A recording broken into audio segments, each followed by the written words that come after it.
Good morning everybody, and a very warm welcome to Trent Bridge Live for day 4's coverage of this LV Insurance County Championship fixture between Nottinghamshire and Essex. And it certainly is a warm welcome because it is a glorious day down here at Trent Bridge. Now, Essex currently will start the day on 199 for 1. That is a lead of 55 runs. But let's remind you of all that happened yesterday on day 3, and we'll do that through the highlights.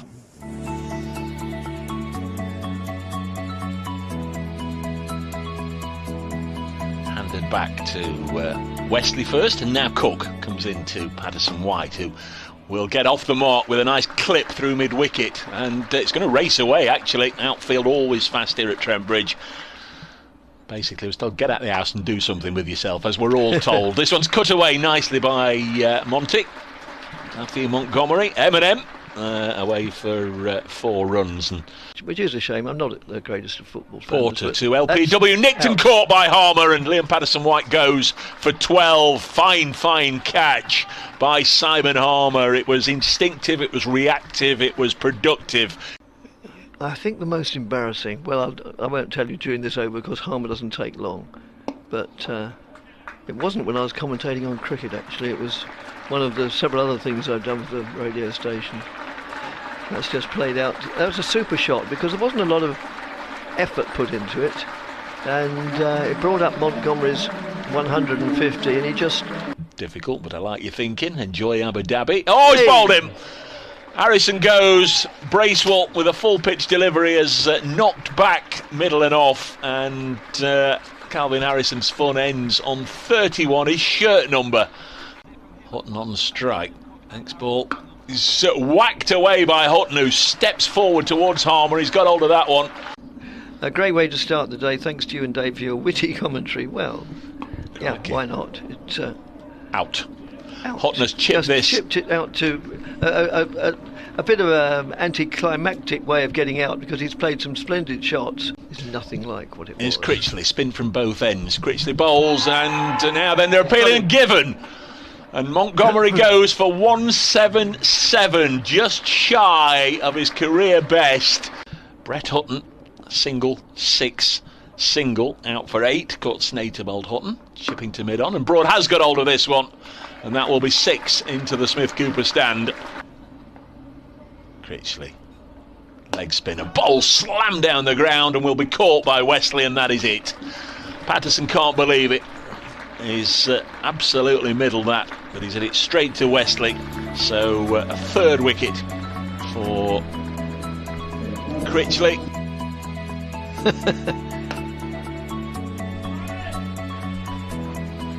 That's just played rather elegantly and stroked out into the covers for 4 runs. Here comes Patterson, again round the wicket. Bowls, nice looking shot by Nick Brown, threading this through the offside to the furthest point. Quite obscuring his vision. That is played out into the covers for a couple of runs, maybe a few more. In fact, maybe the full range. Yes, in the 4th over, and Grace has got one of the wickets as Cook drives through the offside. Meads after it. I don't think he'll stop that. Lovely looking shot. The phrase is anathema to them. Tall. Oh, that's a loud delivery. Given! Lyndon James gets the breakthrough. Nick Brown, for the 2nd time in the match, is out LBW. Kicks away in frustration at the loose soil by the crease, but he's got to go. A good spell this from James, and his 6th over, 1 for 8. Bowls to Wesley. Drives through the offside for 4. Against Yorkshire to follow. James in again, edged wide along the ground, scuttles away for 4 past the diving Hutton. Next ball on its way, and off an outside edge here. Wesley is going to get 4 runs. Wasn't meaning to play it there. He's been driving crisply. Patterson White in again, bowls, and that's played elegantly through the covers. I wonder how many times different commentators have used the word elegantly over the years to describe throws to Cook. And that brings up his 50. Kent on the coach tonight. Well, as I was saying, that was that was the first ball he's bowled in first-class cricket. bowled a bit short of a length and nudge down. If this doesn't go to the boundary, they'll pick up at least 2 or 3, and it won't go to the boundary, and so they do pick up 3 comfortable runs. Well fielded down there in one of the few bits of shadow. Don't know enough about Bracewell's batting to pass an opinion. And that's played out elegantly for 4 runs. Oh, is it? No. There's a fielder chasing there, but he was only chasing Ridge.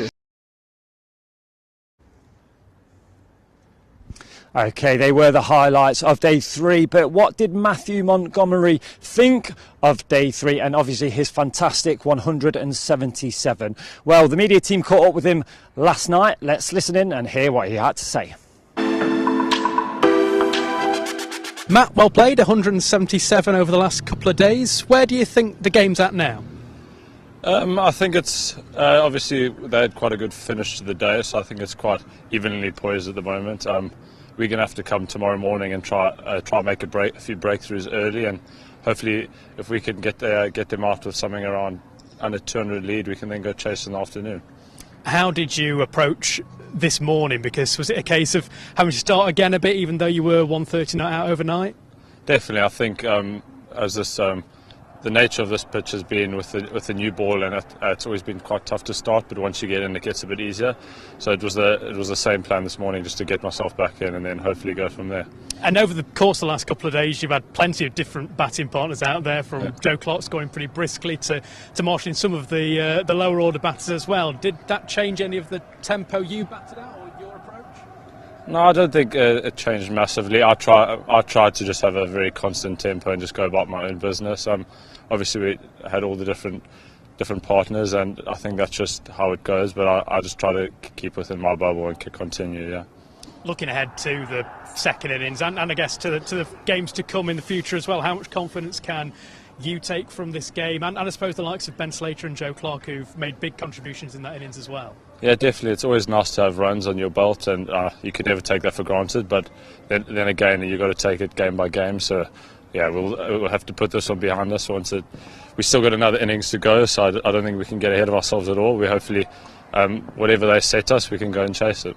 And there's been quite a few low-scoring games across the country so far this year, but as a side, as a batting unit, what can you take from racking up 440 over the last couple of days? It's definitely nice. I mean, the sun's been out a bit over the last couple of days, but we have the same chat. So batters, we go about our basics the same. Whether the wicket's tough or a bit lessened for the bowlers, you got to do what you can and hopefully try to put a winning score on the board. And in terms of in the field as well, a couple of pretty decent slip catches yesterday for yourself and for Calvin Harrison. As all-rounders with bat and ball, how much pride do you take in that side of the game as well? Yes, we do a lot of catching there. Calvin's been excellent this season. Those were my first 2, so it's nice to get on the board. But yeah, Calvin's been amazing, and we do practice quite hard every morning, so it's nice to see that paying off. And I think that's 7 of the last 9 first-class games that you've now played in for Notts over the course of the last couple of seasons. So in terms of feeling like you belong in this side at this level, I guess, how much can you take from that consistent run? Yeah, it's nice to be playing, and I think that's my goal, is whenever I get a chance to constantly put my best foot forward and hopefully make it tough to be left out. Yeah, and that's just all I can do from our side, yeah.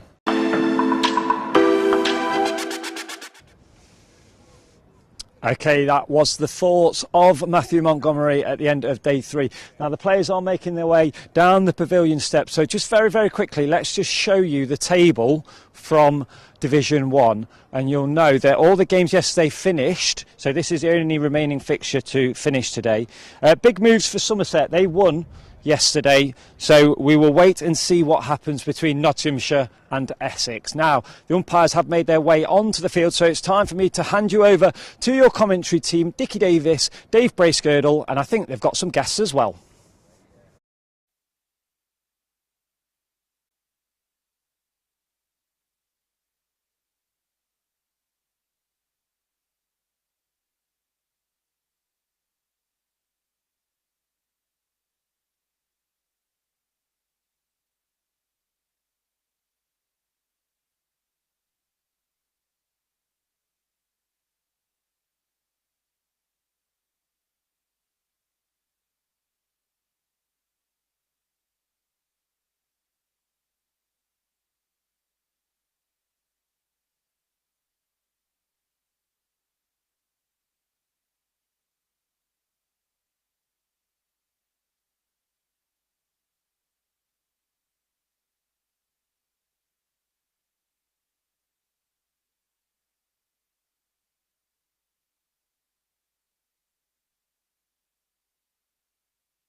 Lovely.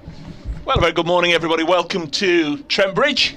And I can tell you, first and foremost, I think most of you, certainly the UK-based listeners and viewers to the live stream, will be aware that it's a lovely weekend weather-wise, and so it continues in the East Midlands. We've got clear blue sky over Trent Bridge ahead of this, the final day of this LV County Championship Division 1 game between Nottinghamshire and Essex. Not entirely sure where we're going to go with this one, with Essex 199 for 1, resuming at the start of day 4. That's a lead of 55. All sorts of possibilities lay ahead of us, of course. I think the first hour will be interesting. Will sort of give us a guide as to whether either side are going to be able to push for a victory by their own means, or whether there might just be a little bit of collusion between the skippers trying to set something up, or whether it is going to be one of those days where the batters are in and they're going to stay in and they're going to compile a big score. Sir Alistair Cook is 13 runs away from what for him would be a significant milestone. He's never scored a century at Trent Bridge. He's 87 not out. All those appearances here for England, for Essex, over the years, never reached a century. In fact, this is now his highest score, 87 not out. Tom Westley with him on 70, and Nottinghamshire will be desperate to see the back of them. Essex supporters will be hoping that they can go on and on and on and really make a substantial contribution during the morning session. Dane Patterson's going to get us underway, 199 for 1. Very good morning to Trent Bridge. I'm Dave Bracegirdle from BBC Radio Nottingham, shortly be joined by Dickie Davis from BBC Essex Sport, and we're underway with Patterson from the Pavilion end, from the Radcliffe Road end, bowling, and this is just eased up to the not skipper Stephen Mullaney at mid-on, and straight up first ball. Stephen Mullaney having a good old look at the ball before he hands it back to Patterson.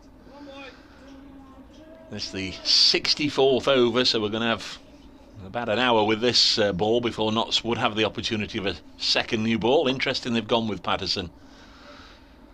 12 overs, none for 31. In comes the South African. Bowls clipped away onto the leg side, and Essex are up and running on this, the final day, with a single to Westley. He moves to 71, and that's the 200 up for Essex. 200 for the loss of Nick Brown, who was dismissed yesterday for 27.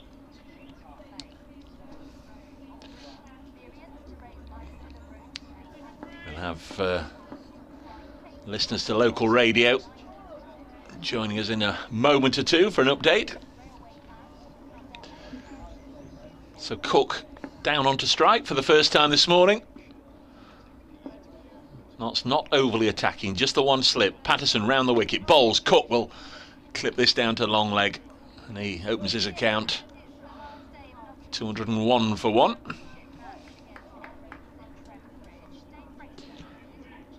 Idyllic conditions here at Trent Bridge for the final day of this county championship match. Essex resuming on 199 for 1. Already had a few deliveries sent down this morning by Dane Patterson and a couple of runs added. Essex's overall lead is 57. Be very interesting to see how this morning session goes, to see if one side can really grab the advantage and push for victory later on in the day. Essex 201 for 1. Next delivery is clipped away down to Stuart Broad at deep backward square, and so far 4 balls have yielded 3 singles. Essex on their way, 202 for 1. Stuart Broad is loosening up, so may well be that he's going to have a little dart here with Patterson at the start of the day. Wouldn't have thought it'd be too long with that second new ball, as I say, not that far away, as Patterson into Cook, who's on 88, pushes this out as far as Liam Patterson White, and there's no run. Nottinghamshire have got Stephen Mullaney at mid-off. Unusually, Ben Slater's at mid-on. Don't often see Slater in that position. He's usually square of the wicket on the boundary, but Calvin Harrison's out on the deep square boundary. Lyndon James down at long leg.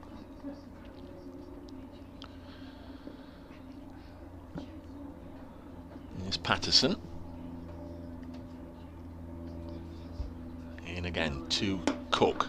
And a little push into the offside ends that opening over. Yes, Matthew Montgomery is on the offside. So Notts do have their playing 11 on the field, but certainly a little bit of a rejig there with Slater moving into mid-on. So it is going to be Stuart Broad. He'll take off the floppy sun hat in just a moment. 8 overs yesterday, none for 23.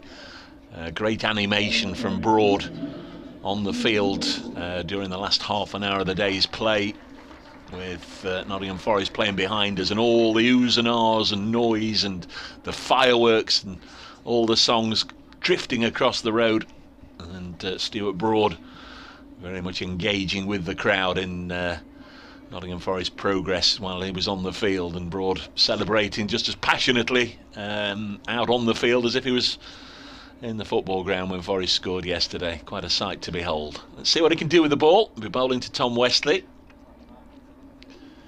the Essex skipper. He's on 72. Westley does have a century on this ground, 110 made in winning circumstances back in 2019.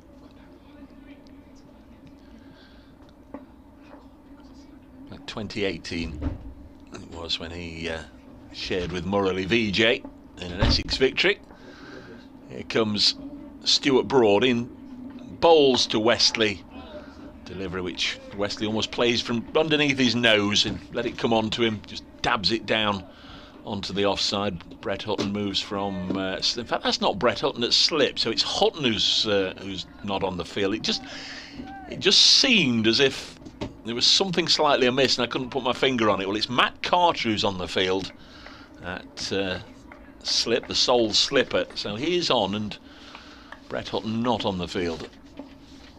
Hence the reason that Patterson was bowling from this end. Here's Broad in, bowls past the outside edge over the shoulder of the bat through to the wicket keeper Joe Clark, and it remains 202 for 1. As I'm joined for the first time this morning, he's had a night on the tiles, which I'm sure he'll tell you about. A very good morning to this week's voice of Essex cricket, Dickie Davis. Good morning, Dave, and good morning, listeners and viewers. Yes, God, dearie me. An evening I won't forget, one way or another. There's Broad. What sort of evening he had. Would have celebrated Forest's safety, security in the promotion, as this one outside the off stump goes through to the keeper. I think we should add that it wasn't you out on the tiles voluntarily. No, that's right. Well, if it were, I wouldn't admit to it anyway. Not on air. Mark the Mods here. Morning, Dave. We've made it in from Stanford to be here for this one. Sent a photo of the skies at the back of us, clear blue skies. Lovely day. Reasonable crowd in, not quite as many as for the first 3 days. As Broad bowls again, Wesley shoulders arms. Lets this go through to the keeper. 202 for 1.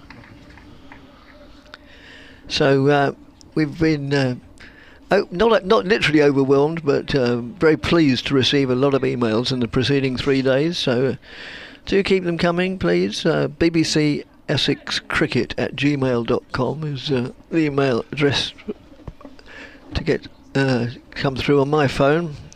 And although it suggests it's Essex, it's anybody who's interested in any form of cricket. Broad. Bandana boy bowls. Lovely looking shot by Wesley, puncturing this through the offside. Nice extra cover driven boundary for Wesley. He'll feel good after that. Moves on to 76. Essex 206 for 1, leading by 62. What are you expecting today, Dickie? Do you think there'll be any sort of increase in tempo from Essex? Do you think there'll be any sort of collusion with the skippers, or are we going to see Cook, Westley and co just trying to fill their boots and bat throughout the day for a huge score?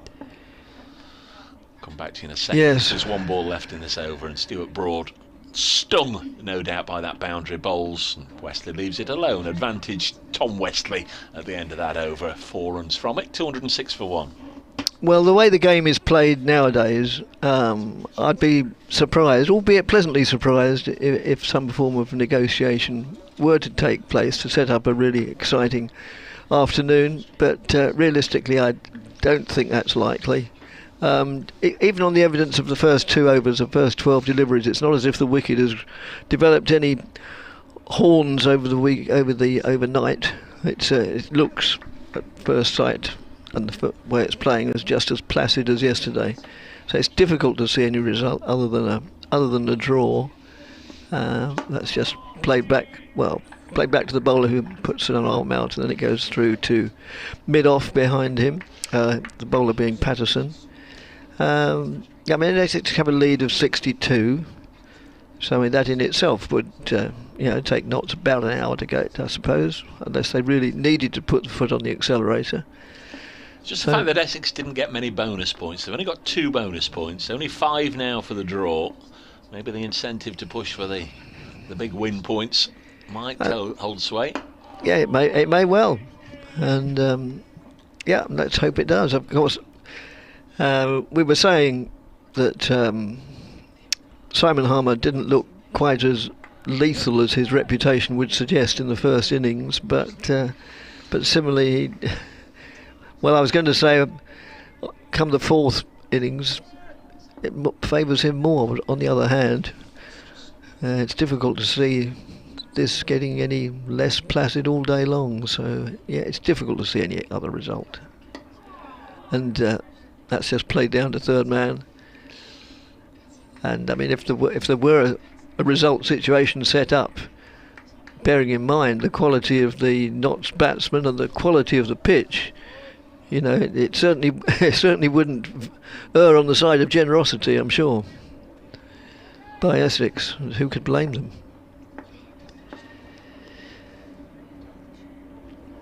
So it's Patterson to bowl from the Radcliffe Road end, moves in round the wicket to the left-handed Alistair Cook, of whom many people who follow cricket may have heard, and he plays it out on the offside. And I spoke to Matt Cridgley last night, who'd taken 3 wickets, and he said that when Essex went out to bat, there's probably no batsman in the world that you're literally in the world at the moment that you'd rather see sort of there fighting for your cause under those circumstances. It's difficult to disagree with that. Cook is still, although past his prime, is still a quality act, and he whips that for a single down through mid-wicket, and he'll keep the bowling. Of course, the umpire's changing at square leg because it's right and left-hander. So yes, now a lead of 63, resuming on 199. Those 8 runs have come in a fairly straightforward manner, and no ball has deviated, nor so far given not much hope for optimism. But you never know, it only takes 1 wicket, which can bring 2, and then it's a totally different game. We, like that, scurried through, and Wesley jabbed down on it, failed to make contact, and for all he knew, he could have got an edge through to the keeper. So, never ever take anything for granted, either in cricket or in life. 207 for 1. A number of people been in touch already on Twitter at Brace Cricket. Stu Bez sending me some video of the last moments really of the cricket here yesterday, with Mull of Kintyre filtering over the ground and Stuart Broad really enjoying hearing the news.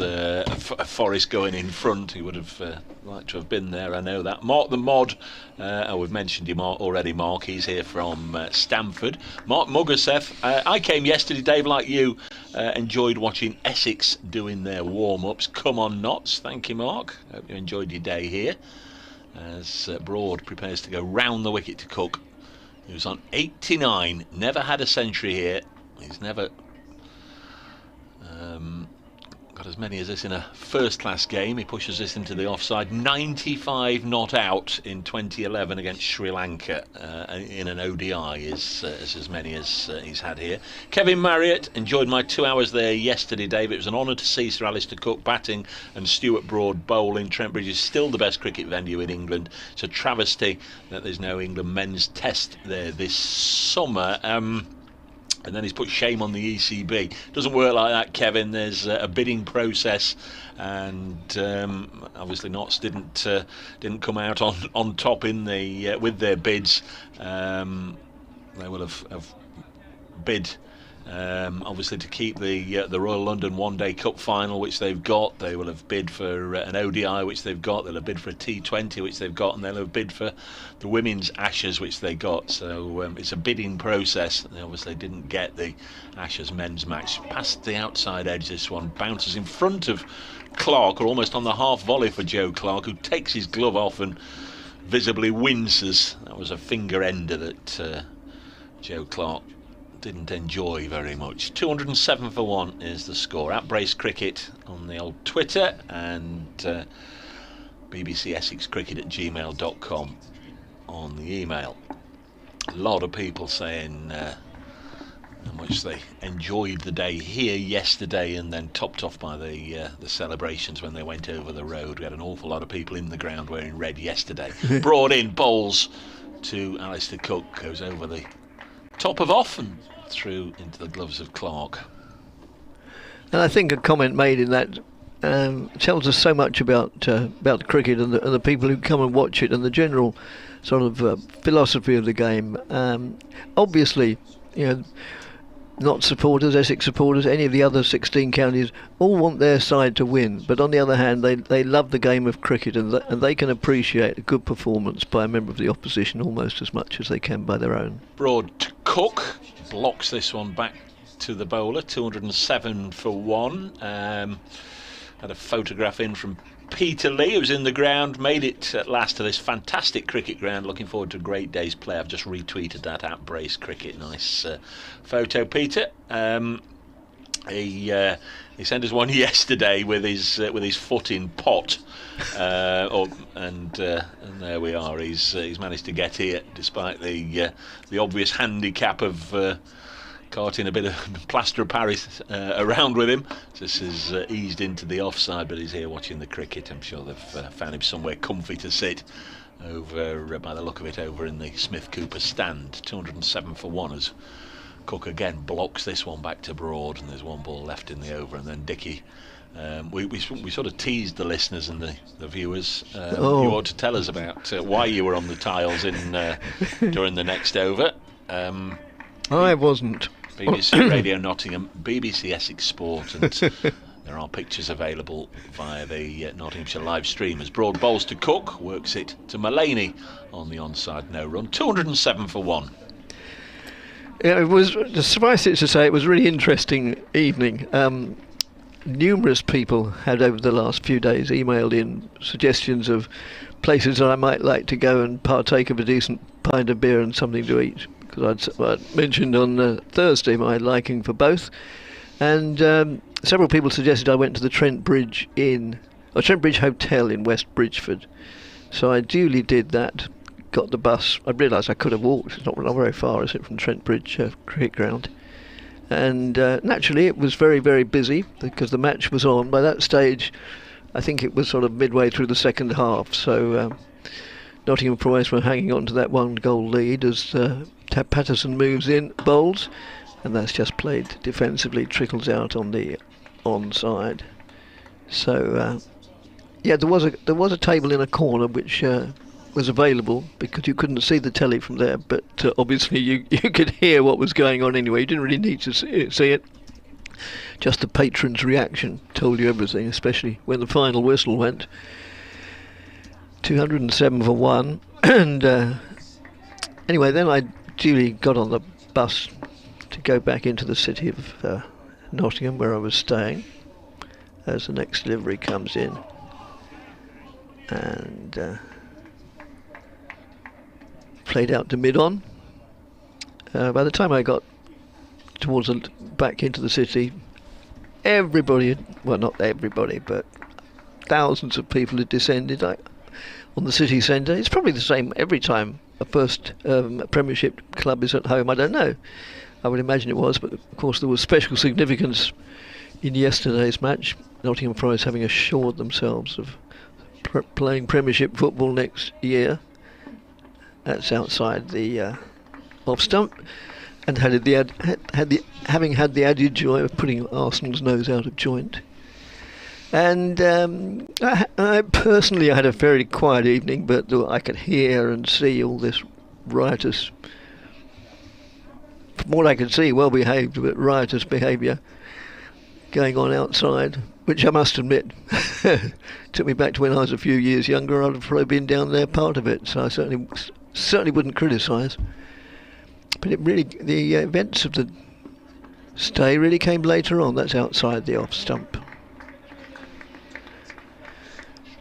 I'll try and make this brief, otherwise, it could go on till at least Tuesday. Anyway, very comfortable room, lovely little hotel, a sort of boutique hotel, I think they call it. Quite old and old-fashioned, but then so am I. So we got on well. And I slept like the proverbial top or log or baby until 3:30 in the morning. As the next ball comes in, and that's played solidly by Wesley, met with a stern defence that just trickles out. And at 3:30 I was abruptly woken by very, very, very loud thumping on the door of the room next door and shouting, "Let me in, let me in, let me in." And there was this well, I mean, I don't know who it was. Well, I didn't know until the morning, but I assumed it was somebody who had had a good day and or a good afternoon and an exceptionally good evening, which then went on a bit. That's just played defensively. And basically his partner or wife or whatever had locked him out of the room, and he was thumping on the door, pleading to come back in. And this went on, shouting and hollering and thumping for about a quarter of an hour, and eventually his partner, whatever, let him in. Then, of course, the argument continued. Thanks very much. Luckily, because it was an old building, the walls weren't too thin, so I couldn't hear every word. Eventually it stopped. Better leave Dave to commentate on this. Yeah, here's Broad to bowl the 69th over of this innings. Round the wicket to Cook. Drops this on the leg side. Mullaney does the fielding. Cook 89, Wesley 76. They've added 145 for this second wicket, having put on 135 in the first innings. So eventually, well, so soon after that, because I was dog-tired, it didn't take me long to get back to sleep, but I was equally comatose for about an hour and a half when I was disturbed by an intruder. 207 for one. 5 Sports Extra listeners have joined us here at Trent Bridge. Oh, good. As Broad bowls and Sir Alistair Cook pushes it back to his England teammate. I'm Dave Braysgill, about Dickie Davis, good, telling us of what, by the sound of it, started off as a very peaceful night's sleep, but was then initially disturbed by banging next door. And then what happened? Well, yes, and then, having got back to sleep after that, I was disturbed by an intruder about an hour and a half later. And I'll keep you in suspense. Here's Broad. Umpire at the far end is Tom Lungley, the former Derbyshire bowler. Cook has run this to backward point, sets off for a single, sent back quite rightly by Wesley, because there certainly wasn't a run there. Patterson quickly to the ball. Remains 207 for one. Essex leading here by 63, a game that we suspect might just wander on towards an inevitable draw, but you just never really know. Bring you back in a sec, in just a sec. Dickie. Yeah, that's all right. No, I mean, I'm sure not everybody is riveted to this tale. Well, it seems like we've been here a fortnight already. Exactly. And you've only got chapter 1. Hearing about your nocturnal activities as the bandana-wearing Broad bowls. Cook tries to chop it away with force. He bottom edges it into the open spaces on the offside, and for the first time in a first-class match here at Trent Bridge, he moves into the 90s. He's 90 not out. Cook has never had a century on this ground. No. He's had a 95 not out on England ODI duty, and that was 12 years ago, but he's never had a century in any format of the game here at Trent Bridge, and that's one blot on his CV that he's looking to amend. And Tom Wesley at the other end, well, he has had 100 here at Trent Bridge, skippering Essex in 2018, and he's looking for another one. He's 76 not out. Broad's going to go over the wicket as the first sirens of the day are heard. But apart from that, it's been quite a tranquil morning compared to what we had the last 45 minutes, hour of yesterday, when Nottingham Forest were playing just behind us. Raucous is one way of describing it, as Wesley pushes this into the offside. Have you got a 15-second gap just to tell us a little more, Dick? Well, yes. So I was disturbed by this intruder an hour and a half later. Now, fortunately, the intruder was feathered. It was a pigeon flying around my room, and which was a very alarming experience. And it was for me as well. It must have been more alarming for the pigeon the sight of me lying in bed. But I wasn't too enamoured by the situation. Well, you shut your windows and curtain and what have you. How did that get in? It was a very warm room, and all the windows were wide open, and the curtains. I couldn't sleep like that. 208 for 1. As it happened, neither could I. It's Broad bowls, and Wesley keeps him out. And it remains 208 for 1. A quiet start on the field, certainly, this final day. Essex leading by 64. Just wonder where this game's going to go. Essex 298, Notts 442, and the visitors second time around 208 for 1. Yeah, so it took me a lot. I couldn't leave the pigeon fluttering around in the room, partly because it was disturbing me, and also I'm a bit of a humanitarian and a member of the RSPB, so I then spent a good half hour or so trying to usher this poor creature out through one of these open windows, which it did. Now, pigeons do what pigeons do under normal circumstances, but when they're a little frightened, they do it all the more. So I then thought, well, that can wait till the morning. So in the morning I had things to clear up, which were evidence of avian invitation or non-invitation. So we get a little drowsy later on. We know the reason why. A couple of times a disturbed night's sleep. Yes, Never quite. good. As that ball was played out quietly on the offside, and the final. Now, so having. There's more? Well, yes, there's one bit. Didn't I tell you this bit? Oh, yes, there's one more bit, sorry. So having been disturbed by this very raucous and obviously very drunk neighbour, having ushered this pigeon out and having been disturbed, and then clearing up what pigeon left behind, I then thought, right, that's it. Had my breakfast, then went back to the room, collected my suitcase, as... that's played out in the covers, no addition to the score. And as I left my room, there was this man, whom I took to be the occupant of the room next door, wandering around the landing of the hotel, stark naked. And we greeted each other almost as if he was fully clothed. Good morning, and he said good morning. Maybe he was a naturist. But it was an alarming experience.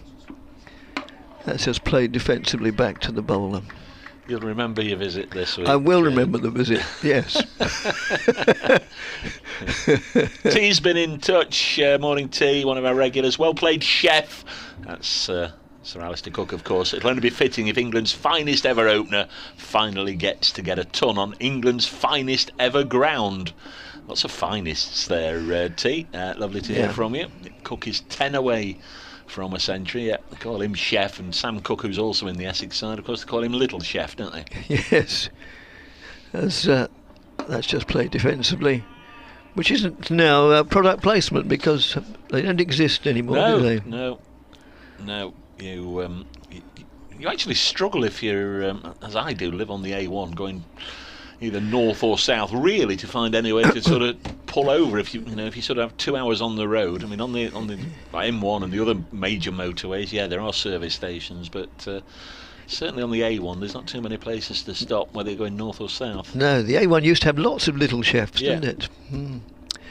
As Patterson moves in right arm round the wicket to the left-handed Cook, who goes forward solidly, plays it out into the covers. I've had a few emails probably saying, shut up, we don't want to hear about your night last night. It's only because I was encouraged, honestly, me lad. And 208 for 1. on another glorious day, and those who are saying that this is the best test ground in the country, certainly endorse that. It's a wonderful place to watch any form of cricket, as Cook plays that out into the cover, well, just backward of square on the offside, near Broad, but then he left it for somebody else to field.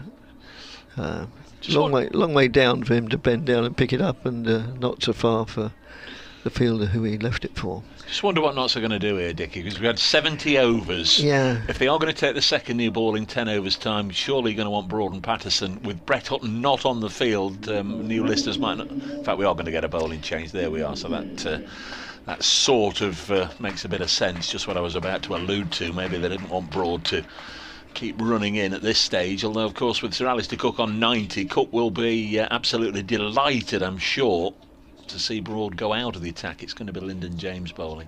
I've got a pigeon.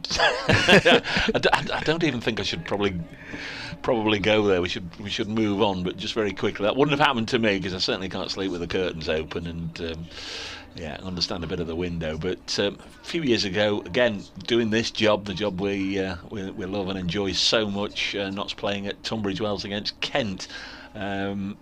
Really don't need a maid to come in for me. I sort of make the bed and tidy up and everything, but shut the windows before I go out. And I came back at the end of the day's play, and the maid had left the windows wide open, and the room was absolutely full of feathers and, as I say, pigeon deposits. Sorry if you're still having your breakfast. And this bored-looking pigeon sat on the bed at me saying, no.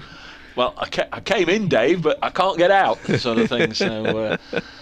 Had to go down to reception and came and got it sorted out. Here's Lyndon James, got the only wicket to fall, that of Nick Brown yesterday, round the wicket. The fair-haired seamer bowls to Sir Alistair, who's on 91 and just blocks this out to Liam Patterson-White. There's one slip, and that is the sub-fielder Matt Carter, who we haven't seen for a number of years now play in the championship side for Nottinghamshire. They're obviously just getting him a bit of a run out. He'll have been here, I'm sure, practicing his white ball bowling ahead of the Blast, which for Notts certainly starts on Friday evening here against Derbyshire. James in again, bowls, good delivery, attacking the stumps, angled in towards Cook, who plays a textbook block. Vice-captain and captain having a powwow. That's a Seba Mead, who's walked from mid-wicket up to Stephen Mullaney at mid-on, and they're just possibly running through one or two potential scenarios. Just wonder if we might get to 12 o'clock. Maybe Cook's got a century, maybe Wesley's got a century, maybe both will be out, but get to midday, I think we might have some idea where this match might go as Cook eases us into the offside, because certainly if Essex are going to try and set something for Notts, or hope that Notts might in the second half of the day be tempted to chase down a score, they're going to want Nottinghamshire, the hosts, to possibly throw down a few between midday and 1 o'clock just to get them up to, well, we don't know what, somewhere you'd imagine between 250 and 300 for Notts to have a go. But this wicket hard and true. It's been tough for the bowlers throughout.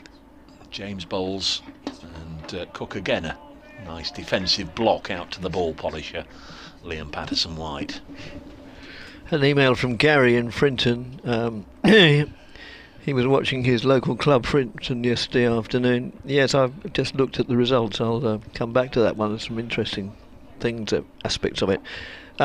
He asks, considering how much rain Essex have had in their games, do you think they'd be happy with the start they've had to the season? Right, okay, thank you. James round the wicket, bowls to Cook, another punch into the offside for the third time this over. He's hit it straight to Liam Patterson-White. Well, I haven't analysed the tables or anything of how the other counties have fared, but I don't know that Essex have fared any worse regarding the weather than the other 17 counties. I think often we're inclined to be rather parochial about these things when we lose games to rain, thinking we're the only county in the country that loses games to rain. It's the nature of the animal. James in again, bowls. That's hit him on the pad, and I can understand Lyndon James asking there. I don't think it's going to be given. Didn't didn't look quite right. Might have been a little high, but certainly the first moment of animation for Nottinghamshire this morning. End of the over 209 for one. Just come to you in a second, Dickie, but just to say there's only 3 games going on, of course, in this the final day in this round. This is the only Division 1 game here at Trent Bridge, Notts and Essex. 2 going on in Division 2, Gloucestershire and Durham. Gloucestershire 206 for 7 now. They still need 220 to defeat Durham, or more likely Durham need 3 wickets. And down at Hove, where Kieran Carlson fell for 192. Sounds like a terrific knock here for Glamorgan. Kieran Carlson. Glamorgan are currently 513 for 6, leading Sussex by 155 with 4 wickets left. That might be a cracking finish down there on the south coast. We've got a bit of spin, a bit of twirly-whirly, a little bit of Liam Patterson-White, and who better to accompany him than Dickie Davis? Well, I can think of hundreds, but yeah, that's afraid you've got to put up with me.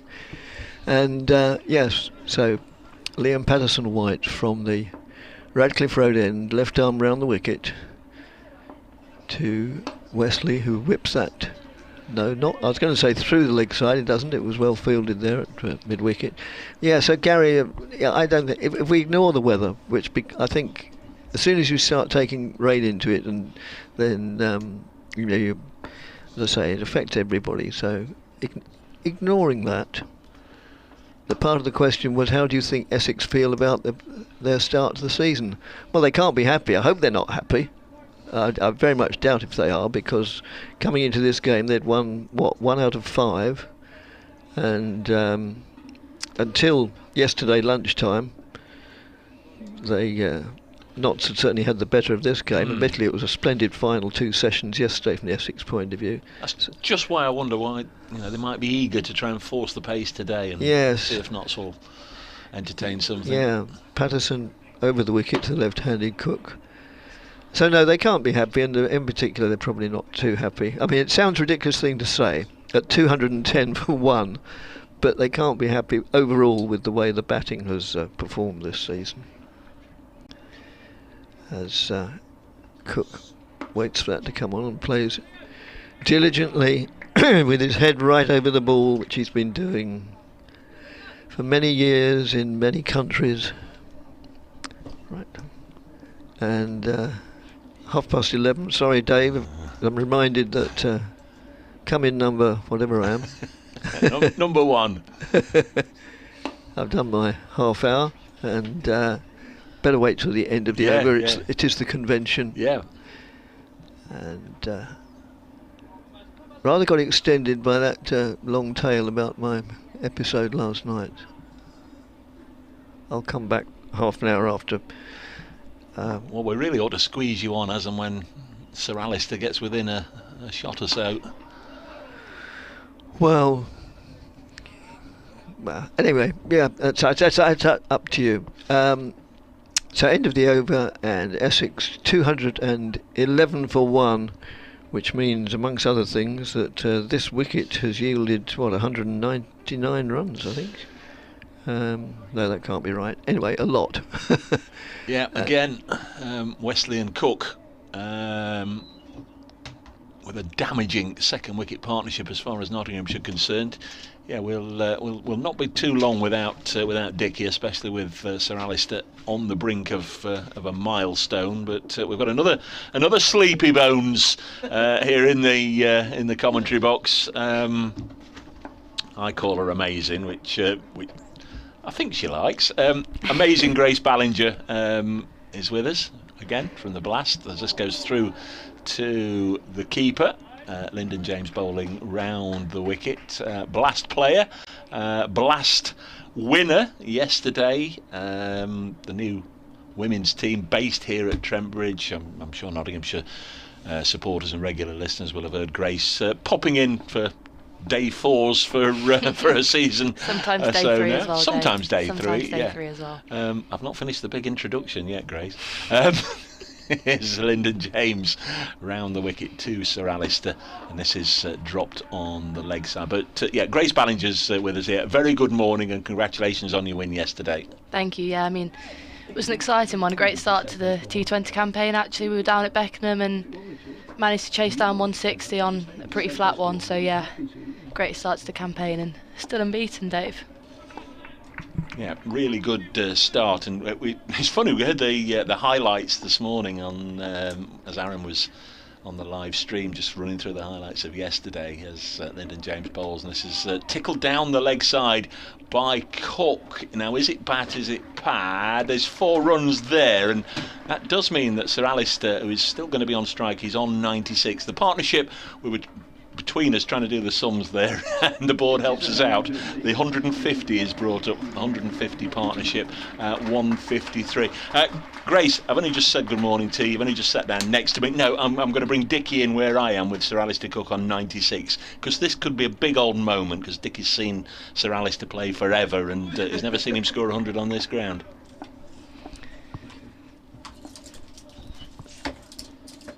James is in again, rectifies his length, and that's left outside off by Alistair Cook, as he's done so regularly, not just today, but throughout the years.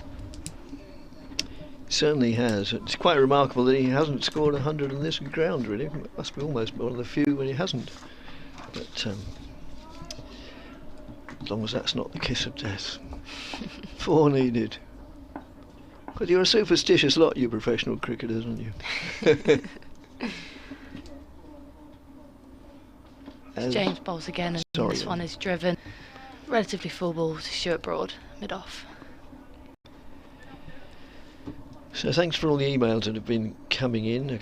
I will get through them, as I always say. If you've taken the trouble to put fingers to keyboard, the least we can do is address them and enjoy them. It's a glorious day here. Can I commentate just in case he does, because then the powers that be in the studio will keep the clip as Lyndon James moves in, bowls to Cook, and Cook gets an edge, and he gets a single, and it's the end of the over, and so he will keep the strike. So therefore, with apologies, it means I also keep the commentating stint on. And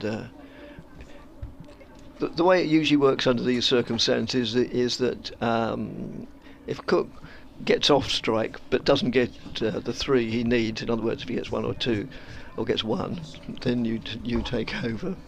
But yeah, it's just one of the little not exactly traditions, but as I say, it could be a key moment, and it will probably be recorded and at some stage played again, so I better get it right.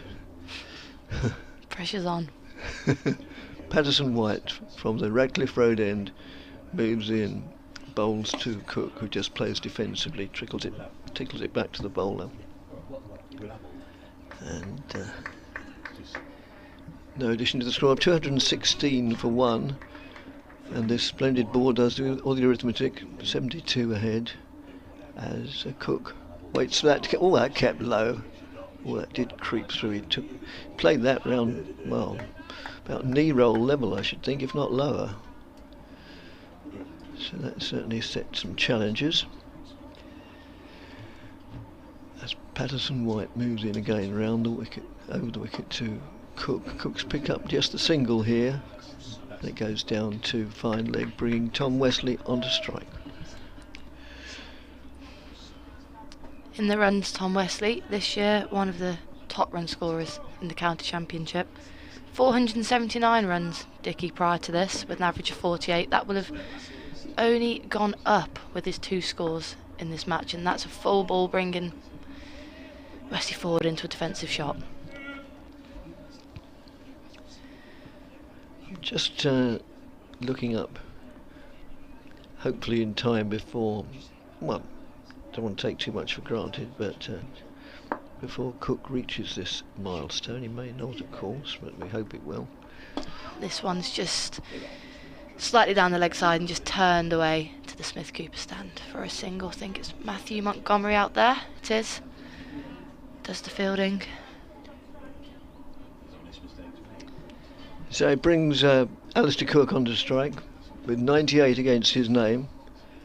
1 ball of the over remains as Patterson White moves in and bowls to him, and he plays that pleasantly out into the deep cover, so just a single, which means he will retain the strike, and he moves on to 99 out of Essex's 219, or have they still got to click one up? No, it's a brilliant scoreboard. And everything about, well, I don't know why I say nearly, everything about Trent Bridge is wonderful, including the scoreboard. Very quick, isn't it? Oh, it is. It's almost too quick, actually, sometimes. As just seeing if we can get Alistair Cook's details up on the phone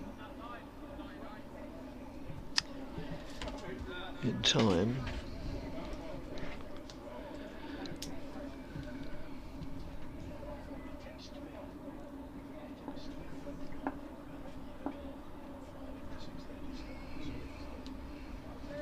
Right.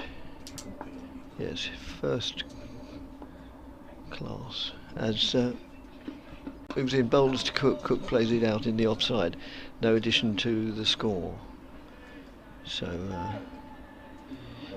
yeah, he's scored 73 centuries so far in first-class cricket.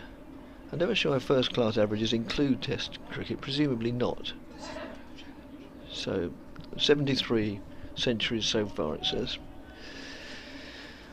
So I can sound very authoritative if he gets one more run, as if everybody knows this would have been his 74th first-class century. Lyndon James moves in now, right arm over the wicket to Cook. Cook plays defensively, trickles out to Stuart Broad, fielding in his characteristic floppy white hat, which is appropriate for this weather, and apart from the umpires, he's the only person on the pitch who's wearing a floppy white hat. They seem to have gone out of vogue a little bit. It was a time when lots and lots of fielders wore floppy white hats. Now it's more the exception than the rule. But I would have thought they're ideal in this sort of conditions, although, as it always happens when Broad goes chasing after the ball, the first thing that happens is his hat flies off.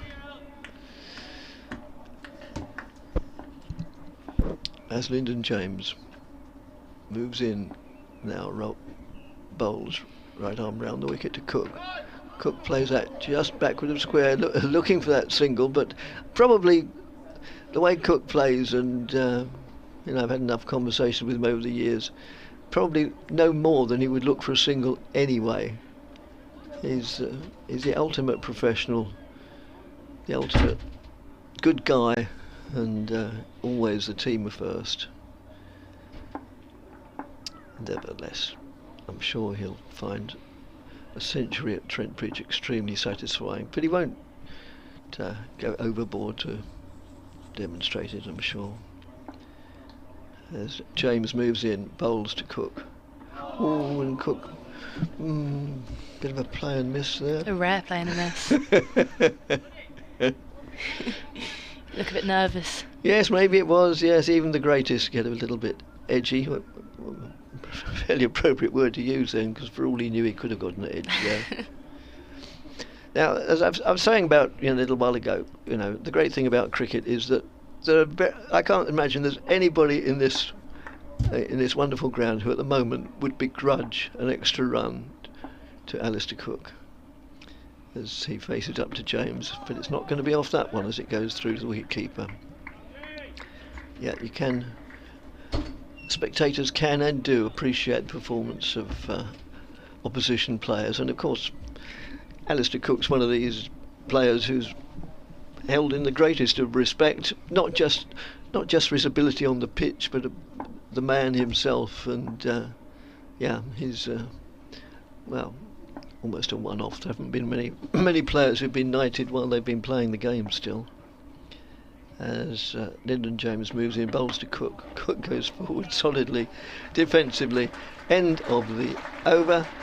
Essex are 219 for 1, a lead of 75. Tom Wesley on 78, Alistair Cook on 99.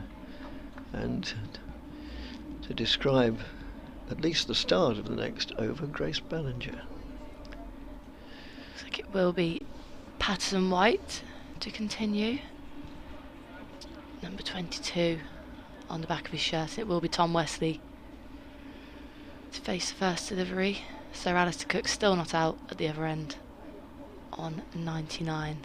Leaning on his bat as he's leaned on all over the world, apparently untroubled, but you just wonder what's going through his mind now. It was a good over from Lyndon James. It was a good over from Lyndon James. Yes, the other end. certainly was. Good grief, yes. Pretty useful all-rounder. Nottinghamshire batter. So, as soon as we've got over this moment, I want to talk about, I want you to tell me about yesterday's experience, because I've been to Beckenham a few times. Never played there. I played a lot of club cricket, and they always used to play. They used to play club cricket at Beckenham, but long delay. Just a couple Not quite changes sure in field. why. Just, I suppose Wesley's just. Oh, the field is. Yeah, there's some concern, or not concern, but confusion as to just where the man in the deep is meant to be fielding. Being very specific on where they want Yes. Matthew Montgomery at that deep mid wicket, as Patton White is in, and that's a straight ball which is played into one of the two mid wickets. Yes, they employed two fielders, even closer to each other at short mid wicket yesterday. It's known to be Wesley's strength or weakness. This one is again very full, almost enticing Wesley into a drive, but no run taken. Back to the bowler.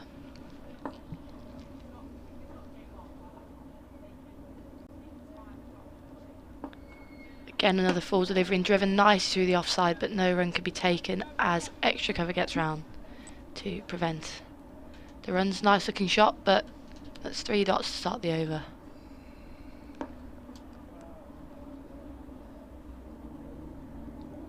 Patterson White is in again, and again just brings his length back into a defensive shot.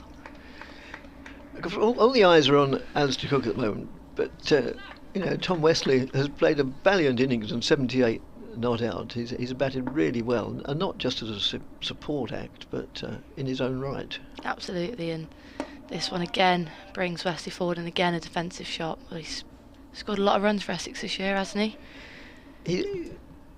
Amongst it's scored more than most, certainly, but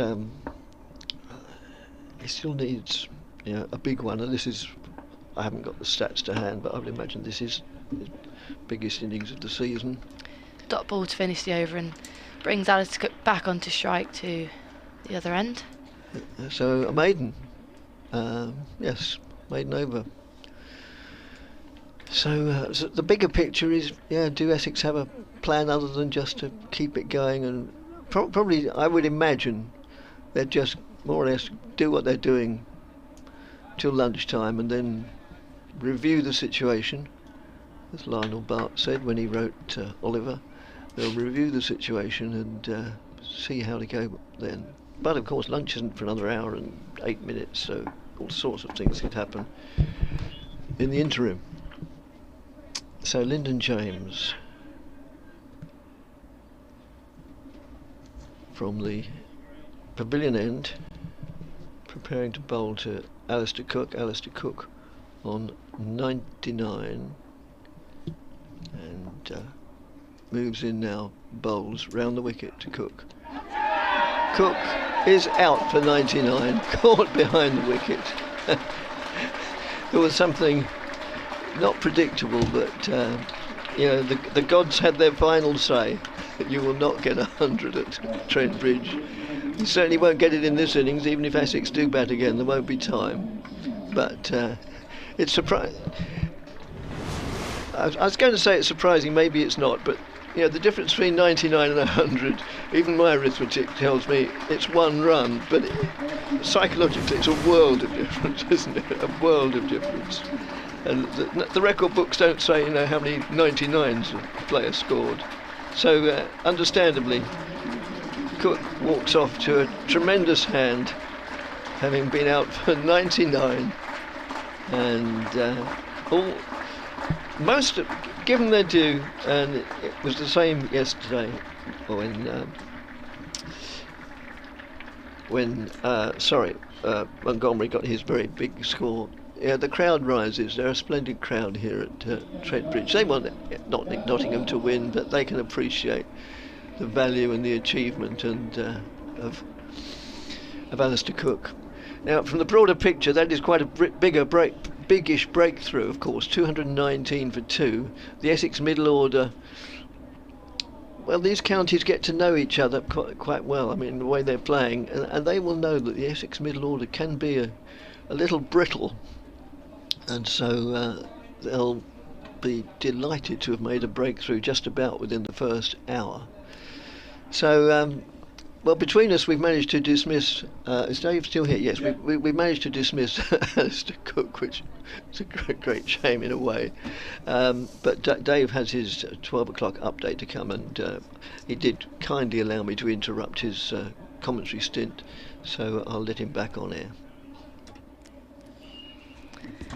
Wicket of Alistair Cook brings in Daniel Lawrence at number 4.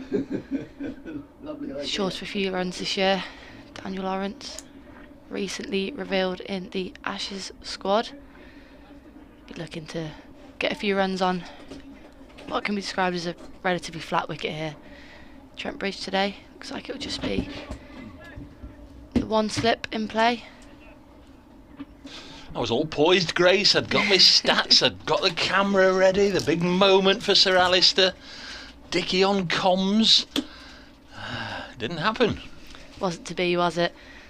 Lyndon James in for his first ball, and it's a full ball turned into the leg side for a comfortable single by Danny Lawrence. Is off the mark.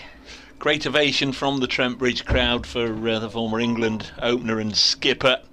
Out for 99. Took a pretty decent catch, in truth, from Joe Clark. Diving, sprawling effort, inside edge, and Cook had gone. Great ovation. Wonder if we'll see him on this ground again. I know we have been mentioning a couple of times. You played at Beckenham yesterday for Blaze and won, but we haven't touched more upon that. There's Lyndon James. I'll come back to in a second. I think it's pretty fair to let Sir Alistair Cook take the limelight ahead of our T20 win at Beckenham. I'll allow it.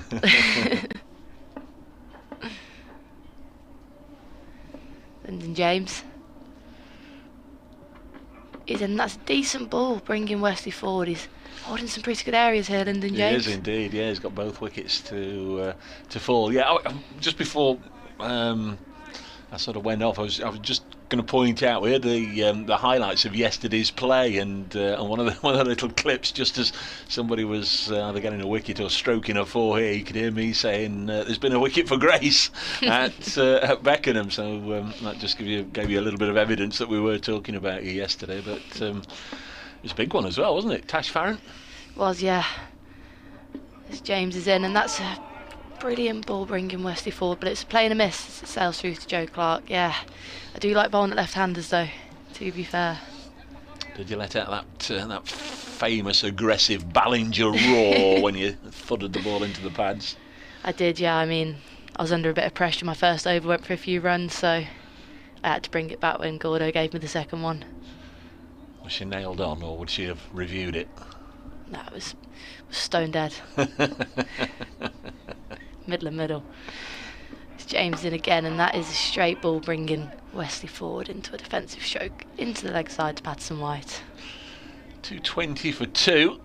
There's no discernible change in tempo or mood or feel or anything out there. Not sure who Essex could have pumped out to go in at number 4, maybe to give it a bit of a whack had they wanted to go down that route. I suppose Dan Lawrence can be as aggressive and attractive and punchy a player as any of them.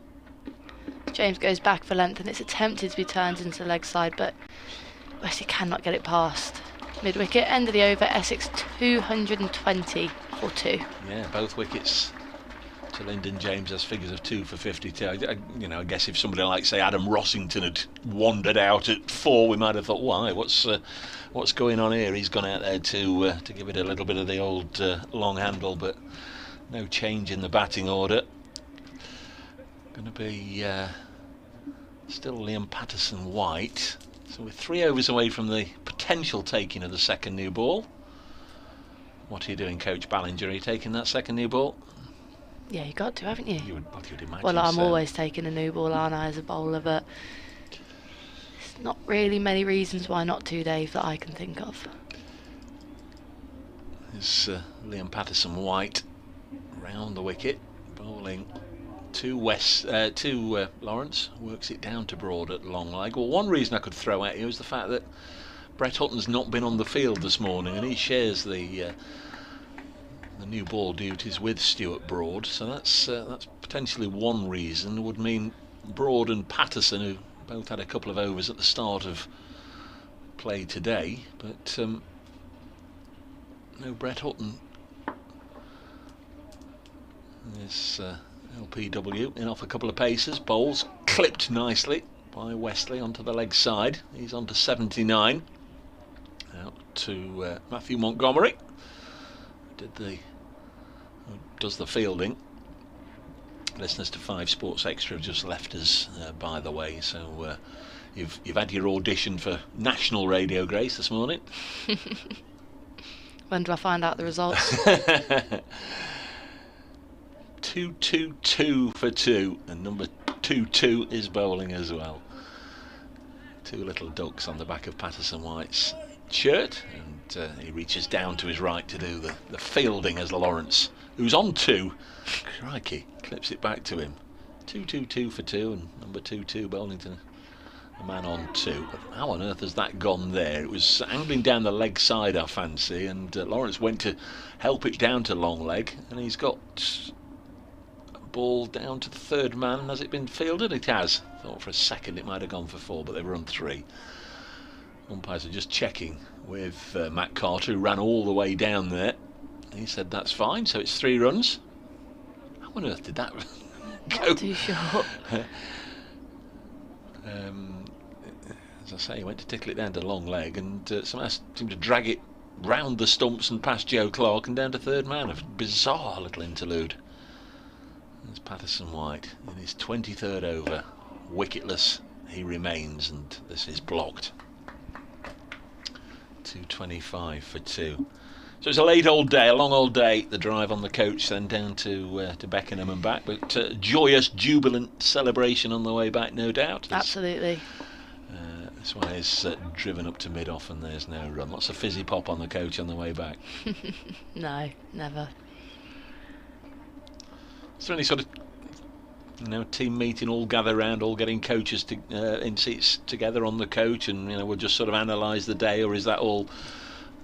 When does that happen? The performance, is it in the dressing room? Is it on the coach, or is it next time you meet up for a net? Or normally a couple of days after. It gives a bit of a chance for the emotions that are obviously running high, whether you win or lose, either way, to kind of die down. Look at it a bit more objectively. We know the men's game, they have analysts travelling here, there and everywhere with them, and I know we had Ben Slater with us on the commentary last week at Northampton, saying, in the lead up to, say, that match, Northants last week, he will have been sent some links to videos, a little package put together by the analyst, of the bowlers he would potentially be facing at Northampton, so to go through in his own time and have a look. And as Lyndon James comes in to bowl, going to do an update for BBC Radio Nottingham News in a moment, so we'll get back to that topic in a second with Grace. James bowling to Dan Lawrence. The Essex lead is 81. 26 runs added in the hour. Whole range of emotions here at Trent Bridge this morning. Very quiet in terms of runs, only 26 scored, but a wicket has gone down. It was a huge one. Sir Alistair Cook, former England skipper, he's never had 100 here, just been dismissed for 99, left to a standing ovation. Essex lead by 82 at 226 for 2.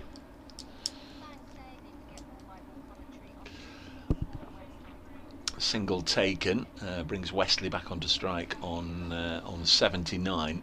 So is there that sort of in-depth individual analysis sent to you? There you is, guys? yeah, there is. We'll have obviously access to all the games, and then we'll have team meetings before, and different players are different. I like to keep it relatively simple. Others like running and bowl. a very thorough analysis, but it's not for me, that. Wesley's on 79, works this to short mid-wicket, and there's no run. And I've asked you before about your variations, and what did you say? Your variation is just to run in and bowl as quickly as you can. Oh, absolutely not. Not quickly. No one's disputing whether I bowl quickly or not. I do not, but... Opening bowler? Yeah. Medium fast. So what's the plan then, if it's not to run in and blast them out through speed? Swing it in. Cunning hit the and pad, guile. Hit the pad. LB dubs. 226 for 2. Lyndon James bowls, and this is steered into the offside, fielded by Asiba Mead. I'm not asking you to praise Trent Bridge to the hilt, or conversely to have a pop at Loughborough, but what has been the significant benefit from moving the package that was Lightning to Trent Bridge, and obviously the change of name, which you took all the praise for as well, didn't you? Yeah, thank you for remembering. What has sort of been the main benefits? I mean, Loughborough was great, great facilities, but... James bowls. Wesley again clips it to mid-wicket. They've been picking out the fielders this morning, haven't they? No run. Yeah, I mean, Loughborough sport is fantastic, but I think obviously coming to Trent Bridge has been brilliant for us. It's given us a base, it's given us a home that's totally dedicated to cricket, and the support we've got from all the Trent Bridge staff has been fantastic. Yeah, and it's clearly come out in our results. We weren't really a winning side with Lightning, but we've made a few changes this year, and yeah, undefeated in both competitions so far, which is pretty exciting stuff. Here comes Lyndon James again. 2 in at short mid-wicket. That catching wall, but this one drifts down the leg side, and it's tickled away by Wesley for 4. And sometimes that can happen. You put an extra man on the leg side, almost trying to devote all your attention towards one particular ploy, one trap, trying to get Wesley out, caught at short mid-wicket. So what are you going to do? You're going to angle it in towards his pads, hoping he'll hit it to one of those two fielders, and that one just drifted down the leg side and he tickled it away for 4. Wesley into the 80s, he's on 83, 230 for 2 here on BBC Radio Nottingham, BBC Essex Sport, and on the club's live stream. I know so many of you do enjoy watching the pictures along with the commentary, and thanks so much to camera crew. It's chopped and changed throughout the course of the match. Stan, Jody and Charlie out there today, no doubt with a little bit of protection from the weather, because it's quite a warm one. Here's the 80th over, and here's Grace Ballinger. Will be Patterson White to continue. Into Daniel Lawrence, back for length. Lawrence gets deep in the crease, but they're just not quite missing this mid-wicket fielder, are they? Busy in there. Calvin Harrison. Short leg in for Daniel Lawrence, as that's another full ball, and again turned into the leg side, but again cannot evade Calvin Harrison. Dane Patterson begins to get warm. Mid off. Well, new ball does become due in 4 deliveries time, so looks like they are going to go for it. Patterson White bowls 4 again turned into leg side, much like the last, and Daniel Lawrence walks to square leg in frustration, as he feels he should have maybe got to turn that into a scoring shot, but he's holding up an end well here, Patterson White. It's Calvin Harrison who's been nudged in close now, catching on the leg side. Patterson White's in, and this is short, an attempt to turn into the leg side, hits the pad, half an appeal for LBW, but nothing too convincing. I think if something's going to be created artificially between now and lunch, it's going to be an explosive hour, isn't it? Because Essex still only lead by 86, so I don't think that's going to happen. Patterson White's in and brings Lawrence into a defensive stroke on the back foot. And certainly with Broad and Patterson both getting themselves ready, it seems pretty clear that there's not going to be any collusion between the skippers. Dot ball to end the over, a maiden over for Patterson White. Essex 230 for 2. So Nottinghamshire trying to win this game via conventional means, looking to bowl Essex out, and then maybe, just maybe, they'll be able to give themselves enough time at the end of the day to chase down whatever there is. Essex going along at this rate, what have we had? 31 runs in an hour. So if that tempo was to continue, there's no way really they're going to be able to get far enough ahead of Nottinghamshire to give their bowlers a chance really to bowl knots out. So I think it's all going to be about a second new ball and what, if anything, Nottinghamshire can do with it. Is that how you see it? It is, yeah. We're always on the same page, though, aren't we, Dave? I think Tom Wesley's obviously the key here, isn't he? As you say, with Essex's middle order, not at its strongest at the moment, I think. Played beautifully. What did he get? 66 on the first day, and was bowled by Dane Patterson. He batted really nicely in that first innings, and he's done it again here. You saw Essex last weekend, didn't you? I did. Not down at Essex at all. I was not down at Chelmsford, in Birmingham. Oh dear. Ended in the middle of the third day. Yeah, they lost their first match of the season at Edgbaston last weekend. Bears looking good at the moment. They are winning in the T20 Blast yesterday as well against Yorkshire. So here's Stuart Broad from the pavilion end, bowling to Tom Wesley. He defends. Obviously, I was here, but I clicked it on the old planner, so maybe over the next 3 or 4 or 5 days I can just have a little flick through and have a look. Derbyshire were in action yesterday. There were 2 matches. As Grace said, a double header at Edgbaston. So with Notts playing Derbyshire here on Friday evening, can do my own little bit of revision without the help of the analysts. A flick through and see what went off yesterday. 230 for 2 Essex. Broad passed on by Longley. Bowls one that gets up round about the ribs of Wesley, deflects it down to Patterson at long leg. Single taken. 231 for 2. Late back then, I guess, last night. Yeah, I got back to Trent Bridge about, I think it was 10:30, 11, which is pretty long journey back, and then back to Loughborough. And when did you set off? Was it a hotel the night before? The night before, or you travelled yeah. On the day? The night before we had stayed in Croydon.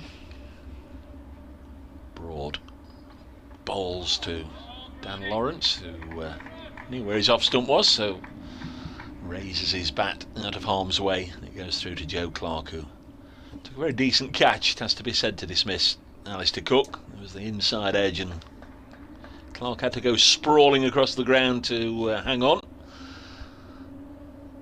Took it very nicely indeed, and in that partnership of 157 between Cook and Wesley. Standing ovation for Alistair Cook as he left the field.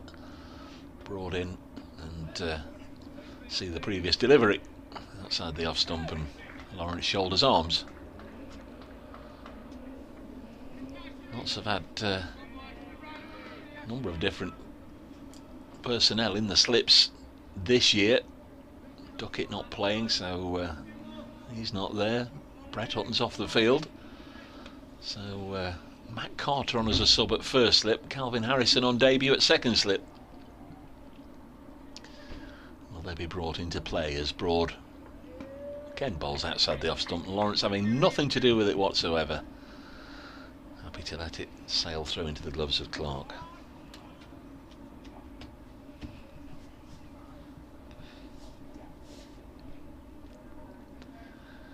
.78 overs remain.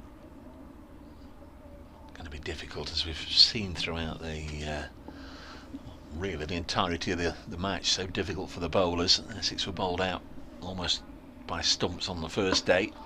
This one's pushed up to mid-off, and there's no run. Just 5 wickets went down on day 2, 6 yesterday, and we've had 1 in the opening hour of the morning. End of the over. 231 for 2. Stuart Broad's figures 12 overs, none for 29. I think it's going to be Dane Patterson. So Liam Patterson-White, his second spell just come to an end. He's now got through 24 wicketless overs. But he's bowled nicely, in good rhythm. presented problems for all the batters. And there's Patterson, 16 overs, none for 36, his figures. It's taken a lot of wicket. Well, the whole of the Nottinghamshire seam attacks look pretty good this year, hasn't it, with the red ball? 23 wickets in the last 3 games, up to 26 now. He's got to be up there. Yeah, well, Holton's got 29, but it's a concern that he's not on the field. This Patterson is in, and the first ball was wide outside off and left alone by Wesley. Looks like some decent movement from both ends here with the new ball. But injury striking again. Ollie Stone once more has picked up an injury. He's out with a hamstring injury. Luke Fletcher's got an ankle niggle, so there'll be concerns ahead of the blast. Just wonder what sort of side Nottinghamshire will field, but very much looking forward to seeing the new arrivals, the New Zealand batter Colin Munro, and of course Shaheen Shah Afridi will be here. Patterson in, and much like the last, left alone outside off by Wesley.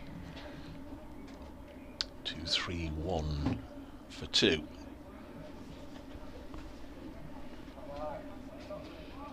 Two slips in play for Patterson, much like for Stuart Broad. Deep, wide third man, and 2 out towards the Smith-Cooper stand. Fine leg and a deep square. Patterson, the end of his mark. Bowls in this one fuller and forces Wesley into a shot, a defensive stroke, and it's a decent area after the first 2 were left alone. It's an unforgiving surface, isn't it? Even with this second new ball, you sense it's not going to do amazing things. It's not going to hoop around. No, definitely suboptimal bowling conditions. Not many clouds in the sky today in Nottinghamshire, and that's a decent delivery left again outside off by Wesley. Just got a bit more carry through to Joe Clark, that one. There's 2 Division 2 games still going on. Gloucestershire remains 7 down, 257 for 7, needing a further 169 to beat Durham, or more realistically I guess looking at the score, Durham need 3 more wickets. And at Hove, Glamorgan bowled out for 123 in 2 sessions on the first day, second innings of 554 for 6. How do you explain that? They lead Sussex by 196. Patterson bowls, and this one is left again outside off stump, slightly straighter than the previous deliveries, but Wesley confident. 84 not out, 171 deliveries.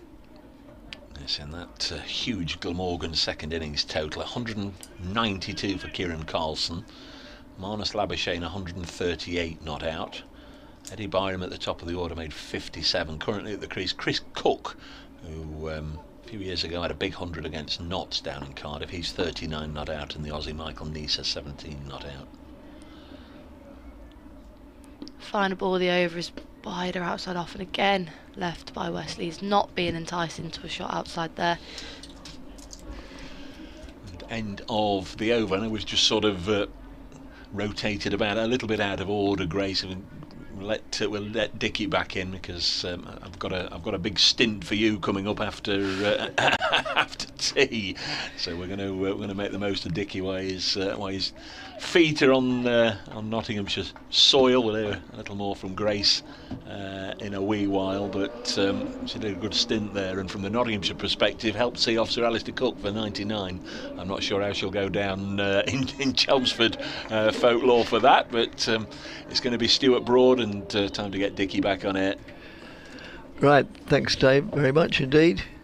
As the next delivery comes in, bowled outside Lawrence's off stump, goes through to the wicketkeeper.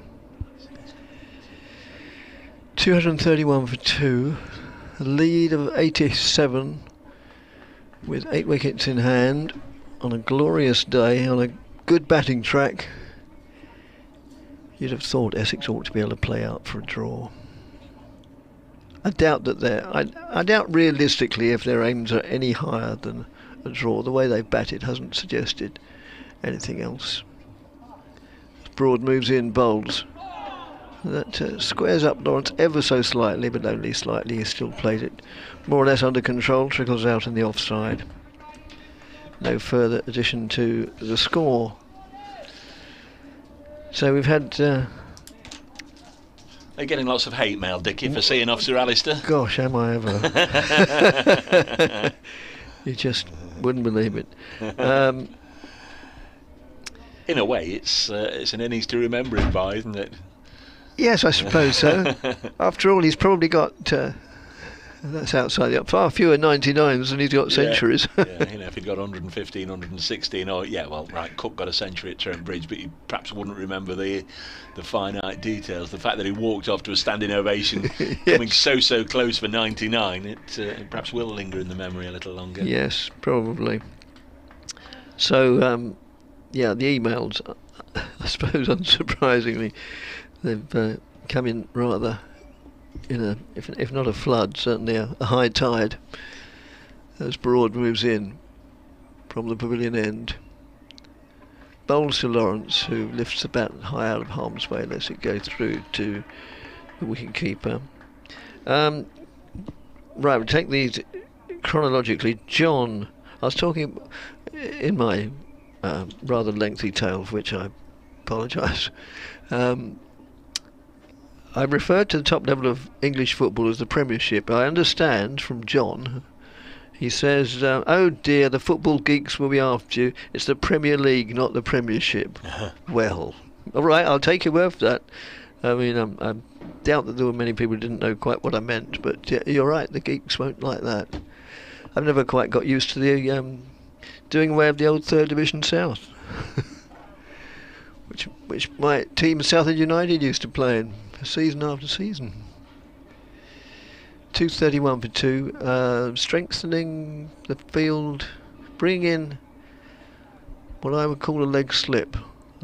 Probably has now some other word for it, but it amounts to the same thing. It's in the same position as a slip would be, only on the leg side, the other side of the wicketkeeper.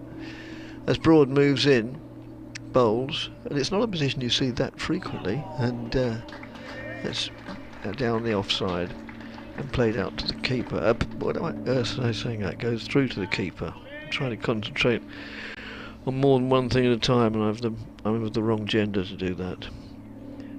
Following my tale, Mike. I must have related other tales at the time. He says, I'm hoping your cricket tour gets an airing too. There's no way I'm going to talk about cricket tours on air. We used to go regularly to Norfolk, based in Cromer with my club, and there's the old thing of what goes on tour stays on tour. That's outside the off stump, and goes through the wicketkeeper again. 231 for 2. The most significant figure, a lead of 87. Well, I suppose also coupled with the fact there's 76 overs to bowl. Those two factors are really going to be the equation throughout the day. 87 ahead, 76 overs. So they're the main parameters, I think, would be the word. So thanks for that. Well, I think most cricket tours are the same. I don't expect the cricket tours I went on ever were any more or less boisterous and eventful and forgettable. Yeah, I was just answering Steve Williams there. Said we've lost the commentary on the BBC Sport website as this one's eased into the offside, but I've just tested it on mine and coming through loud and clear. I could hear Dickie then. I'm the same, getting lots and lots of messages in. Thank you folks very much for all your correspondence. Matthew, absolutely made up to be at Trent Bridge. T, well played, chef. Graham Ward, I'll read it later. He sent me a link all about little chefs on the A1 and the demise of them we were talking about earlier. Yes. Yellow Belly says, come on Notts, need to take more wickets. Steve Williams, one here mentioning Dickie as Patterson bowls dropped on the leg side for a single. 232 for 2. Apart from Forest preserving their status, it appears Dick had an evening akin to an episode of Fawlty Towers. Yes, it wasn't dissimilar.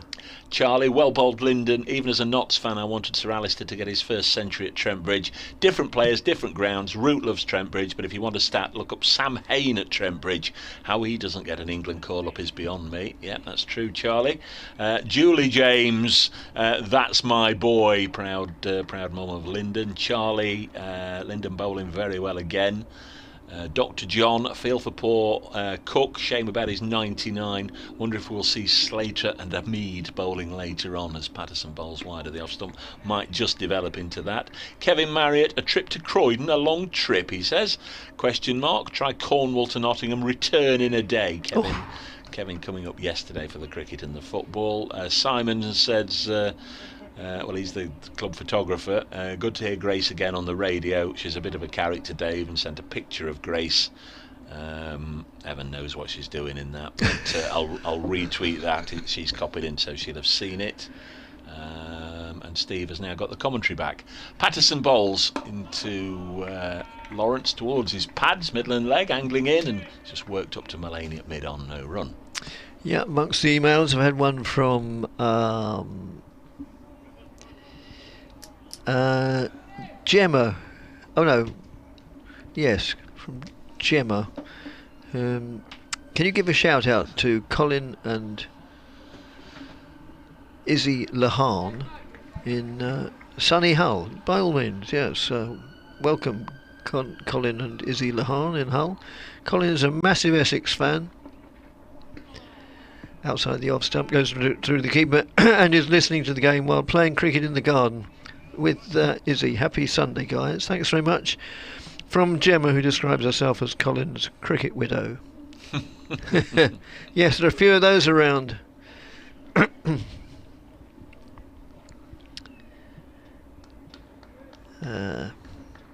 Ken emailed. Sorry, Dave, I think I took one of your deliveries. No, you're all right. This was your over, wasn't it? This one, all right, into the pad. I'm going to take a leg by here. It's angling down the leg side. Yeah, leg by 233 for 2. And that is the end of the 84th. Go on, you take it away if you've got more correspondence. Well, yeah, he says, thoroughly enjoying the Dick and Dave show. Waiting for the chef to complete... Oh, this was a little while ago. Waiting for the chef to complete his 100, so it may be some time before I send it. He's only on 99 at the moment. Well, I'm afraid that was a limit. Still on 99, sadly. Yes.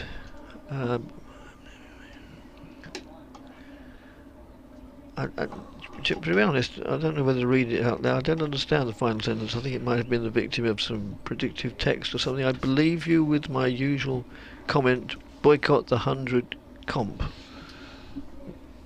No, sorry, Ken, but as I say, that's probably the vagaries of the system rather than of your good self. As Broad moves in, bowls, and that's just worked away on the onside, but no run scored. A big right boot prevents it going further. Oh, Ken, it got emailed back. Probably. Right. Sorry, and Andrew. He says you're no longer being heard on the app, but these are, yeah, a few minutes ago, so it's obviously back now. Broad from the pavilion end, outside the off stump, goes through to the keeper. When I say pavilion end, well, it's not just pavilion end. I mean the way the wicket is pitched. The wicket is right behind, the pavilion is right behind the changing rooms are in line with the batsman, and the Essex players who are not immediately involved in the middle are on the balcony of that, so they will obviously be aware they've got to keep still. I should think it's embarrassing enough for anybody to get in the way of the line of vision, but I should think if that one of your teammates, it's the ultimate. That's played out on the onside. Into a gap big enough to accommodate the taking of a single. Long email from Trevor. Good morning, chaps and chapettes, it says. I find it odd that Wesley chooses not to employ Lawrence even when the opposition is running riot. Chooses not to employ Lawrence. Lawrence is a bowler, presumably. Oh, I see. Yes, I beg your pardon. Yes, thanks, Dave. Yes. It does seem a little bit strange, doesn't it? Yes, because before the arrival of, as that's squirted is always the word used for such a shot, and I don't think many people have come up with a better one. Maybe Henry Blofeld wouldn't like it, but yeah, it squirted its way down to third man when the shot was intended to go maybe just forward of square on the offside. But 4 runs accrue, just as many as he was looking for. He being Tom Wesley. Broad standing with his hands on his hips, not too impressed by that shot. But anybody who's ever held a bat has played a similar shot in his or her career, probably. All part of the joys of this great game as Broad moves in again and bowls. That's outside the off stump. Goes through to... yeah, thank you, Trevor, and thank you, Dave, for explaining the comment. Yes, before the arrival of Simon Harmer a few years ago, then Dan Lawrence was the main spinner. And with Tom Wesley also capable of turning his arm over. Nowadays, Tom Wesley has certainly more or less faded into oblivion as regards a spin bowler, and Lawrence with his eccentric bowling action, and yeah, probably, I'm inclined to agree, probably doesn't get as many opportunities as he merits, particularly under yesterday morning's circumstances, where that's just played out in the offside, no addition to the score, when the Nottinghamshire batsmen, more or less this time yesterday, when the Nottinghamshire batsmen were making hay and trying to build up a big score.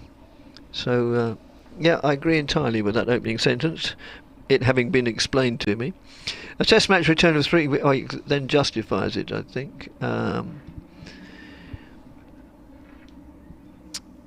It's quite a longish email, so it will need a little bit of editing. Yeah, going on to praise Lawrence's bowling abilities. Phil Tufnell, no less.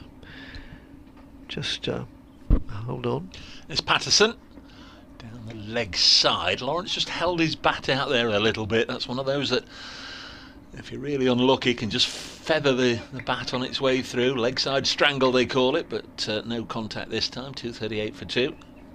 Yeah, Phil Tufnell opined, I like that word, opined that Lawrence was much more than a part-time spinner, and Moeen Ali said something similar. His bowling could also provide a possible pathway back into the England team for him, especially if he could cut out some of those dodgy shot choices in his batting. Best wishes, Trevor. Yes, thank you very much indeed. Yeah, I'm sorry I made a bit of a meal of reading that. The fact that Lawrence did have a little dab at that down the leg side has prompted Notts to put a leg slip in. It's Liam Patterson-Wide who's gone in there. This one wide of the pegs, goes through to the keeper. Notts did do something similar at Lord's, putting a leg slip in there, and Matthew Montgomery took a fine catch earlier in the season, but it's Liam Patterson-Wide who's gone in there for the time being. Lawrence on strike on 7. In fact, now they're going to swap over. Well, it's almost as if they're listening to what I said, because Liam Patterson-Wide and Montgomery have just swapped over, and Montgomery has gone in at leg slip. As I say, he did take a super catch there in that position in the match at Lord's earlier in the season. Patterson to bowl to Dan Lawrence. This partnership worth 19. Bowls now and driven back past the bowler for 4. Nicely struck by Lawrence. Sweet timing. Mullaney at mid-on, Broad at mid-off opened. This was just drilled to the onside of straight and away for 4. 242 for 2. Essex, quiet-ish morning. Yes. Seen them add 43 runs for the loss of Cook. Also had a message saying, oh, this is from my wife, who often acts as quality control. I expect you know, but the commentary on the phone has just gone. Yeah, that was at 12:15 she sent that. Yep, thanks, Sarah.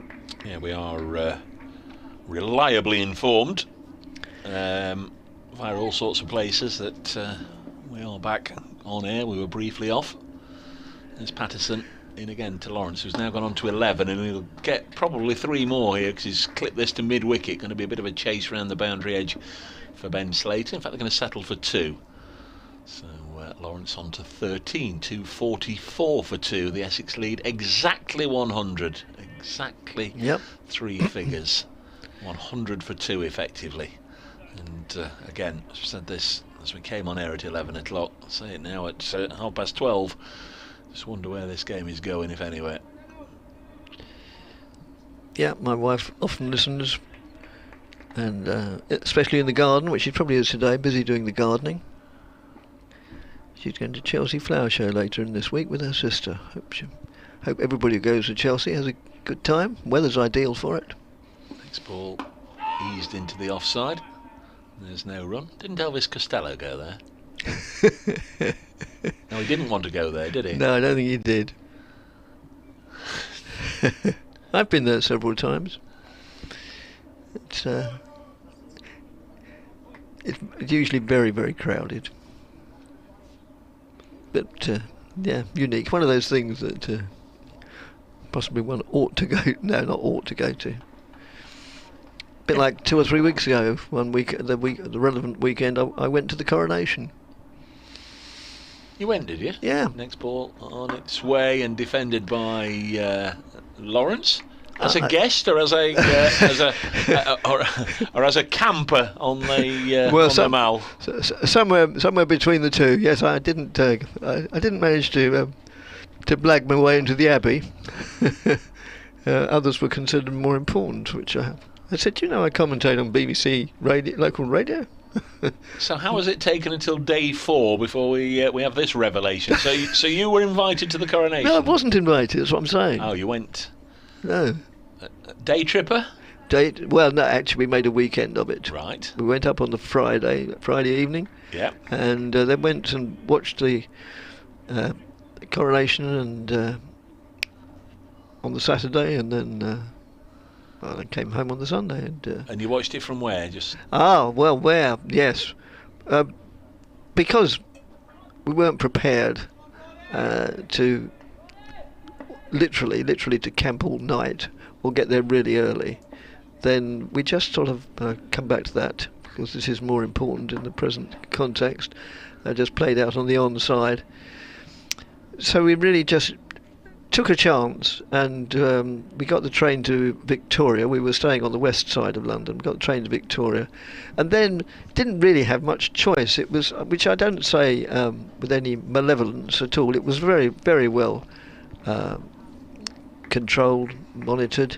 We were more or less shown into Hyde Park, and so we found ourselves watching, albeit in the drizzle. Got a very good position right in front of the screen in Hyde Park, and I thoroughly enjoyed it. I don't usually enjoy getting wet, but it was such a splendid event. So you watched it on telly? I basically watched it on telly, and you're going to say, well, if you'd stayed at home, you wouldn't have even got wet. and you're quite right. That's outside the off stump. I really went as much to absorb the atmosphere of the occasion as to just watch it on what turned out to be a large screen, and I'm very glad I did. And then afterwards we did wander then down the Mall and through the parks and Horse Guards Parade, and where the procession had been, and there were still hundreds of thousands of people milling around, and yeah, it was thoroughly enjoyable. Broad moves in, bowls to Lawrence, who goes on the front foot, and then tries to steer it backward into the onside, which he duly does. No addition to the score.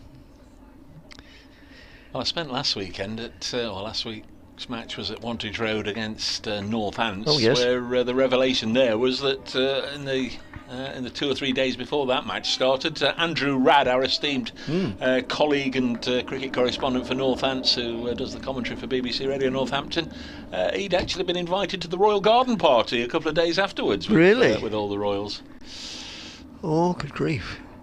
That's way wide of the leg stump, and the keeper makes a valiant attempt, gets a glove to it, so it takes a lot of the pace off it, but they still go through for a single, and Joe Clark is nursing both his shoulder and his hand now. I think he did himself no good doing that. He's still sort of shaking his right arm a bit. He did well to get a glove to it, and so excuse me. And turned 4 byes into 1.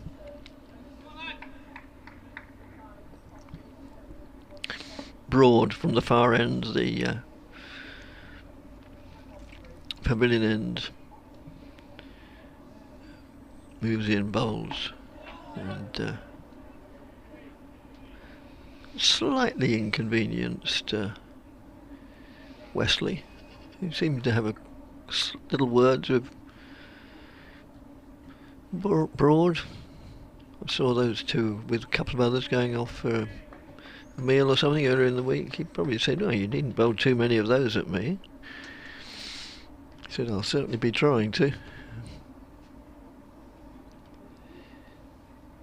Well, Stuart Broad started at Leicestershire, didn't he? Yes, he did, yeah. But not for long. Not for long. The potential was soon seen. Well, obviously, yes, he's a class act. Well, born in Nottingham, son of a was he? former Nottinghamshire opener, of course. Chris, who's Yes, the of club course. president. Yeah.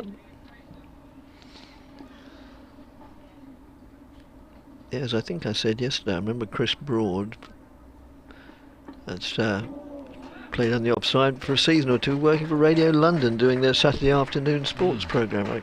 I can recall the days I did non-league football for the BBC Essex, end of the over 2:47 for 2.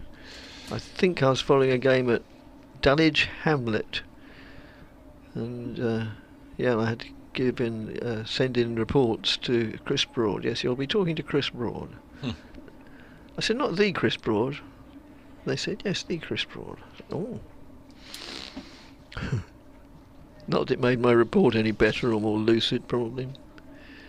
2:47 for 2. Still going to be Dane Patterson, this second new ball, 7 overs old.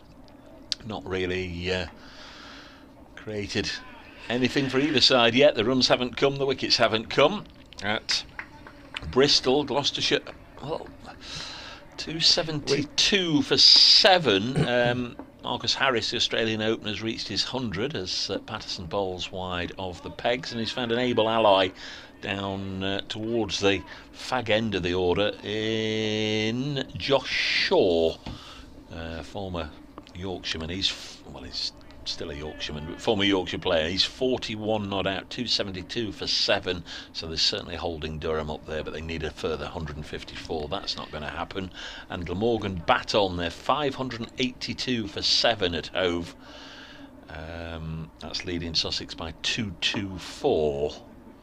I'd imagine the spectators there are looking for those 3 wickets to go down and then have a good old run chase through the day as this one swings away from Lawrence and goes through to the keeper. One match this afternoon in the Charlotte Edwards Cup, Western Storm playing Thunder. That'll be down at Taunton, and that's just about it in the UK, with a lot of county championship matches finishing yesterday, including the other 3 Division 1 games.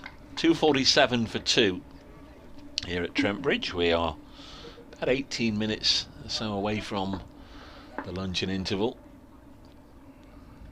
That's Patterson. He's in and bowls, and this is eased into the offside. And there's no run. We mentioned that Ben Hutton is Brett. Brett. I beg your pardon. I'm thinking of the other, or one of the numerous others. Brett Hutton isn't fielding. We don't know what's wrong with him. No. No doubt you'll be on the case at lunchtime. But,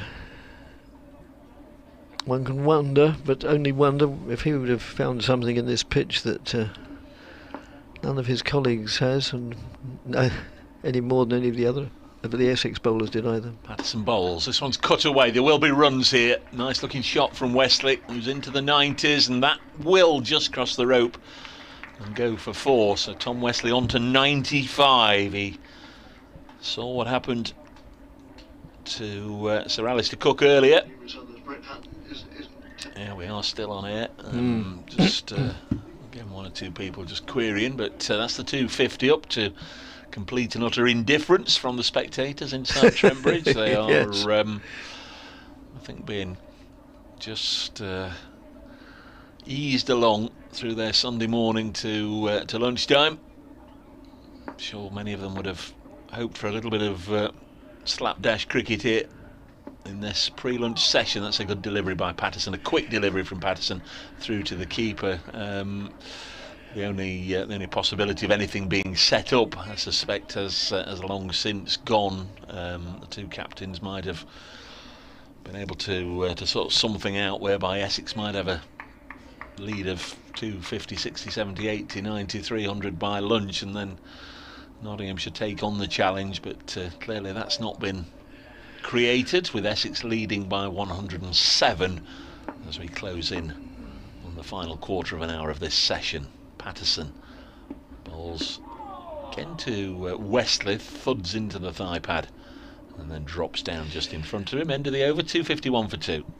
No, I don't think I mean, I came here expecting a morning, or in a way hoping for the morning that we've had with the Essex perspective. I didn't really expect the situation to be set up. It would be nice if it had been, but I'm not just defending Essex. I don't think many counties nowadays would do that under these circumstances. If you turn the clock back, yes, several decades, then it would have been great fun, and it would have been set up as you say. But I suppose it happened more then because there was less at stake. There was less money. There wasn't promotion and relegation, and it was all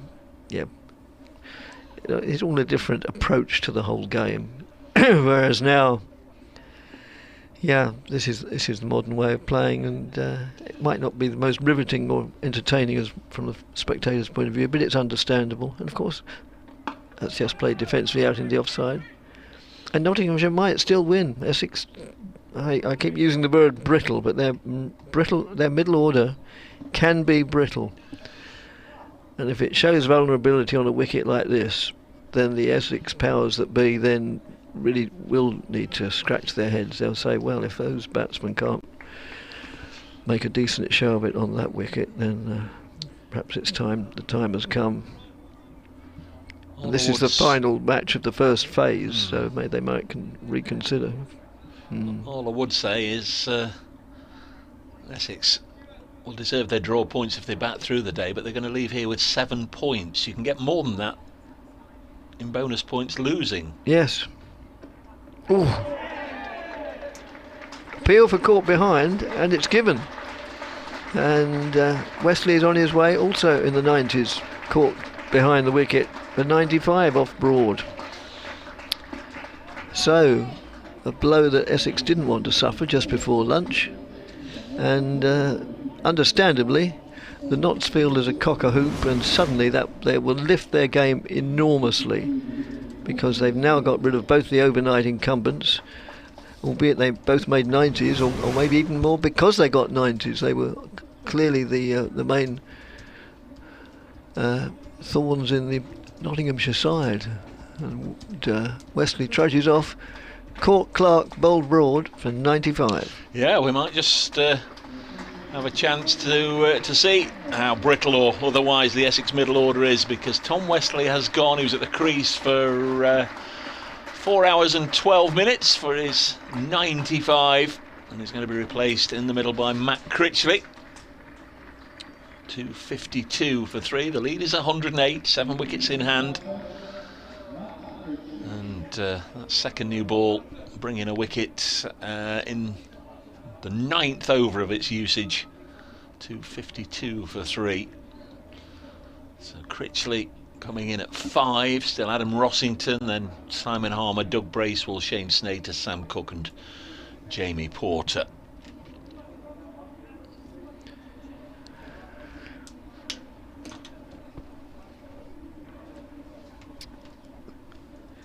So Matt Critchley, tall, former Nottinghamshire player, makes his way to the crease. Derbyshire. Derbyshire, Yeah. did I say? Yeah, sorry. I knew it ended in Shire. And makes his way to the crease, takes his guard from the umpire. Wanders down the wicket, does a little bit of gardening. And with 11 or 12 minutes to lunch, his sole aim is to still be there. Have lunch with his pads on. I don't expect they do, but because they can whip them on and off in a matter of seconds, unlike the old buckling process. So Broad, just as the sun goes in as well, Broad to Critchley.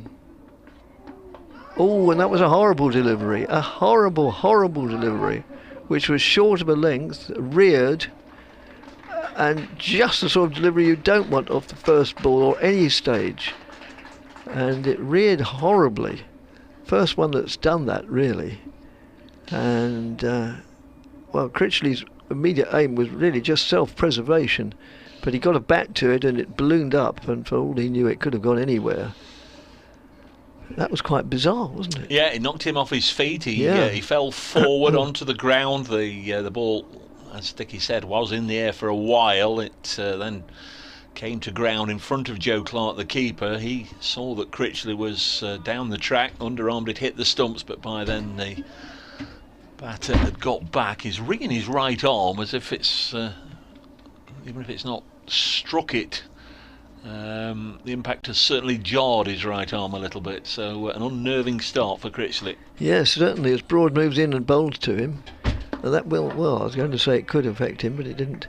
And such was the unexpectedness of that delivery. It not only took Critchley by surprise, but you could see nearly all the fielders sort of either thought or said, what the heck did that one do?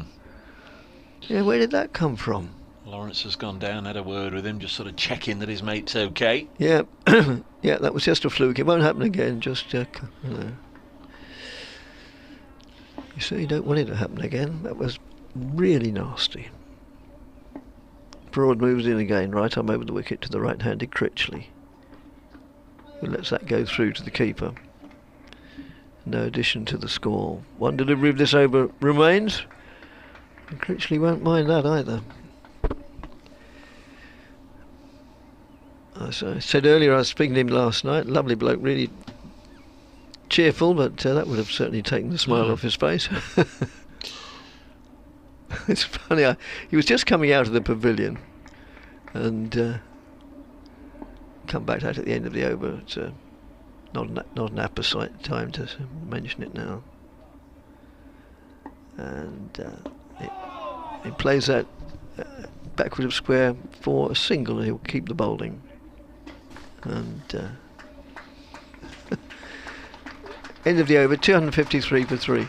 And he was just coming down the stairs in the pavilion, and in the short time he's been at Essex, I've got to know him reasonably well. I said, "Hello, Matt, any possibility of talking to BBC Essex?" He said, "Yes, of course, no problem." He said, I just must pop out to," and I thought he said to the Co-op, because there's a Co-op, other supermarkets available, but not in that particular area, opposite the side entrance to Trent Bridge, and quite a few of the players were going off into this aforementioned supermarket to get things.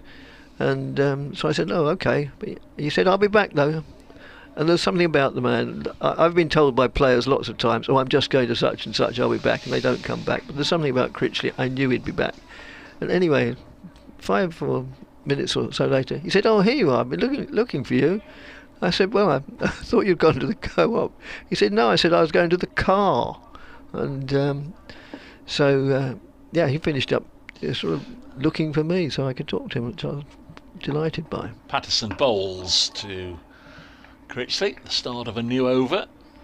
The former Derbyshire skipper just plays this out onto the leg side, fielded by Patterson wide. O'Shaughnessy is the umpire at this end, just have a little scratch of his left ear, left cheek, then readjusts his floppy sun hat, or his straw boater, or his Panama, whatever it is that the umpires are wearing these days. Yes. There's Patterson. Unusually for him without a wicket. Bowls to Critchley. Lets this go through to the keeper. 8 minutes to 1 o'clock. Yeah. Notts would love another strike before lunch. Oh, wouldn't they ever? Wouldn't they ever? Essex 253 for 3. A lead of, I'm now tempted to say, only 109. Yeah, 109 for 3. There's still 69 overs to go after this one. And given a good batting track and good batting track and good batting side. Patterson bowls nice and full, punched away by Critchley. Out towards the Fox Road side. Lyndon James, the only fielder out there, easily gathers and fires in a return to Joe Clark, who's caught the two Essex overnight players this morning. Alistair Cook caught Clark bowled James for 99. Wesley caught Clark bowled Broad for 95. 254 for 3 is the current score. So we've only had 55 runs and those 2 wickets this morning. Not been dreary, or I've certainly not had defence. It's been a dreary passage of cricket. There's been plenty happening as Patterson bowls, and again a little bit of a fiddle by Lawrence outside his off stump, goes through to the keeper. Lawrence made 16 in the first innings. He was caught behind off Brett Hutton, who's not been on the field this morning in the first innings. Yeah, what I was getting around and saying was, given the quality of the wicket, I mean, if it came to it, Nottinghamshire could score at a pretty healthy rate, couldn't they? I mean, 110 lead. If they needed something around, they'll need a bit more than that. But if they they could get 110 in an hour and a half if they put the foot down. I don't think there'll be too many of these playing in the T20 Blast next weekend, as this is pushed into the offside. But they take a single, but might just become a bit of a T20 chase later on in the day, but a lot of work to do first. Those 7 wickets are going to take some getting. Goes almost without saying. 255 for 3. Lawrence on to 15. Critchley has a couple. Still 1 ball left in this over, and then probably time for 2 more. Board's showing 5 to 1. As Patterson runs away from us and bowls, this is nudged up to Broad at mid-off. He plays keepy-uppy. End of the over. We've had 26 overs this morning. No, we haven't. We've had 27 overs this morning. And Essex, who began the day 199 for 1, are 255 for 3. And realistically, or maybe more sort of hoping to be proved wrong, I don't think, good a bowler as he is, that even Simon Harmer could get a great deal out of this on the 4th innings. Not enough to be the hero as he has been on many occasions. I think this is just too good a batting track even for the likes of Harmer.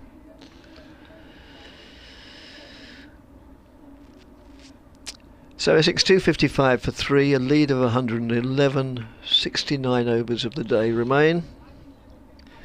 Probably 2 before lunch. Depends if anything significant happens in this over from Broad to Lawrence, who gets squared up, looking to play it on the onside as he frequently is. Probably got a leading edge, and it went out to mid-off.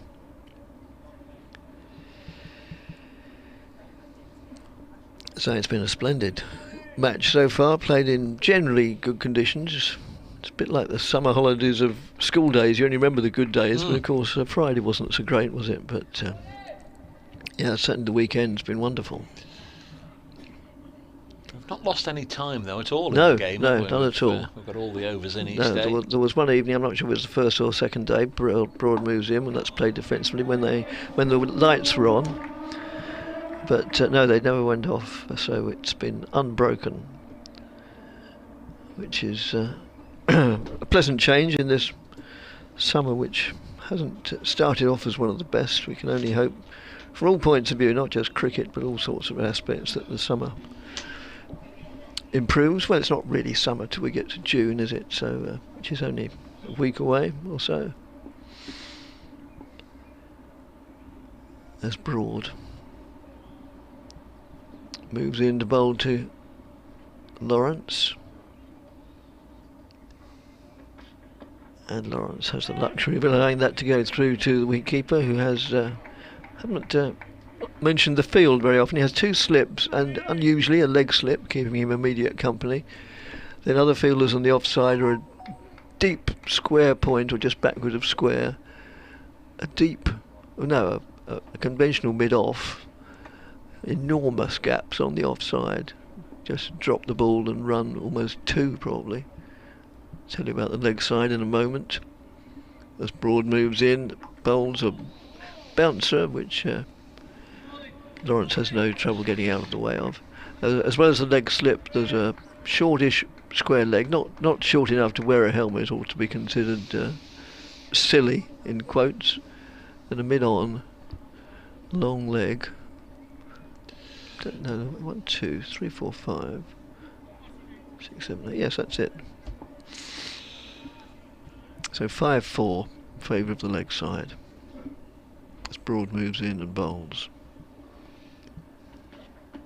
And Lawrence plays that into a gap in the leg side, fielded by mid-wicket, moving in off the boundary in front of the Fox Road stand, which still has a couple of dozen people in it, a bit more perhaps, 3 dozen.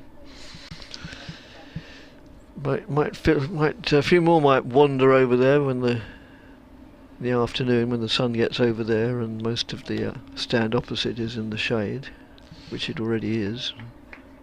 Board showing 12.59, 1 ball left. I think if I was Matt Critchley, I might just be taking a fresh guard or a straight bootlace, but here comes Broad. To Critchley. Oh, and that inconvenienced Critchley a little, nowhere near as much as the first one, and there goes my 12 o'clock report, 1 o'clock. Thanks to Dickie for his company and commentary this morning. 2.56 for 3. There is going to be 1 more over to be bowled.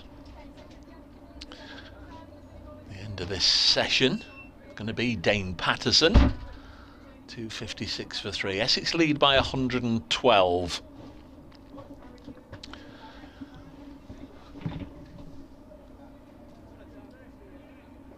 One more wicket would certainly not open the door for Nottinghamshire, but might just put a little bit of a different slant on things.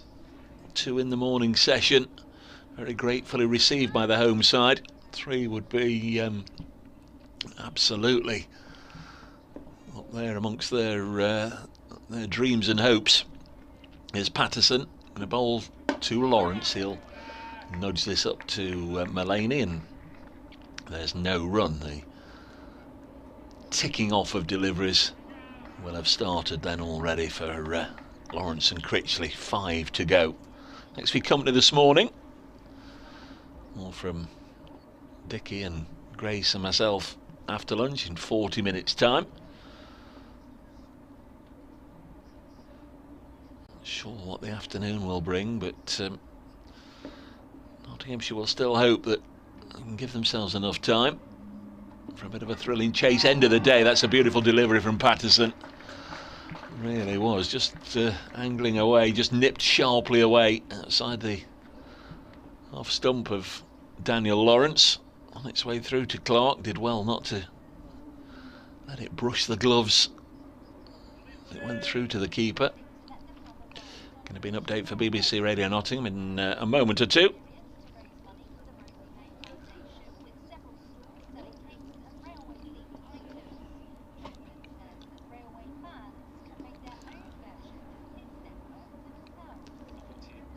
Patterson to Lawrence. Solidly pumps this up to Broad at mid-off, no run. Broad swiping the back of his neck for a little bit of sweat.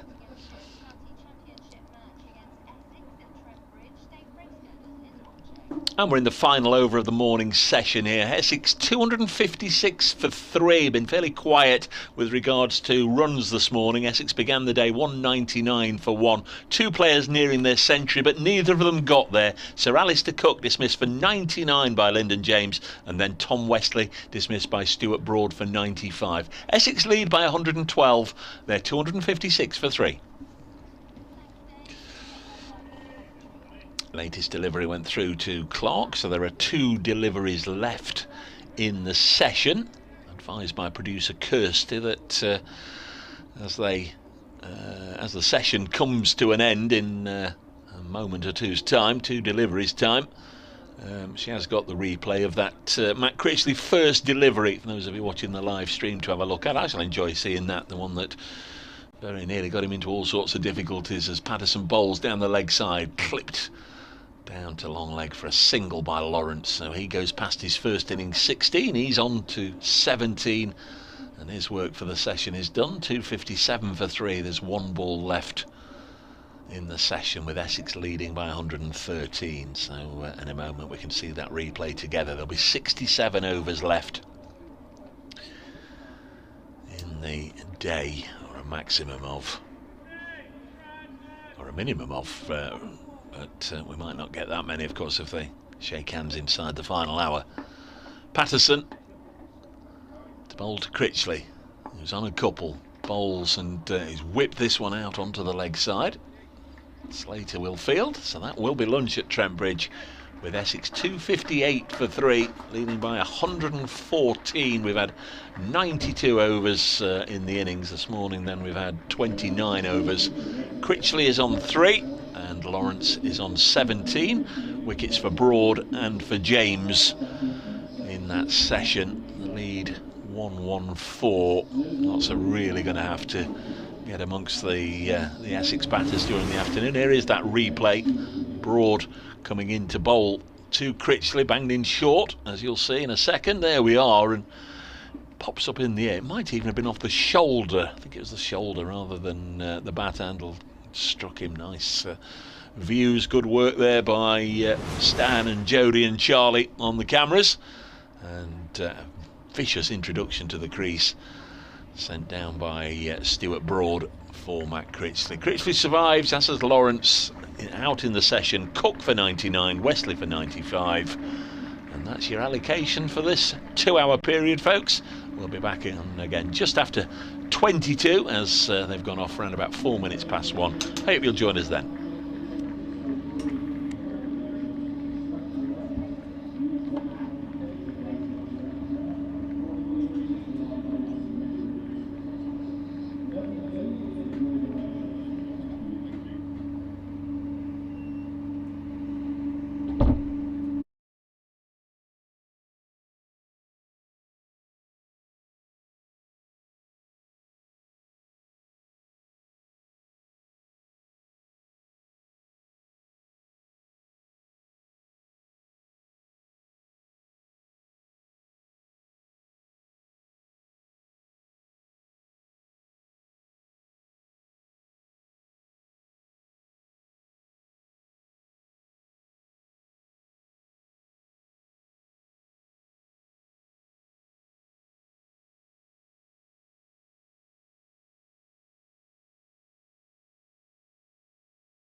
Well,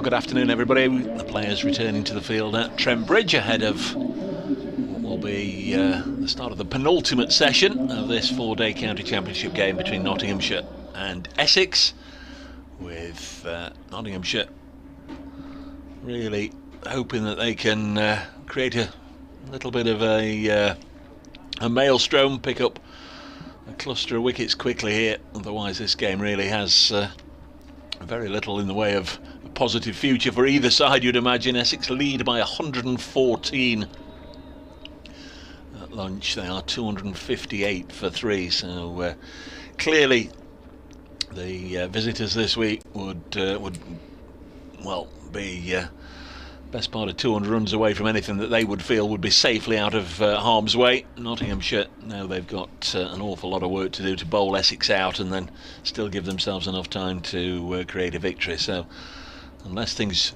sort of alter dramatically in this session to what we've seen over the last 2 days, you'd imagine we're going to be looking towards a handshake sometimes early in the final hour, but not so going to give it a go, with Stuart Broad about to open the bowling this afternoon from the pavilion end. Bowled a few quick deliveries this morning, including a fearsome delivery. Matt Critchley arriving at the crease at the fall of Wesley's wicket. That reared up, struck him on the shoulder, really discomforted him. Broad, I'm sure, will be encouraged to deliver more. I'm Dave Bracegirdle from BBC Radio Nottingham. Dickie Davis from Essex Sport will be with us before too long, and alongside me for the first part of the afternoon, the Blaze opening bowler, Grace Ballinger. And it'll be Broad to take the first ball. Good full delivery, bringing Critchley forward. That's your cue. I need a prodding stick then, and just like prod you. Put me on the spot a bit. You've got to be aware. Nobody expects the prod. 2 slips in play for Stuart Broad and Lyndon James in at leg slip. You found a nice carrot or something to munch on? I went for the fish and chips. Fish and chips, there we are. Food of champions.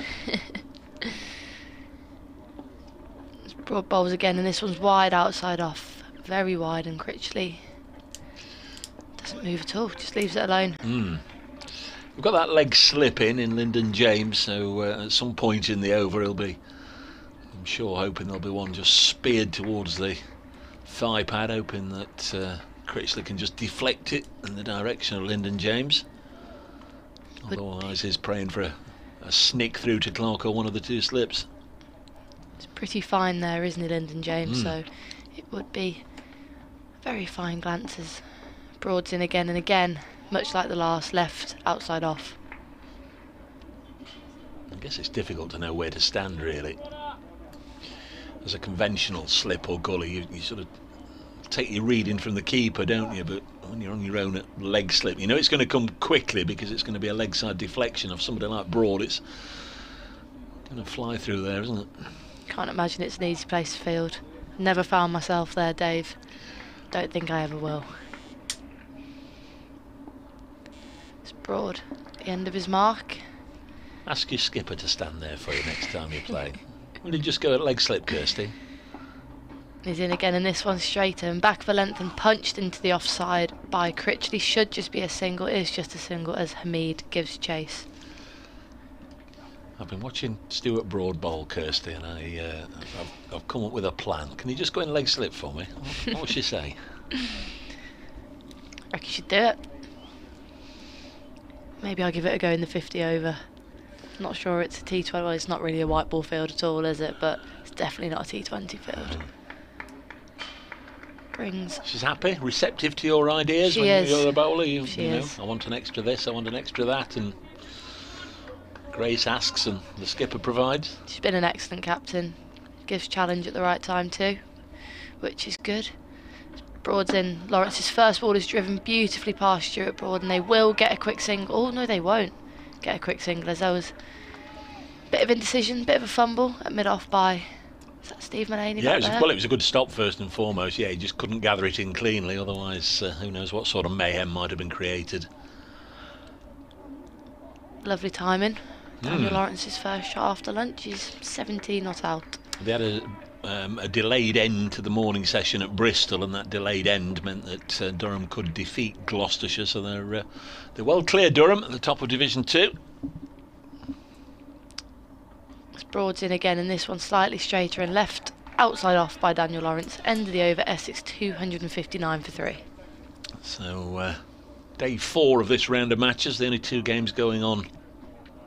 This one, the only Division 1 game, and at Hove, where Sussex are playing Glamorgan, the only game left in Division 2.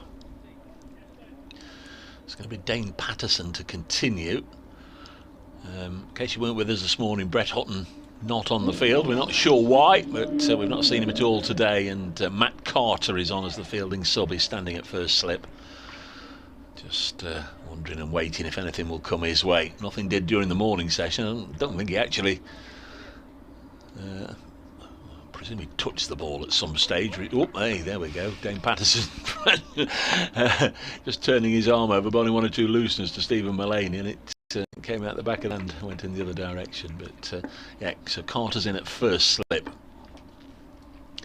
Calvin Harrison at second, as Patterson in to bowl to Critchley, works it away square of the wicket for an easy single, and it's 260 for 3. Essex lead by 116. I think all the Essex supporters obviously will be hoping that it's another relatively quiet passage of play, and Essex can just steer their way to popping those 5 draw points in the basket and getting on the coach and heading back towards the southeast. But in terms of it being a spectacle, in terms of it being something to energise this predominantly Nottinghamshire crowd, the home supporters will be hoping there's cluster of wickets in this spell, and then a little bit of a run chase later on. This next one's worked into the offside by Lawrence. He'll come back for 2 as the throw in from deep is towards the non-striker's end. It makes everybody scuttle about here, there and everywhere. Dane Patterson was not in a position to gather it. It was a throw from Lyndon James, who ambitiously decided to throw down the stumps from 70 yards away. Patterson couldn't take it. They missed the stumps. The umpire had to leap out of the way. Critchley running towards this end had to leap out of the way, and it's a good job Ben Slater was backing up. But if Lyndon had pulled off that bit of fielding and executed the throw to perfection, everybody had been saying it would have been one of the best bits of fielding ever seen on this famous old land. Patterson in once more. This one just shapes away from Lawrence. That was a lovely delivery, wasn't it? It was, yeah. He's bowled well, hasn't he, this year, Patterson? It's been a great pick-up for Notts. This is his 3rd season with the county. Would have come in 2020, but COVID scuppered that. 50-odd wickets in his first season, 2021, and even better last year. Turns, balls again. One, don't think, got up as high as the previous delivery. Goes through to Joe Clark, and there's no run. We only had 59 runs during the morning session for 2 wickets, but 2 big wickets in every sense. Alistair Cook out for 99 and Tom Wesley out for 95. Standout Essex performers in this game. They both went well past 50 in the first innings as well, as Patterson bowls once more to Daniel Lawrence. He eases this into the offside. Matthew Montgomery, the top scorer in the match with 177 for Notts, does the fielding, lobs the ball to Patterson White, the ball polisher, to give him his full title. Do you reckon he'd be happy with that title? He would, Liam would, yeah.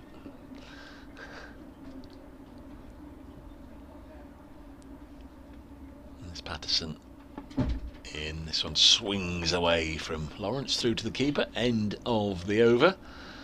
Last week at Northampton I saw him with a pile of freshly laundered cricket whites that the hotel had done for him overnight.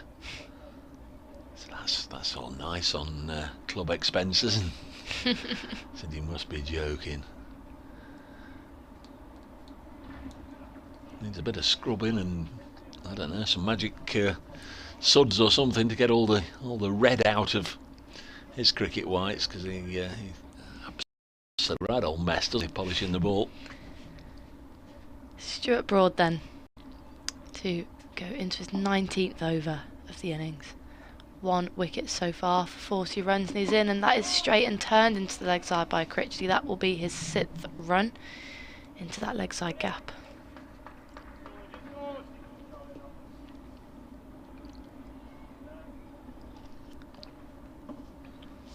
Just 3 fielders out on the boundary rope. A deep mid wicket. Would you call that a mid wicket, or yeah, you would, wouldn't you? Certainly, Matthew Montgomery. Fine leg and a deep point. No cover fielder enticing that drive with 2 slips. Sort of yes, he's deep mid wicket, isn't he, in the cricket sense, but he's probably going to be asked to be run to his left and to his right, so he's sort of sweeping up all areas out there. Brought in again, and a defensive shot into that offside gap by Danny Lawrence, and it's a quick single. Clever cricket there. Brings him on to 20. It's been a decent 20 thus far. It's a women's match this afternoon, isn't there? Yeah, Thunder versus Storm, I think, down at Taunton. Yeah, Western Storm Thunder at 2:30. That one gets underway, as you say, down at Taunton.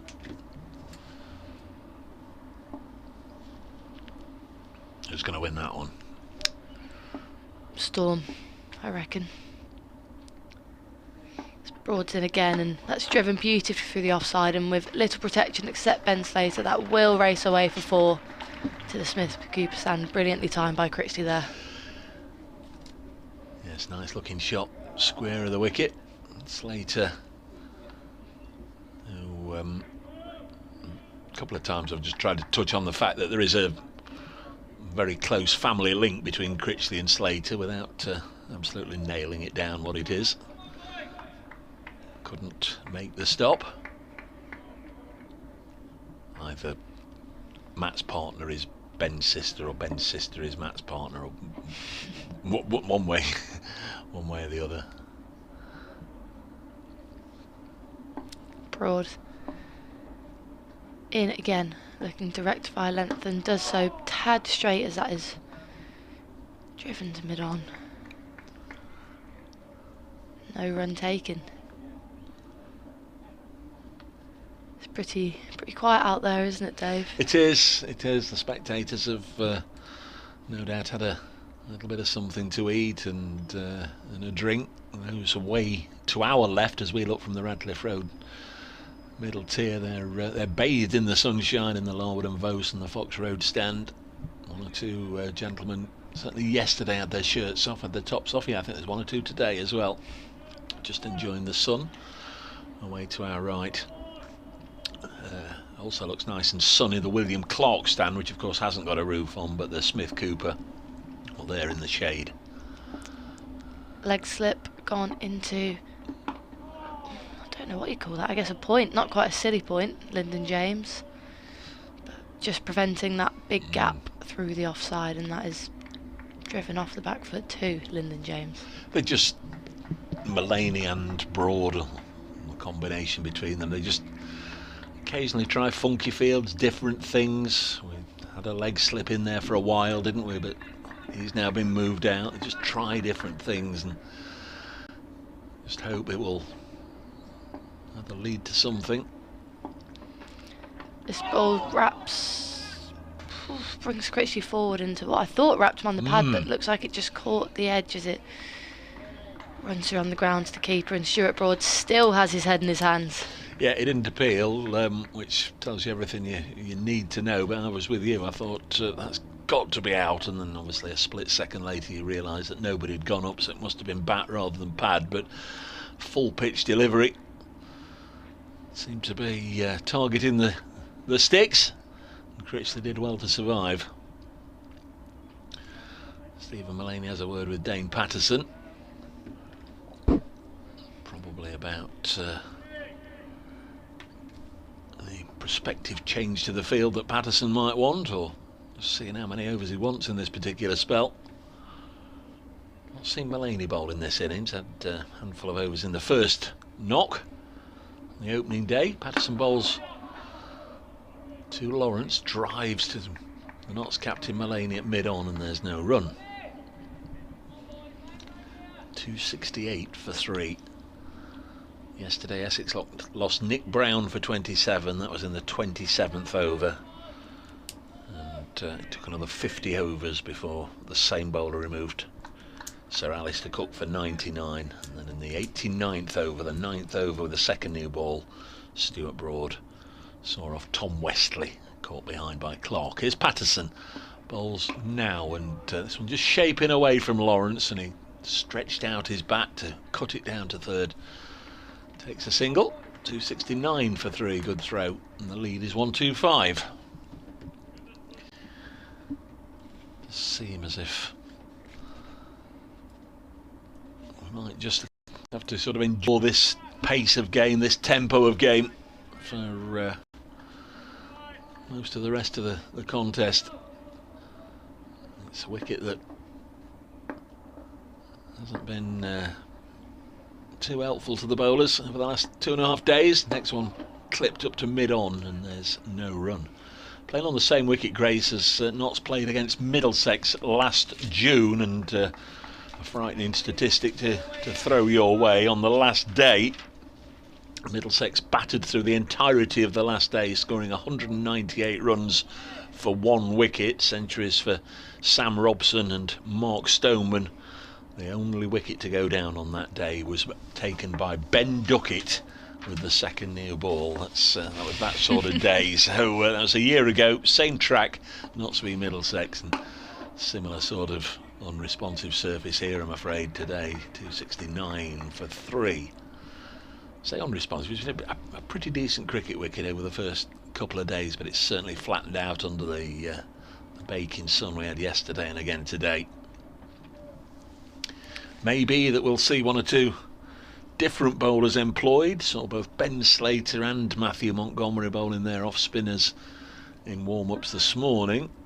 Kelvin Harrison, of course, the leg spinner. We've only seen a little bit of him, but not at the moment. As you'd expect, just going for the main 2. Certainly with the main 2 with Houghton off the field. Next one's off the bottom edge. Just dribbles out on the offside, and Harrison comes from slip to field. 269 for 3.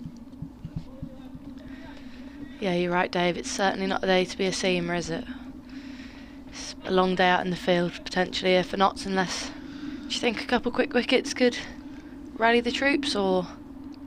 Well, that's the thing that you'd have to believe in. There's always somebody out there just trying to lift everybody's spirits. Come on, 1 brings 2 is the old cricket saying, isn't it? This is pushed into the offside. 269 for 3. Get 1 wicket, you might get another one. At the end of that Patterson over, he's 24 overs, 2 maidens, none for 55. But experience tells us that Stephen Mullaney doesn't like to let things just ride or drift along for too long. He's going to give Broad and Patterson maybe 3 or 4 overs apiece, and then he'll ring the changes. He'll bring in these funky fields. He'll try something. Mullaney will still believe a golden half an hour for Notts, and they could be well into and through the Essex middle order, and still potentially have time after tea for a little bit of a 20 over run chase maybe. You've got to believe, otherwise there's no point standing out there, really, is there? Absolutely. Will be Stuart Broad to continue. Daniel Lawrence awaits on strike, and that one he goes to play out, but give him the benefit of the doubt and say he left it at the end. It was good delivery back for the length from Stuart Broad, and that will give him some encouragement. Yeah, why did Lawrence have a little nibble at that? And that's the question he's asking himself. You will have been saying or thinking, concentrate. If it's wide, leave it. Know where your off stump is. You know all about Broad's tricks. Lawrence has been a teammate of him, he'll have toured with him and all the rest of it. And then he gets a ball that's just nipping away, one that you can comfortably leave, and he's still drawn in just to have a little fiddle at it. Broad's in again, and this time full, and another player miss from Lawrence going for a drive. Just getting a little bit frustrated, Broad. Not quite. He's not quite 8 out of 10 or 9 out of 10 on the frustration scale yet, but he just fancies just getting his dander up a little bit by the fact that Lawrence played and missed at both of those.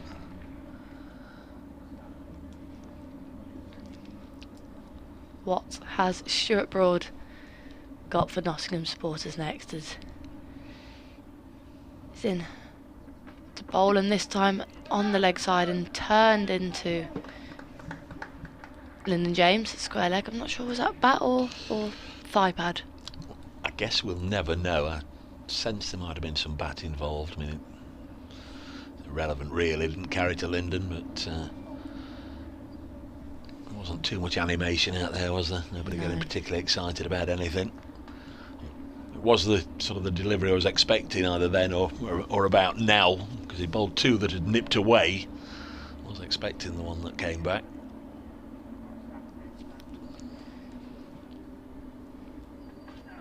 Another again back of the length, bit straighter this time, as Daniel Lawrence has to play at that one and defensively gets behind the ball. Shadows a couple more defensive shots. Daniel Lawrence just sensed his concentration might have slipped slightly for the first couple balls, and he's reining himself back in. Yeah, he's in the England 15 for that forthcoming test against Ireland, so not really want to throw his wicket away here and leave Trent Bridge with scores of 16 and 20 odd. Would like to bat through the day, make a statement score if he can. Just remind the selectors he's in reasonable nick. Broad goes full Yorker length, and it's pushed straight by Daniel Lawrence. It won't run away for 4, but they will get a very comfortable 2. So Mulaney gives chase. Well dug out by Lawrence and managed to get something behind it too.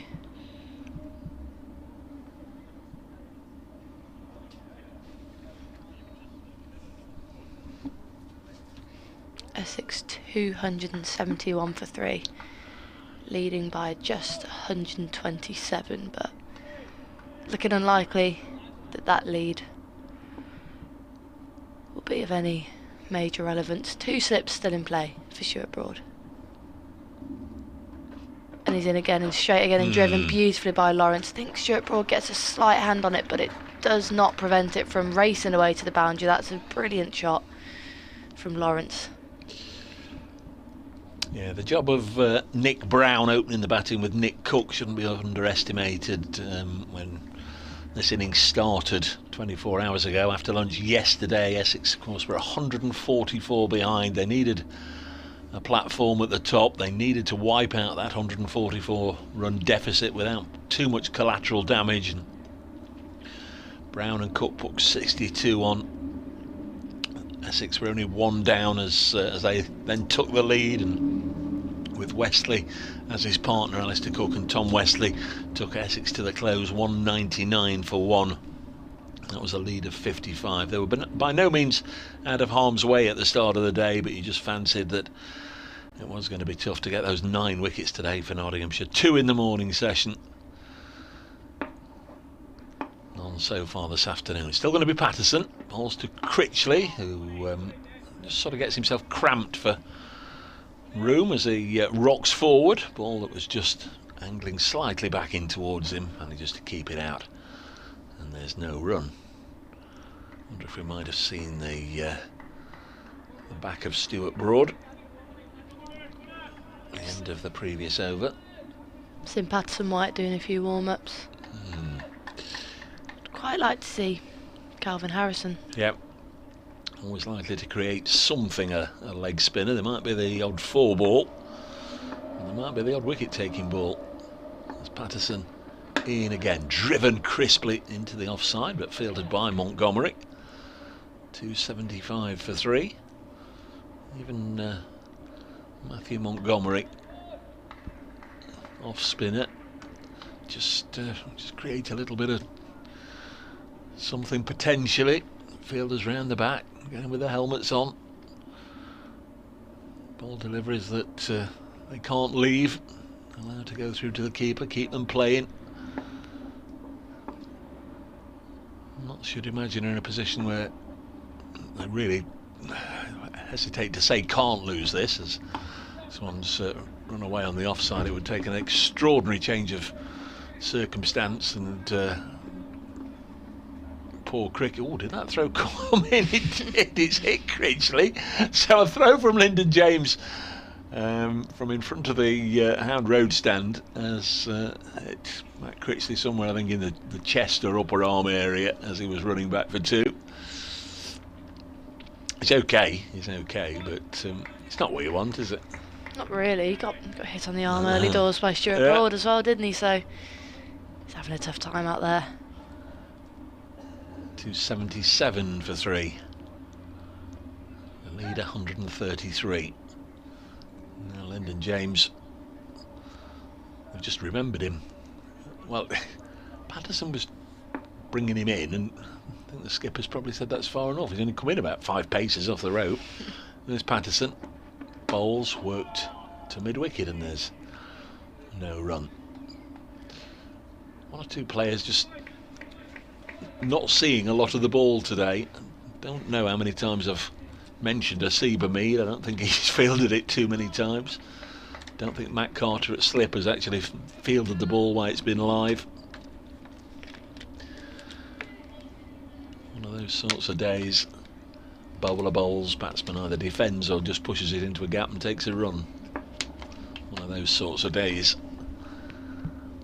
Patterson bowls Critchley, former Derbyshire skipper, blocks up as far as Stuart Broad.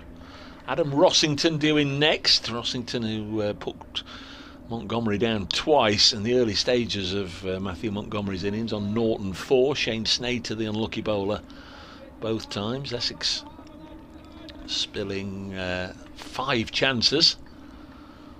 Simon Harmer, who just refreshed myself, getting hold of the scorecard. He went for 100 in the first innings. 1 for 100, Simon Harmer. As Patterson bowls the delivery that comes back into Critchley, keeps it out, end of the over. 277 for 3. Montgomery, I thought, played Harmer very, very well indeed. He was always eager to go straight down and reverse sweep the spinner. Made it a little tricky for Harmer to build any pressure. Doug Bracewell, he's listed at 8. Shane Snater, Little Chef, Sam Cook, and Jamie Porter. Wonder how many of those we'll actually see get out there today and have a bat. Got a change of bowling. So Broad again has had a 4-over spell, as has been his want and his usual modus operandi through this particular match. And after 4 overs, he's out of the attack. Lyndon James coming on. Where are we? Do you want a break now or in half an hour? Whatever suits, I'll do anything. Do you want a break now or in half an hour? Okay, now. There you are. We've sorted out our schedule on air for you all to hear. Grace is having a break. Grace is heading off for the dessert counter, I'll tell you. 277 for 3. It's going to be Lyndon James. Going to bowl from the pavilion end. A couple of wickets for Lyndon in this innings. Both openers, Brown and Cook, as superbly described by Dickie Davis. You got Sir Alistair's wicket. See if you can get another one. I did. Yes, I did indeed. And well, no, of course I didn't really, but yeah, right. So it's going to be Lyndon James again. Got 2 of the 3 wickets. Moves in from the pavilion end. Bowls, and that's outside the off stump. Goes through to the wicketkeeper. Did you manage to establish what's wrong with Brett Hutton? No. But he's still not on the field. He's not, no. So we wish him well, not well, with, we do, whatever it is. Yeah, not with some issues in their fast bowling department, with Ollie Stone out with a hamstring injury and Luke Fletcher with a niggly ankle. And Lawrence, quite an exaggerated leave really, swings the bat round right behind him, so there's no possibility it's ever going to get in line with the ball.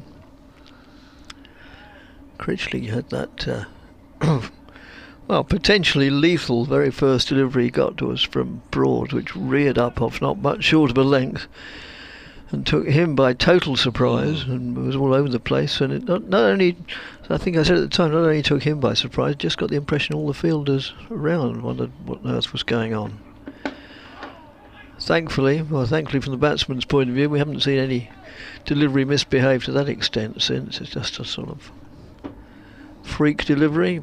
Well, we saw a replay of it, Dickie, at lunch. I had a couple of looks at it and the different angles. Oh, what on? He didn't play it tremendously well. He No. was advancing a yard out of his crease to Stuart Broad, who either saw him coming or it was a premeditated bouncer anyway. But Critchley almost walked into it, and that's why it struck him high on the shoulder. Yeah.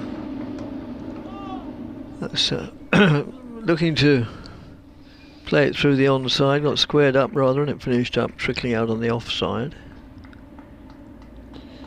Lots of noise again outside the ground from whether it's motorbikes or exhausts or whatever. No work going on today on the Dave Bracegirdle retirement apartments away to our right over the Bridgeford Road. They were noisy on Thursday and Friday over there. A lot of building work going on outside the ground. As that's met with the full face of the bat, played out to mid-off. No addition to the score. 133 ahead.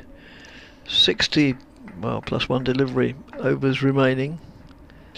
So it's over 2 and over, but that's not much on this pitch. Essex will need a lot more before they can even think that they're anywhere near safe. This wicket, when necessary, probably could produce a stack of runs. But safety first is, as the name suggests, the first priority for Essex at the moment. They go through for 2 as it goes out to long on, and they think a third, and a third is taken quite comfortably. It's a long boundary out there to the long on boundary, and yeah, the 3 was always going to be easily accomplished. I think we're going to get some spin now. We've got the protective pads and other paraphernalia being brought out for a Seba Mead, so Liam Patterson-White is going to come into the attack. A little bit of orthodox slow left arm. Thought he bowled nicely. In fact, it's going to be Matthew Montgomery who's donning the gear. Now an extra set has been brought out for a Seba Mead, so it may be that there's going to be plenty of close to the wicket company for Lawrence and Critchley. Patterson-White wicketless so far, 24 overs, 5 maidens, none for 64. Thought he bowled very well at Sir Isaac Cook yesterday. Once or twice he troubled the former England captain. Yep, had a couple more emails in. Thanks, Gary, for reminding me I was going to talk about the East Anglian Premier League yesterday, and from what I can deduce from the scorecards, the match at Frinton. Mike in North London's emailed. I'll probably praise that, but it's a sheer luxury, one of Paul Whitehouse's many characters, just luxuriating commentaries. And the beauty of the streams is that you can freeze and return at a later time. Yes, we can't speak highly enough about the quality of the live on stream now. Camera operators do a brilliant job, the production team do a great job, and it's all happened quite in a relatively short time. I mean, only a few years ago, certainly pre-COVID, it was all very, very rudimentary. There was just 2 fixed cameras at most grounds, one at each end, not being operated at all except remotely, and so once the ball was hit, well, not much, I was going to say off the square, certainly off the square, but even off the strip, then you didn't really see where it went, so it's vastly improved. There's Liam Patterson-White bowling from the Radcliffe Road end, bowls to Lawrence, just eases it square of the wicket on the offside, takes a single, moves on to 31, 281 for 3. The lead is 137. So Notts have put in a leg slip, a Seba Mead. They've got an orthodox slip in Matt Carter, and fairly tight in, short extra and short mid-wicket. Next one cut away down towards third man. There's going to be a scamper and a chase and a run for Lyndon James, and they're going to come back for 3. Whilst that is retrieved, 284 for 3, and Essex lead goes up to 140.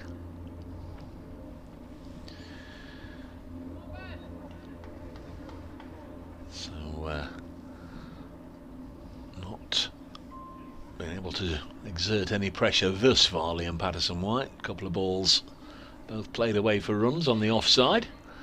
Got a wardrobe malfunction there for Dan Lawrence, just briefly dropped his trousers just to sort out I'm used to that now. I mean, after my episodes of last night. Well, something came undone. It's now been knotted back up. He's taken a fresh guard, or just checked his guard, from umpire O'Shaughnessy. Patterson-White bowls and Lawrence forces it away. Again, square of the wicket on the offside. Notts might want to look to plug that gap before it really does become a profitable area. Essex 285 for 3, leading by 141.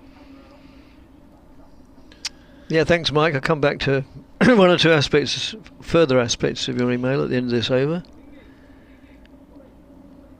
Patterson-White has relayed his thoughts to skipper Stephen Mullaney, and Hamid has gone over from leg slip to second slip.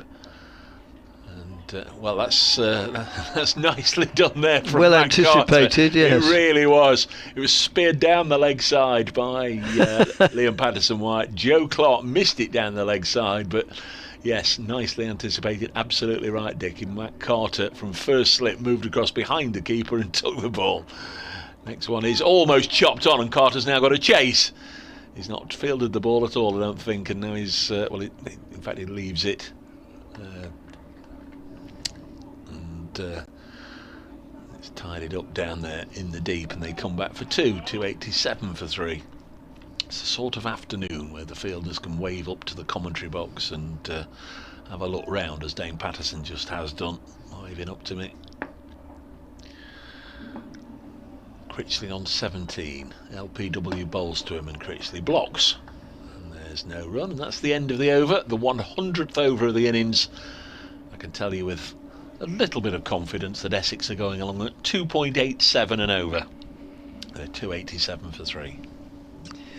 Mike says, well, thank you very much, Mike. It's very good of you to say these things. He says it's been a wonderfully entertaining double act. The present combination of you and Dave combining north and south, except that this is East Midlands, yes, it's not north. Yes. That's the sort of attitude that the north begins at Watford, isn't it? No, this is East Midlands, but yeah, I'm not picking. I'm not a northerner, Mike. No, but nonetheless, the thought is much appreciated. We won't. Where's Mike from? North London. Oh, well, I'm north of him. Yeah. As James moves in and bowls. And that's played out on the offside, no addition to the score. Entertaining double act. You'll have to get us some bookings in, yes, in yes, Chelmsford quite. later in the year, Dickie. Essentially, all we've done really is blather on about what we've seen and comment on our wonderful listeners' correspondence through the 3 or 4 Well, days. yes, you yeah, that's a very good point. You do the emailers and the texters; they make it so much easier for us.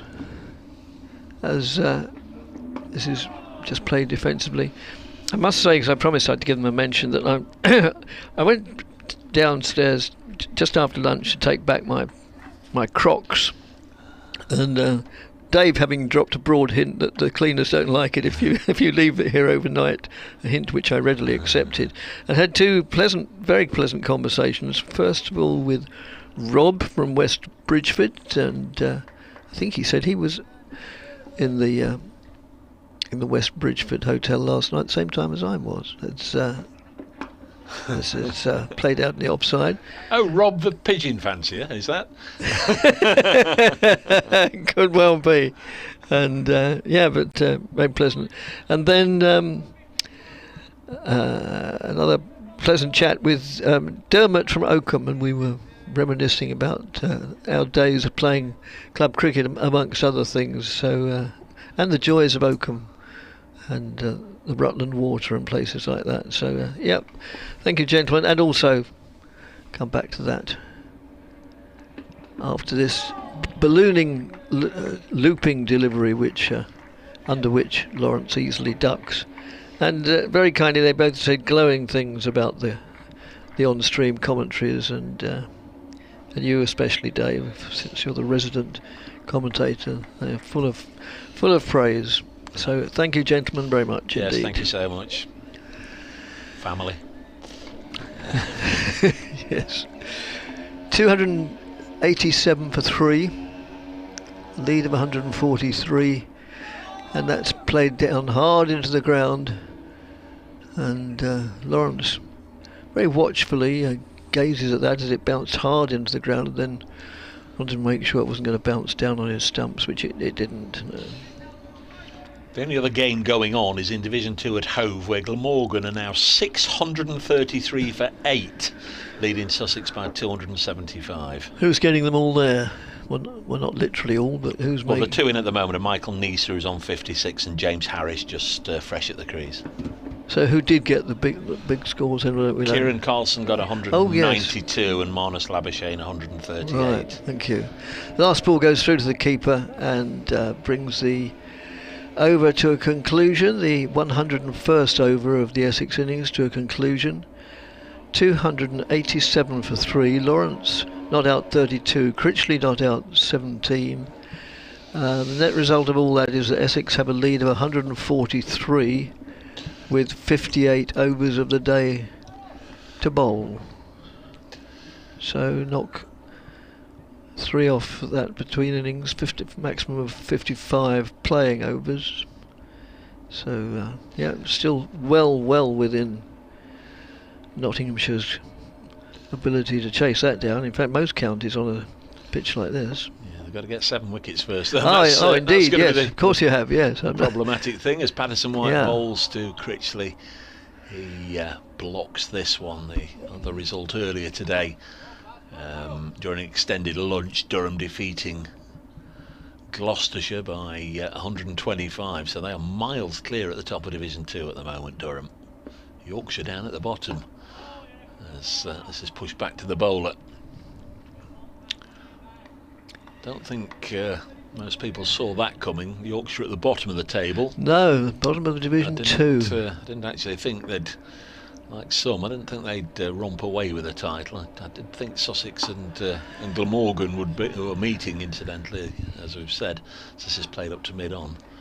I thought they would be two that would challenge for promotion strongly this year. I think with their resources, Sussex and Glamorgan would be welcome additions to the top flight. It's LPW bowls to Critchley, clips it out to Slater, who usually fields on the Fox Road side of the ground, but whether it's a bit of seniority or what, he's found himself in the shade and fires in a return. 288 for 3, Essex lead by a gross. Encouragement for Barrel, which is Liam Patterson White. Down the track comes Lawrence, lifts it high over the bowler's head, and one bounce into the advertising boards down below us for a straight driven 4. Lovely clean pick up from Dan Lawrence. 292 for 3. Yes, it was very clean pick up and perfectly safe, because there was no long on or long off, and just as soon as it cleared the bowler, and it was 4 all the way. No doubt they will, or maybe even have posted somebody down here to prevent his doing it again, or deter him from doing it again.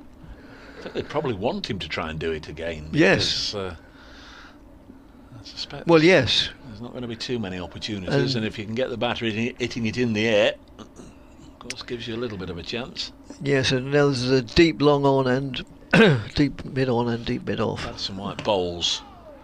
This one's played along the ground out to deep backward square. Fielded. Is that Ben Martindale on the field? Doing the... no, it's not. Sammy King doing the fielding. 293 for 3 on as a sub. I think Broad's off the field at the moment. Right, one of the first things I usually like to do on a Sunday morning, once I've had breakfast, is look at the local club cricket results, as I think it's pretty obvious now I'm very interested in club cricket. The top league round Essex way is the East Anglian Premier League, and only 3 Essex sides in that. Did Whittam win?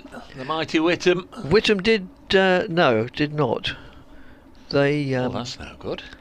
in fact, they came a very poor second, beaten by 195 runs, bowled out for 72. Oh dear! In reply to Sawston and Babraham.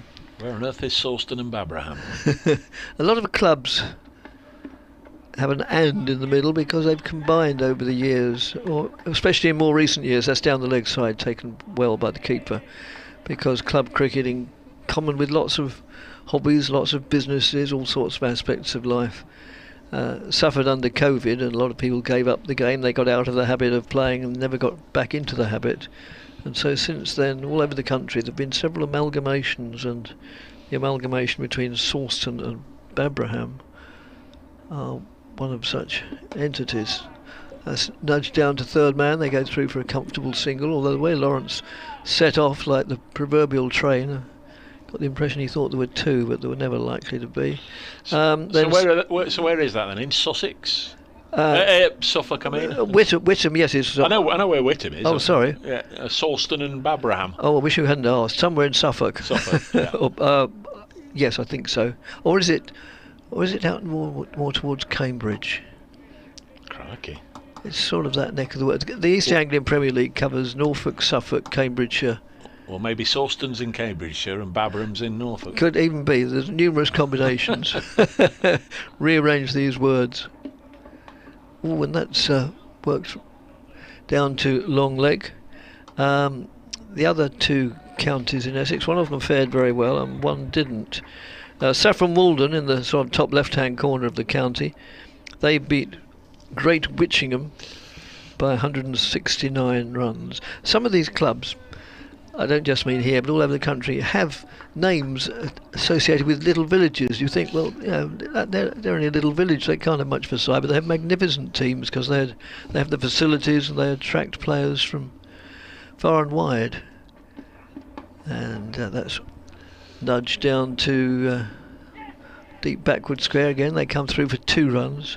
Yeah, Saffron Walden. Isn't that where RAF Debden is, or was, or used to be at Saffron Walden? RAF Debden back in the day? Yes, I think it might have been round there. They actually play at the Anglo-American Sporting Ground, and it's a delightful pitch. Yeah, both theirs and Frinton's are similar in as much as you drive down the track and then suddenly there's this vista in the middle of fields, and yeah.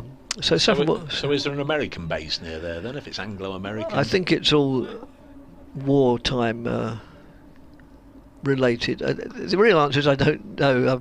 If I'd known you were going to ask, I'd have mugged it up. Don't come with half a story.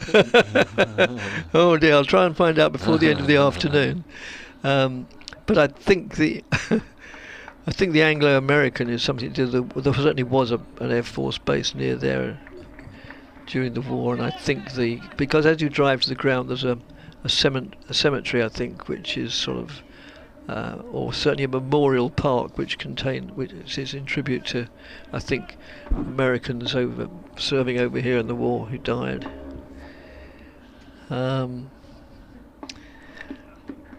If that was the answer to a history question at A level, I don't think I'd have got too many points for that. But it was all wrapped up with I thinks and approximations and abouts. And the other side, Frinton, they lost by 121 runs to Copdock, who made 356 for 6 and bowled Frinton out for 212. Well, as I was saying earlier in the week, I don't know if it was yesterday or the day before, club cricket, I think it was in part of my exhortations of people to go and watch club cricket. Much of it is a very high level of club cricket, and that's demonstrated in a way by the in the Frinton match. There's no cricket at the moment. There's a temporary break. At one stage, when they batted, Frinton were 1 run for 2 wickets. Significantly, the 2 wickets were Michael Comber, who was on the Essex playing staff until quite recently, and even he suffered. And coming in first wicket down and out 4th ball was Josh Rymel, who's still on the Essex staff and was playing regularly last year, particularly in the shorter versions of the game. So that I only mention that specifically, not because I get any pleasure of seeing them both out short for very small scores. Quite the opposite, but just to demonstrate the quality of players you have in this level of the game, and obviously this applies to all over the country, locally. And Keel, who was on air yesterday or the day before, no, the day before, because he was playing yesterday, his side won quite comfortably at Mansfield, and yeah, I mean, he's been on the Warwickshire books and is now, I think, isn't he on the Notts books as well? He's played some second 11 games. Yeah, and he's got a South African first class match on his CV. There's LPW bowling to Lawrence after quite a lengthy delay, and predictably after a lengthy delay. First ball back is dropped short and cut away for 4 by Lawrence. Moves on to 45. We'll bring Amazing Grace back in a moment. That's the 50 partnership between Critchley and Lawrence. 50 from 89 balls. I was just having a look whilst that drinks break was sort of going on, if there was any sort of,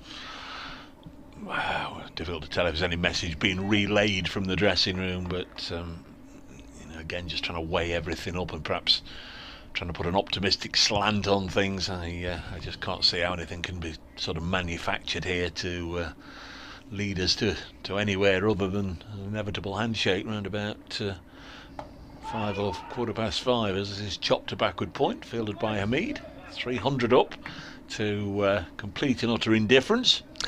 Yes, much like the 250 was greeted. I remember you saying something similar. And the 200 and the 150. Well, yeah. Next delivery from Patterson. Oh, there's a blowout onto the leg side. Ben Slater urged to try and get there. Can he get there? He can't. And the ball very close to the boundary rope. I think it was a 4 rather than a 6. In fact, the Notts strength and conditioning coach Liam is on the boundary edge, and he was signalling 4 as well. But that was an unusual one from an unusual option from Dan Lawrence. Took the aerial route and it gave Slater just a sniff. He dived but couldn't quite get there, and it just dropped over the rope for 4. Well, Notts won't mind seeing that. I know it conceded 4 runs, but next one's cut into the offside for a single, so 4-4-1, and that is Lawrence's 50. Dan Lawrence going to a half century from 92 deliveries. He's been at the crease for exactly 2 hours and 5 fours in that half century for Dan Lawrence, and he'll be hoping his work hasn't done yet. 2 balls left in this over. 307 for 3. The lead is 163. Patterson White bowls, and it's pushed back to him. Come on, Essex, back Simon Armour and throw a surprise declaration into the works. Yes, that's right. Yeah, you can't get 106. You can't get 163 and 53 overs. Next delivery is swept fine. Going to be cut off. There's a single. 308 for 3. The lead is 164, and Amazing Grace Ballinger will be back with her own brand of tittle-tattle from the Blaze camp. She'll tell you what they've all been up to, Dickie. Oh, thank you, Dave, very much indeed. Right, I'll use the changeover to go through other club cricket yesterday in Essex. The Essex Premier League, another Premier League in the area. Colchester and East Essex beat Chelmsford by 14 runs. Chelmsford, always one of the top clubs. Lots of the Essex side, not least Jamie Porter. In fact, I think both no, certainly Cook A. No, not Porter, but Cook A and Allison. They've all come from the Chelmsford club. Buckhurst Hill beat Chingford by 33 runs. Hornchurch, whose personnel change every year, so you can't really keep. Almost everybody's come from Hornchurch at one stage. They annihilated Hutton by 211 runs. Why won't it go on to the next page? Oh dear. I was going to say technology. What I mean is, oh me. Hadley and Thundersley, a club for whom I used to play many centuries ago, they beat Loughton by 93 runs. And Wanstead, who've produced a whole hatful of Essex cricketers, not least James Foster and many others. They beat Brentwood by 6 wickets. As just played defensively. And welcome back to Grace. We haven't really had much of an opportunity to have a chat, but Bexley Heath. I think I mentioned it to off air. I don't mean Bexley Heath, do I? Where were you yesterday? Beckenham. I knew it began with BEC. No, Bexley does not begin BEC. No. I've as I say, I haven't played cricket there. Just one moment, as just played defensively, trickles out to mid-on. It's one of these very big open grounds. It's an enormous ground, and the pavilion is quite a long way from the square. It's a glorious place to watch, and I'd imagine play cricket on a good day, but on a bad day, and I've been there on a bad day, but not so bad that the game was rained off. It can be bleak and inhospitable. Presumably it was quite pleasant down there. Not just because you won, but as a whole setting, it was quite pleasant yesterday. It was, yeah. We played there a couple of years ago and it was pretty bleak, but no, yes. It was a nice day yesterday. Yeah. Oh, hey, he's lost it off stump. Played on, probably. And we might look at the replay. But the net effect is the same, and that certainly gives the hosts a lift. Essex lose their fourth wicket, 308 for 4. With Critchley bowled by James. James gets his third wicket for 20, and the game is on, as they say. I think he got an inside edge, didn't he there? Yeah, I think it looked like it. We'll have to have a look at the replay, but yeah, as you say, Lyndon James takes his third. He's been pretty good here for Nottinghamshire today, and just looked like a pretty good length. He's been hitting decent areas, and he's finally got his reward for it, with Match Critchley having to go for 20 off 72 balls?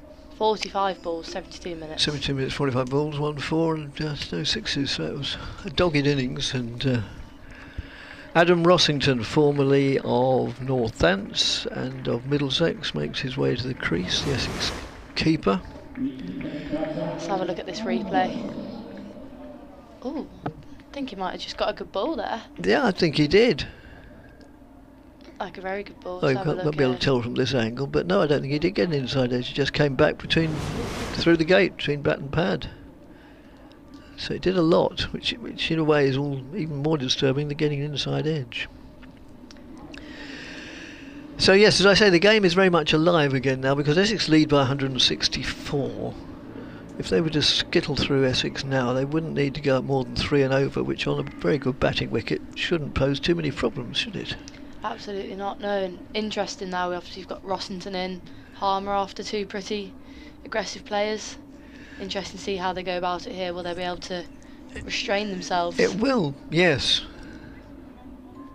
It's this interesting combination that we get under these circumstances of, although the scoreboard is smothered in statistics and very, very helpful it is, it's basically the number of overs to bowl and the lead that are the two most important ones as James moves in and bowls. And that's just played very pleasantly by Rossington, stroking it out to mid-on. Mid-off, rather. So,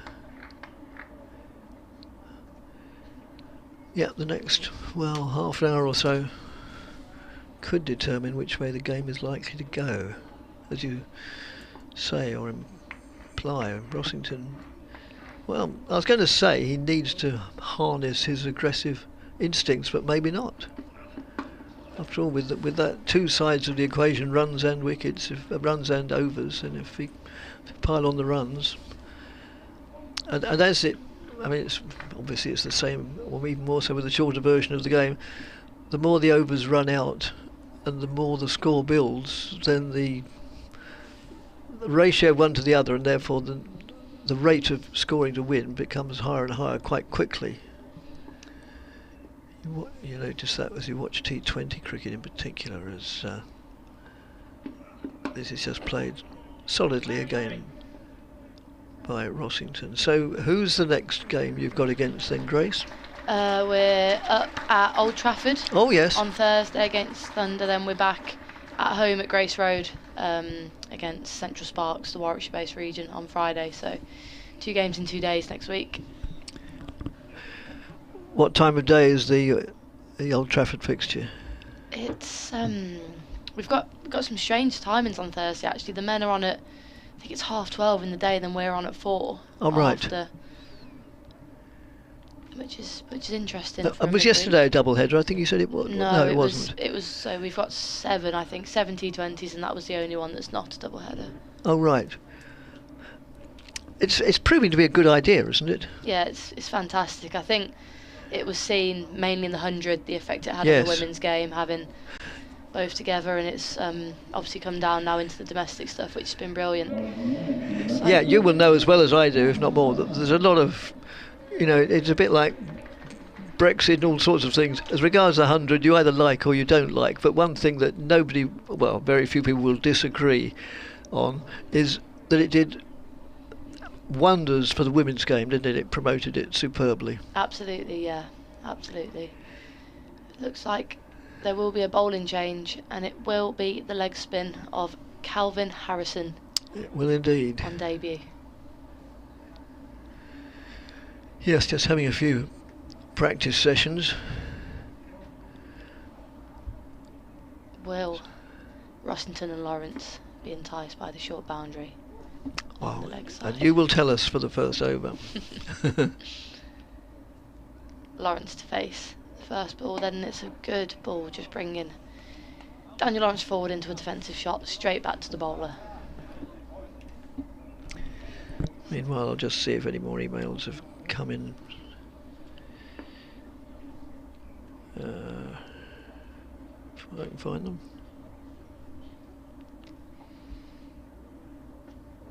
Harrison's in again, and Lawrence flicks this full ball out to the sweeper, Stephen Mullaney, at mid-on, well long on. 5 fielders out. Calvin Harrison, deep square, deep mid-wicket, long on, long off, and a deep cover. For his first ball to Rossington, who is still not out.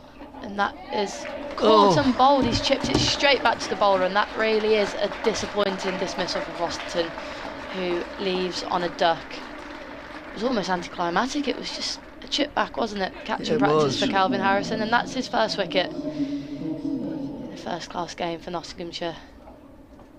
Essex 309 for 5, and could be in a spot of bother here if there 1 or 2 more quick wickets are to fall. They could indeed. Caught and bowled for a duck out 5th over, best delivery rather, and Essex is 309 for 5.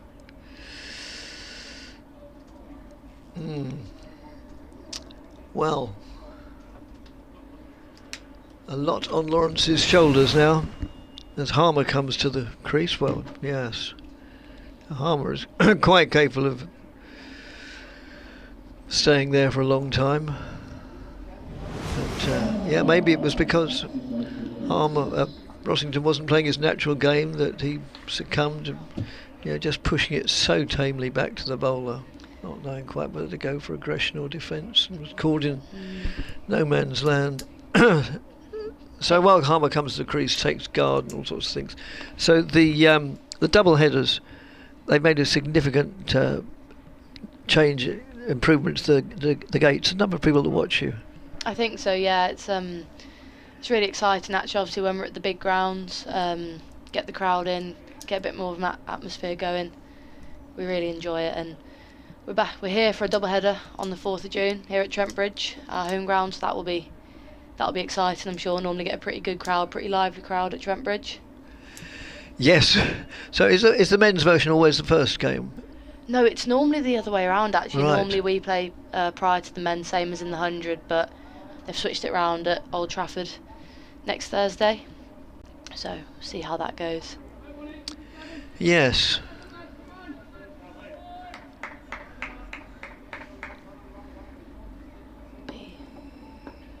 Harrison to bowl Harmer to face his first delivery, and it's another full ball just driven by Harmer, but Matthew Montgomery gets round to prevent the single being taken to long off. Yes, if the men's game is played first, it must surely win over a lot of people who otherwise wouldn't watch the women's version just by staying there. They've bought the ticket for the day. We'll see what this women's game is all about. Harrison's in again and again, driven to Montgomery. And no doubt they're pleasantly surprised. Normally get a pretty decent crowd at Old Trafford, to be honest. We had probably our biggest domestic crowd there last year, and they're definitely lively up in Manchester, aren't they? Just a bit, yes. Mind you, it was fairly lively in Nottingham last night. Harrison's in again, and the dot ball to finish the over, a brilliant one. Essex 309 It was. for 5. Wicket maiden. Sebastian rings? No, he doesn't. He emails. Lancashire fan listening from Blackpool. We'll come back to the Blackpool connection. Out of interest, have any lunch break bizarre events occurred? Such as our own Scott Reed having sugar with his fish when Lancashire played at Trent Bridge. Thank you once again for the professionalism and dedication shown in the commentary box. Well, that's very kind of you to say that. I'll pick up on the Blackpool point first of all, because one of the attractions for me of doing this is that you go around to see different grounds, and I'm not one of these geeks that sort of keeps a meticulous check, although I probably could on reflection, but it's not as many as 100, but it's well over 90 grounds I've visited. And in July I'll be going to Blackpool for 4 days because Essex are playing Lancashire up there, and I'm really looking forward to the Blackpool experience as James moves in and bowls, and that's just played out square on the offside. Surprisingly, the little green dot, yes, it has moved now. It was still against Harrison's name. There's very little excuse for getting things wrong with this wonderful board, because there's a big red dot which shows which batsman is facing, and a big green dot which shows which bowler is bowling. So there's no excuse to get it wrong. I somehow managed to, nevertheless, as James moves in and bowls. And so Seb, I'm looking forward to my trip to Blackpool. It's a long time since I've been to Blackpool. That certainly wasn't to watch cricket, that was to do all the things one does in Blackpool, like go up the tower and have a stick of rock and go and see a show on the end of the pier. You go to Blackpool Pleasure Beach, the theme park? No. I did have a dance, and my dancing is non-existent almost, but I have a jig around in the Tower Ballroom, so just to say I've done it, really. No, the pleasure park is probably, I don't think now at my age that would be a very good idea. I'll assume it isn't, and therefore use that as an excuse not to go. And I come from Southend-on-Sea, which has similar, Blackpool I'll admit not quite as good, but similar attractions. And so that no, it's the tower that's the real novelty. Same as at Southend, it's the pier. Although then Blackpool will say, well, we've got more than one pier, you've only got one. I used to go to Blackpool every year when I was a kid. Did you? Yeah, I used to love it with my family. Yeah. The Laughing Donkey pub. I was just going to say, yeah, donkeys on the beach. Yeah. That's just nudged round the corner for a single. Well, no, not round the corner, beg your pardon, more to mid-wicket. So Harmer has one against his name now. Lawrence 52 against his. And it would be an exaggeration to say this is the last chance saloon, but Essex supporters, and they're quite quite a number up here. Everybody loves going to Trent Bridge. They will be wanting these two to stay there for quite a while yet. By the same token, Nottinghamshire will be very keen to get rid of one of these. That's just worked out on the onside. I rather took up a sort of almost an aside that Seb mentions. Have you had any bizarre lunchtime events? No, I don't think so. I did yesterday, I'll admit it now, that I did mop it up. I did actually spill some gravy on the carpet just by the entrance to the lift. But that's not bizarre, that's just careless. That's just played out to mid-on. I did go and get a pile of paper serviettes and mop it up, so I don't think that's very exciting or bizarre. There's still no salt sachets though in the thing. That was the mistake made last time when Lancashire were here. There was no salt, was there, Dave? No salt. So sugar was poured on the fish and chips. Oh, I see. Is that the reason? Oh, yes. I wondered why it was. Well, I don't go looking for either nowadays. I don't have many concessions to to food fads, but no, I don't have salt or sugar. No salt or vinegar on fish and chips? No, afraid not. I've never heard of that before in my life. Well, there you are. You live and learn. You see, tomato sauce, yes, or brown sauce. Oh, okay. Always have brown sauce is the sauce of choice. Will be Calvin Harrison's continuing. The first ball's driven well by Harmer, but a dive-in stop by Harrison off his own bowling prevents any runs being taken. And then tomato sauce if there's no brown sauce, which sometimes isn't. It's considered a little bit down market, I think. Harrison in again, and this one just straying slightly down leg side, but Harmer comes forward to a defensive shot. Brown sauce with fish and chips is a bit niche, isn't it? Yes. Nearly every restaurant, whatever sort of quality or class it is. And this time Harmer enticed into a drive with full ball, but straight into the hands of Montgomery and extra cover. They all do some version of fish and chips. Maybe it's top of the market fish and chips, or maybe it's fairly basic fish and chips. Harrison in again and drags his length back a bit and just catches, I think it must have been the outside edge of Harmer's bat as it races away, but shouldn't go for four. No, Hassan Hamid with a tidy piece of fielding, and that looked like a good ball from Harrison. Yeah, it was, wasn't it? Well, maybe that will have given Harmer a little bit of encouragement, thinking if I do have to bowl on this, maybe it might offer me a little bit. Yeah, but whenever they come round, as they always do, sometimes they come round, I notice, if you eat out at a restaurant, even a posh restaurant, not that I go to posh restaurants very often unless somebody else is paying. Harrison in again, a full ball defended back. After a short while, sometimes almost too short, before you've even taken the first bite, they'll come round and say, "Everything all right, sir?" And I always say if it's fish and chips, "No, could you bring me some brown sauce, please?" And sometimes they look in horror. Brown sauce? I'll see if we have some tomato ketchup, sir, but brown sauce, I'm not sure if we have it. Tough, you will. Harrison again, and this is a short ball just turned into the leg side. Ben Slater at deep mid-wicket will do the fielding. It's another good over from Harrison. End of it, Essex 314 for 5. So I wondered why, I mentioned Scott Reed, who I'll look forward to working with up at Blackpool. I'll raise that then, the sugar and salt experience. That he'll say, "Oh, Trent Bridge, don't remind me of Trent Bridge." So the vital elements, as I said before, 170 runs, 51 overs, so that's three and a bit and over. Well, yeah, knock 3 off, 48 overs, 48's into 170 go. Yeah, 3 and a bit. So still well within Nottinghamshire's or anybody's range, really. No, I can't think of any bizarre... Sorry about that, there's plenty of bizarre things have happened to me, not least last night, but no, not lunchtime. Did you get caught in the forest celebrations? Did you get caught up in the forest celebrations? Well, not really caught up in it. That would be to suggest I was... living it up and hooping and hollering in the old market square at Nottingham, which I wasn't. But where I was staying last night, I was up on the 3rd floor. Come back to that after this delivery. It's Mulaney now into the attack, and that's just played defensively by Harmer.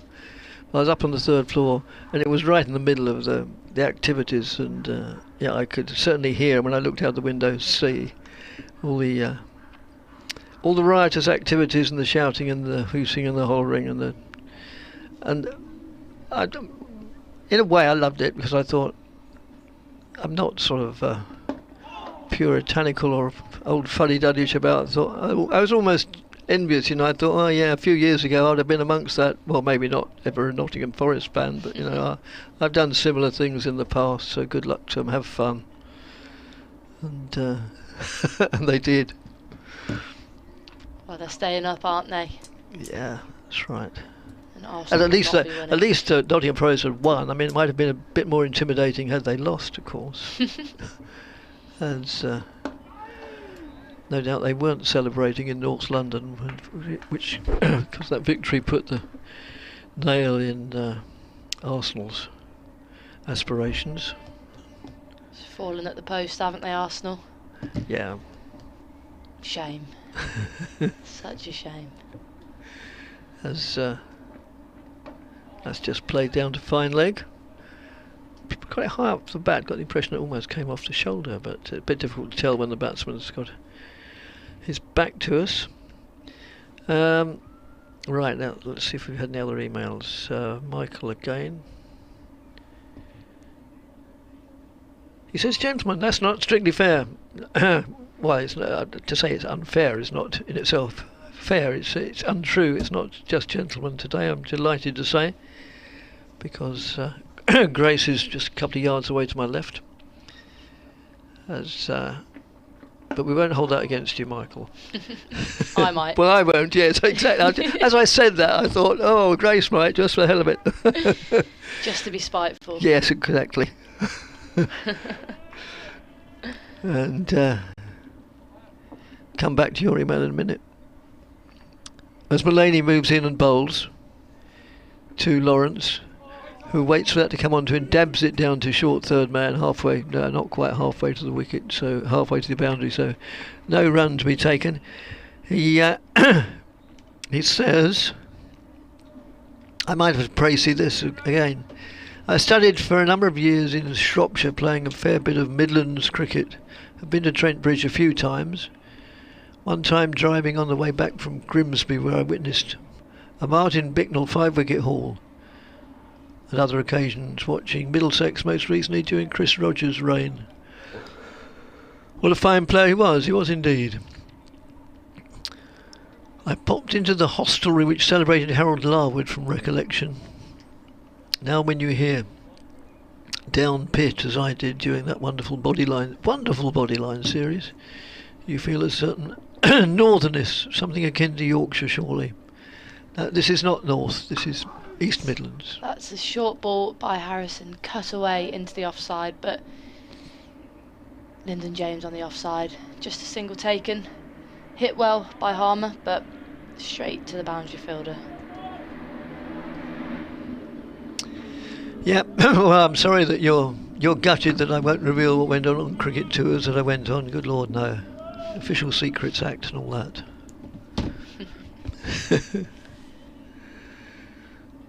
It's Harrison into Lawrence, and that's a full ball attempted to be turned into the leg side, but again to that busy mid-wicket fielder. Suffice it to say, just in case you thought,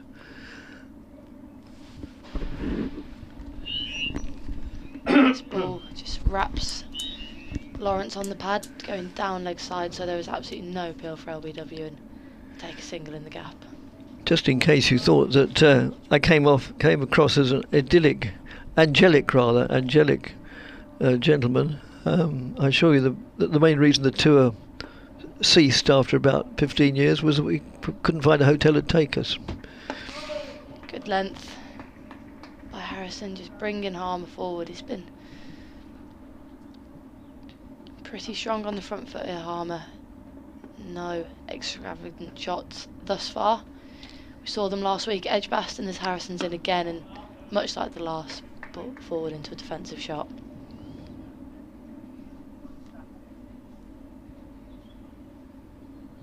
Essex 317 for 5. Daniel Lawrence 52, not out.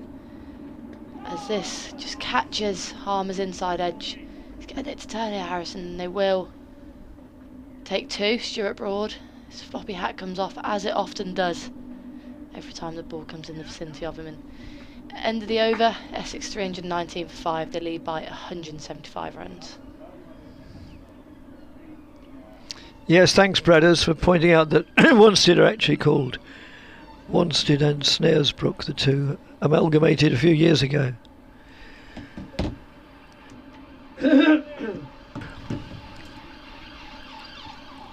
Thank you for that. Didn't mean to offend, or in your case, dispirit anybody by just referring to them as Wanstead. It's just because I typed them all out, and it's a bit of a lot to type for me.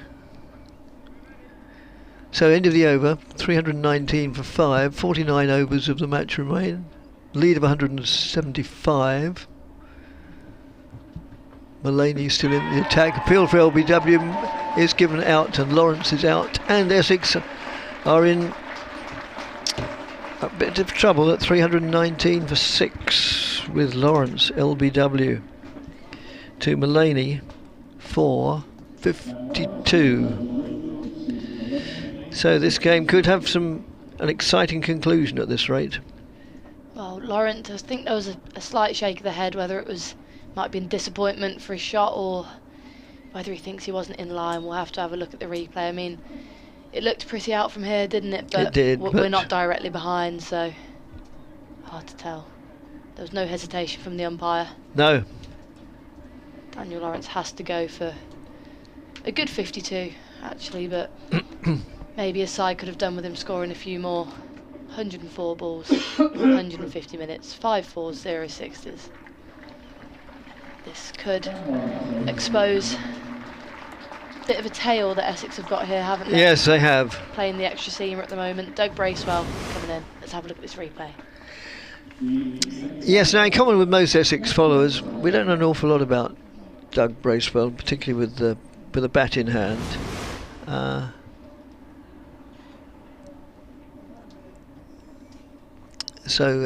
Well, we'll find out pretty soon.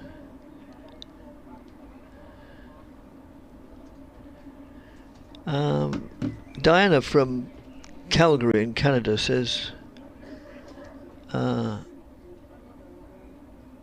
if she says, I'm not sure if this is if she means is rather than if there is a very tall tower and an organ that sinks into the stage at Southend-on-Sea, I missed them. Oh, I see what you mean.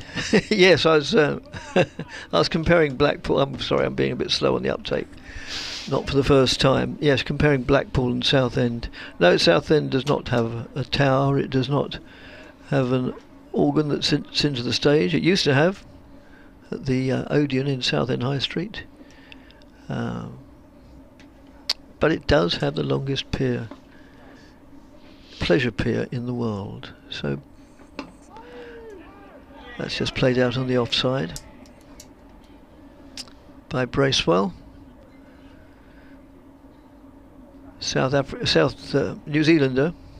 I don't mean South New Zealand, I mean he's a New Zealander.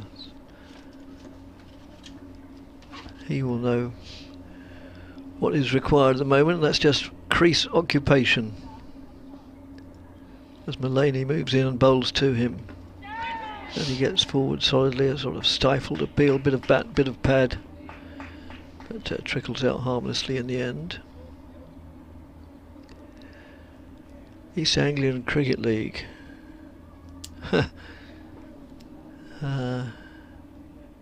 Thanks, Dr. Johnny. He's enjoyed very much the commentary for this match. Thank you. Well, I've enjoyed doing it. That's just played solidly by Bracewell. No addition to the score. So a South African and a New Zealander at the crease representing Essex. Such is the way of the modern game.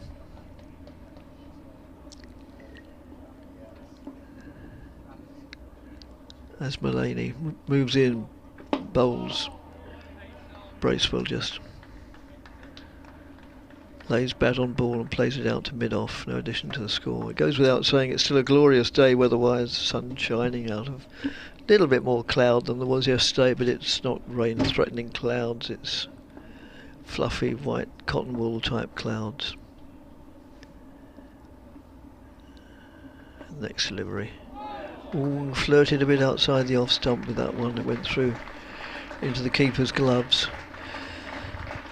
So John has to say, yeah, he sings the praises of what he says the great Double D show. The first, I'm sure he'd have augmented that with D, D and G if G had been here for longer. The East Anglian Premier League is a great example of how the counties of Beds, Herts and Bucks, and especially Northants, should come under the umbrella of South Midlands rather than East Anglia. We seem not to exist anywhere in Bedford with regards to sport. Well, one Alistair Cook lives there, or just outside. The feeder leagues, according to Wikipedia, for the East Anglian Premier League. That's a short delivery by Calvin Harrison, but just defended to mid-wicket by Harmer, who replays a more attacking shot. Just the one slip in play as long on and long off. Both come up about 10 yards, not quite on where the circle would be for a white ball game, and that's driven by Harmer aggressively. Someone out there, Lyndon James, out sweeping on the offside, so he prevents the boundary and gets round, but not before Harmer gets 2. That brings him onto double figures, 10 not out. Yeah, basically John laments in all sorts of respects that South Midlands doesn't seem to exist in the eyes of many organisations. It's East Midlands and West Midlands, and no such thing as South Midlands, and it sort of gets lost. Harrison bowls a good delivery, pushing Harmer back to defensive shot. Well, I've had many a pleasant holiday which has started in the South Midlands at, I suppose, Luton Airport could be described as being in that area. As Harrison's in, and this one is cut powerfully off the back foot by Harmer. Again, Lyndon James doing the work on the boundary, brings Bracewell onto strike against Harrison for the first time this innings. The one slip will remain in play for Bracewell. Can Harrison get another Essex batsman out for a duck? We'll see as he's in, and that's a good ball bringing Bracewell forward, but he plays it well, gets right towards it.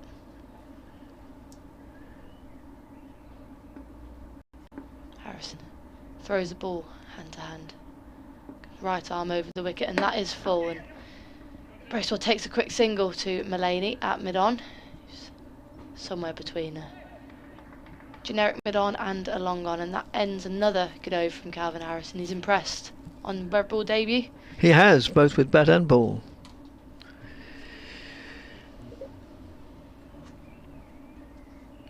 Yes, he made a very pleasant 31 in the first innings, befitting the number on the back of his shirt. Yeah, so Dr. John continues, or finishes up by saying, thanks to your imaginative correspondence yesterday, he says, I am Dr. John, i.e. medically qualified, originally from Nottingham. Dr. John, in quotes, was a class act. Unlike me, presently I just entertain the neighbours. He says, I normally plague Dave on Twitter, but it's nice to get a longer version via email. Thank you for entertaining me this weekend. Well, it's our pleasure entirely. Let's just play down the offside. A great excuse not to mow the lawn. Well, at least we provide some form of service, even if it's only to keep you out of the lawn.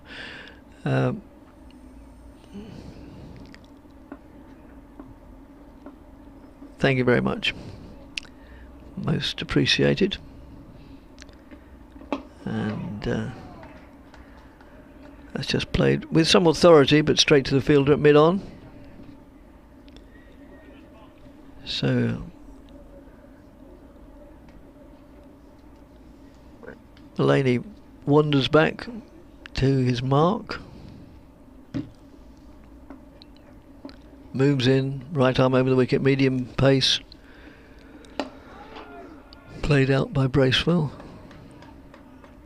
At the end of the over, I'll give you advance notice, I'm going to say, so how did you get into cricket in the first place? So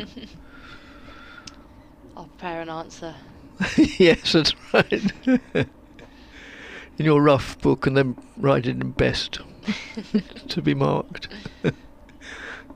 Probably don't have rough books and best books nowadays at school. No. It's all done on laptops, isn't it? Mind you, I haven't been at school for a while, in fairness. No, well, I'm at university. it can't be that long. I'm at university. Which university is that? Loughborough. Oh, yes. Oh, I had a mate of mine who was at Loughborough University. And let's just play back to the bowler.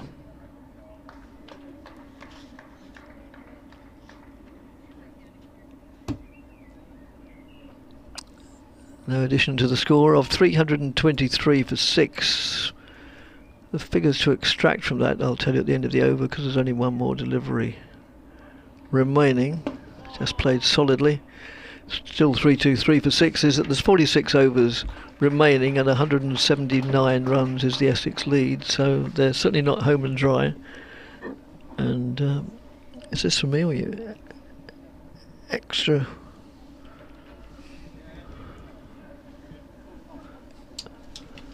Sports Extra. Oh, I beg your pardon. Thank you. 5 Live Sports Extra are now with us. Right, thank you. Sorry, I'm being, well, not for the first time, a bit slow on the uptake. And so welcome, listeners on 5 Live Sports Extra, to the delightful ground of Trent Bridge, where it's reaching an intriguing stage. I'll praise it after this delivery, which Grace Ballinger will describe. It's a leg spin of Calvin Harrison in, and it's a full ball, and this is everything, including the keeper who looks down, and that can't have been close. It must have been. Far off, and it looks like they will get 3. Calvin Harrison stands with hands on his hips. He's looked dangerous. Right, so that brings the score up to Essex have 326 for 6 in their second innings, and the salient point is that there's still nearly 46 overs to bowl. Essex have a lead of 182, and Nottinghamshire, if they were to take the remaining 4 wickets pretty cheaply, would have a relatively simple task. Harrison to Bracewell, this time Bracewell onto the back foot, again into a defensive stroke.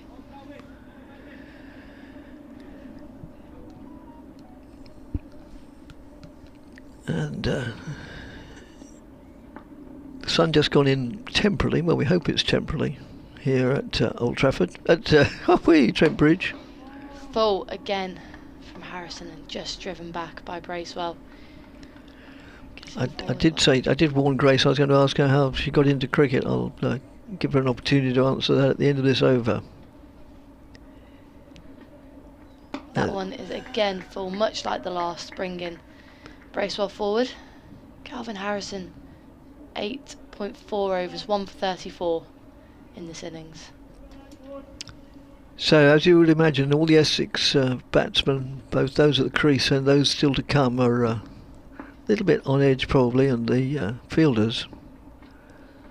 This one's slightly back of a length and attempted to be cut into the gap off the back foot by Bracewell, but Matthew Montgomery, fresh off his 177. Fielders in contrast, really up for the KV. They're really knowing that they're with a very good chance of recording what would be their 3rd victory of the season. Final ball of the over is a full one, attempted to be driven by Bracewell but doesn't quite get hold of it. Another good over by Harrison. Essex 326 for 6. They lead by 182. So Grace, we will get round to it. You had a good victory at Beckenham yesterday. We did. Your side's going well. How did you get into cricket? A very long time ago. It's a bit Can't like be. a bit like a lot of the people that get into the game, I suppose, used to go watch. Well, my dad right towards the end of his career, and I've got an older brother who bowled some average leg spin, and I used to go watch him play, and I used to play with him in the garden as well. Just got into it from there.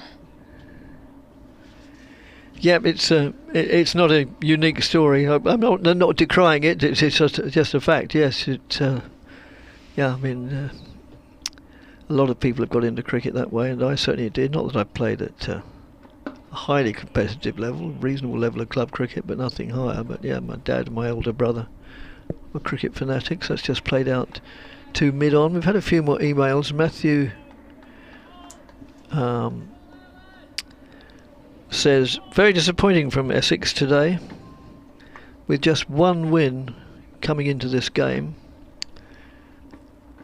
That's just played solidly in defence.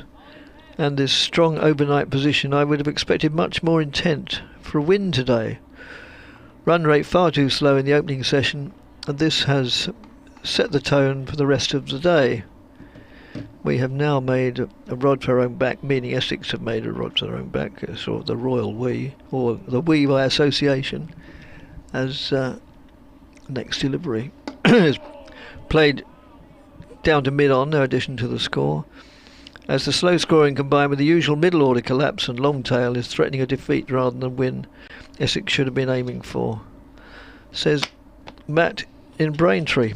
Well, thank you, Matt. All opinions welcome. As Mulaney moves in again, bowls to Harmer, and the South African goes for an extra cover drive, which he executes effectively. He gets 4 runs. I've refrained from using the adverb perfectly, because it was sort of a slight, sort of across the line rather than through it, but it got its result. Bit of a slash, wasn't it? Yeah, that's the word I was looking for. Yeah, it was a slash. But it got there. It's potentially dangerous, of course, but it not on this occasion. That's played defensively, correctly, head over the ball, a la every coaching manual that's ever been written, except probably those in recent years. Not the white ball manual. No, that's a really interesting subject. Topic. And let's nudge down for 4. I don't know if it's leg buys, runs. From the Essex point of view, it doesn't matter. It's 4. It's 4 runs, edge of the bat.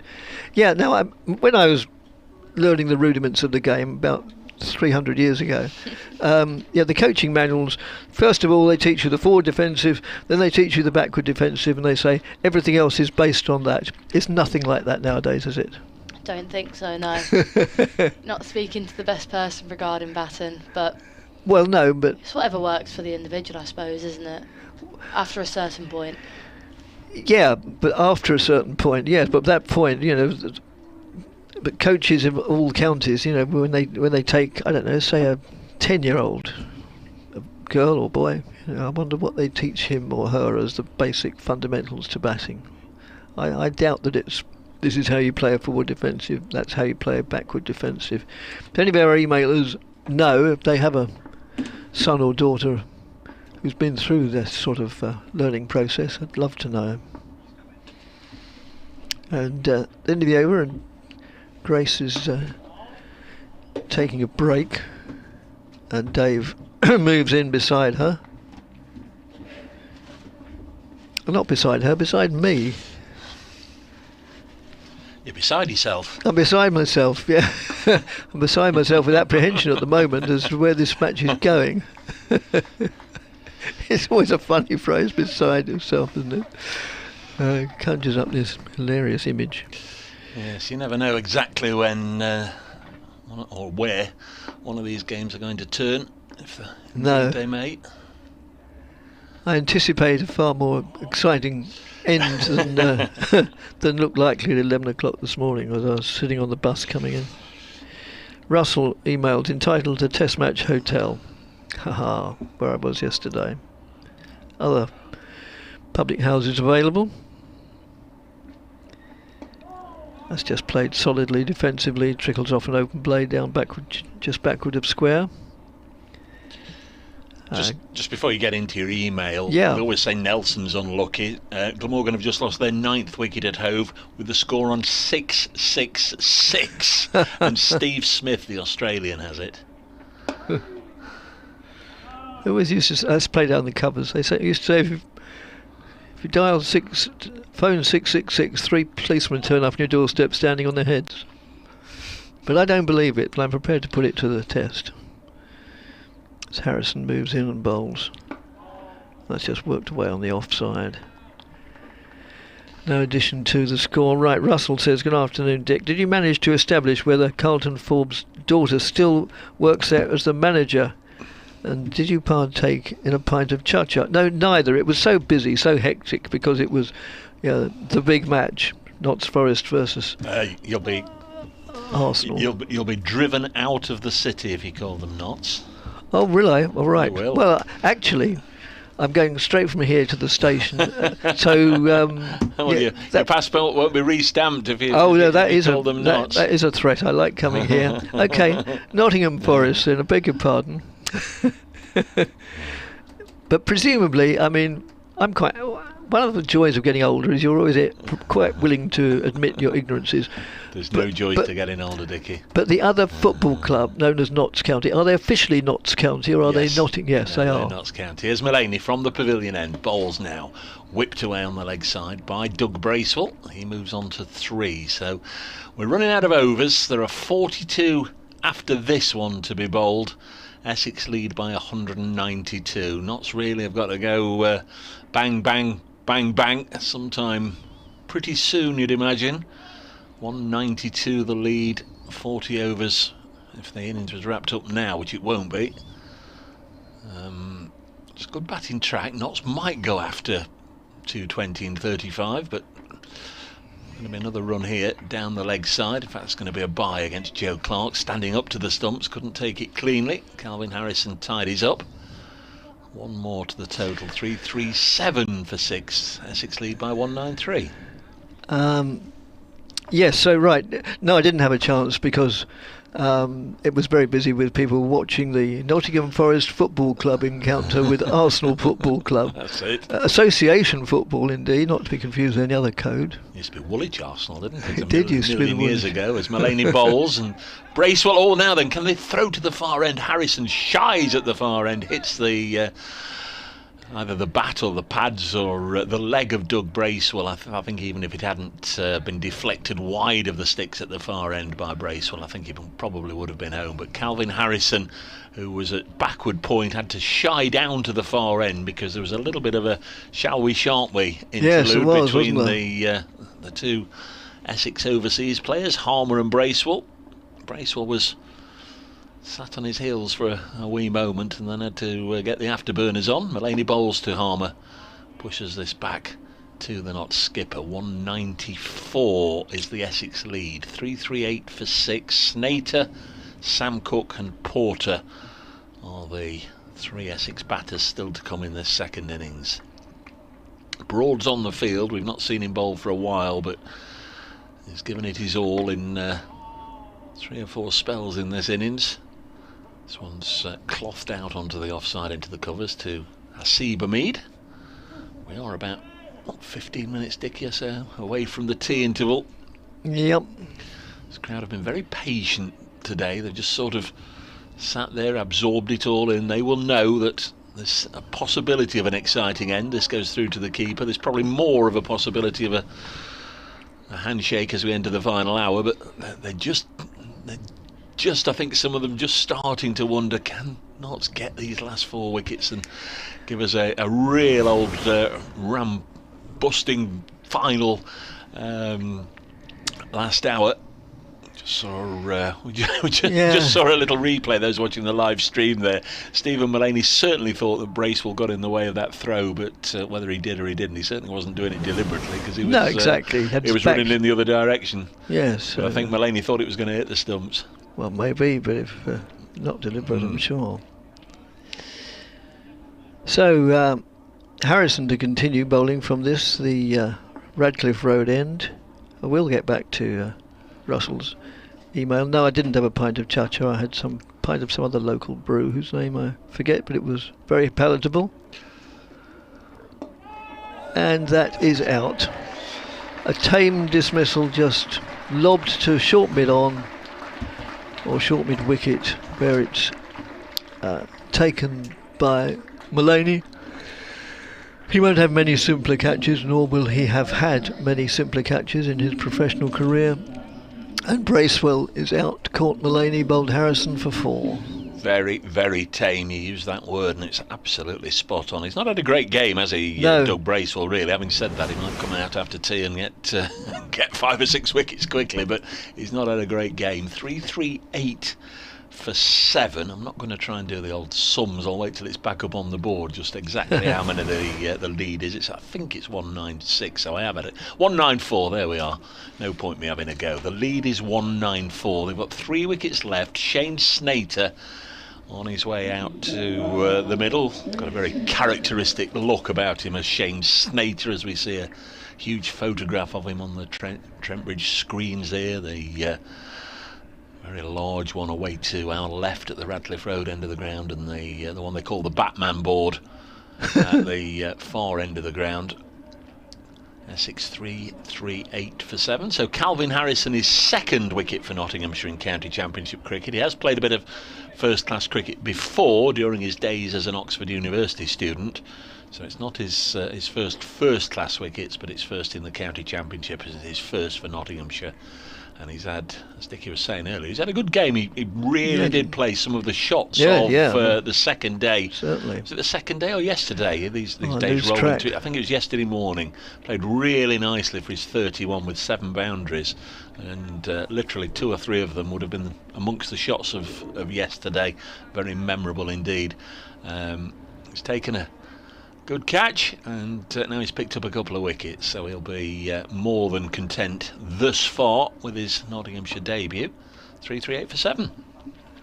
Yep, Harrison to bowl to Snater. Now Snater generally, I was going to say, Snater generally has only one way of playing, and it's like that.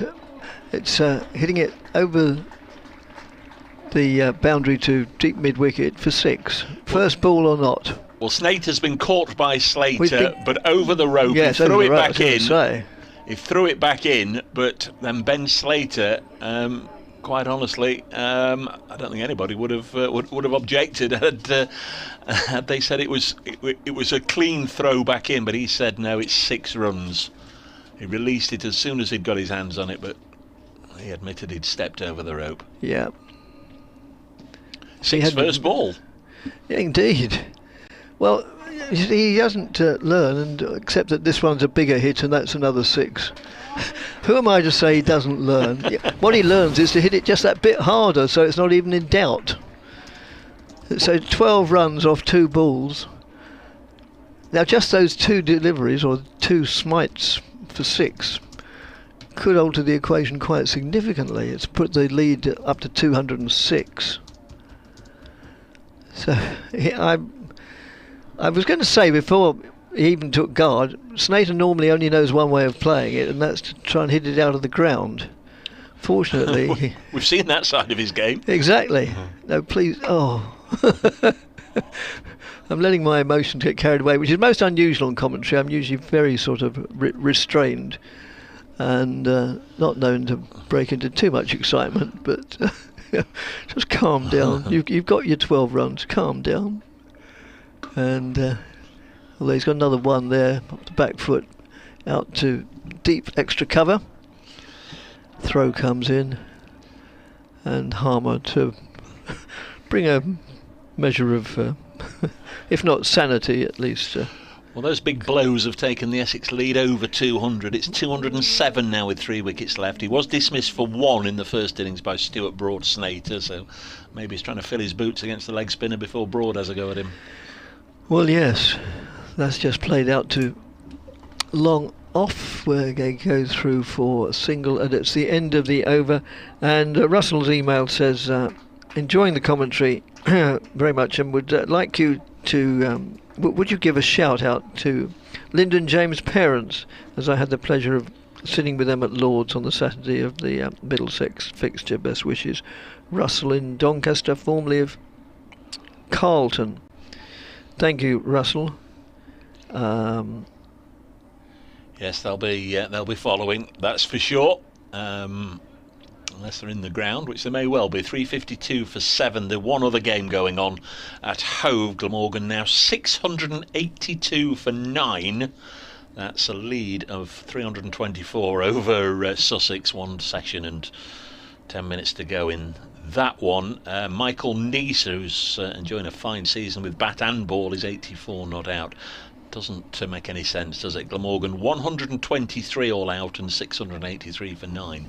Here's Mullaney, 5 overs 1 for 11 for the not skipper. Bowls to Harmer, a push and run. Seems to be a little bit of intent about Essex all of a sudden. Whether that's just the way that Harmer and Snater play, or whether there is something afoot. Essex lead by 209. So right now Notts would need 210 in 40. Take 2 off 38 overs. 5 and a bit. It'd certainly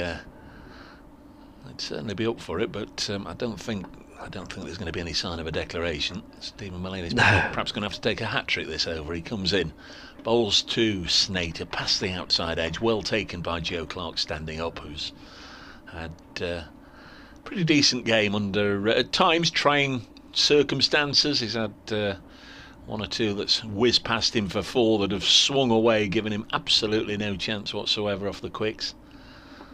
Been nice and tidy standing up where he is now. Mullaney bowls, whipped away by Snater, who's got a bus to catch, I think, here. He's rattled along to 14 from just 6 balls with this single on the leg side.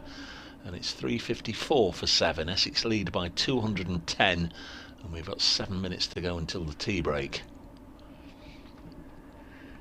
No Brett Hutton on the field for Notts. Hasn't been on all day. Matt Carter's out there as a fielding sub, so not to bowl a light. Mullaney bowls, Harmer drives. Broad almost grazing on the boundary boards in front of the pavilion. Stung into action, fires in a return.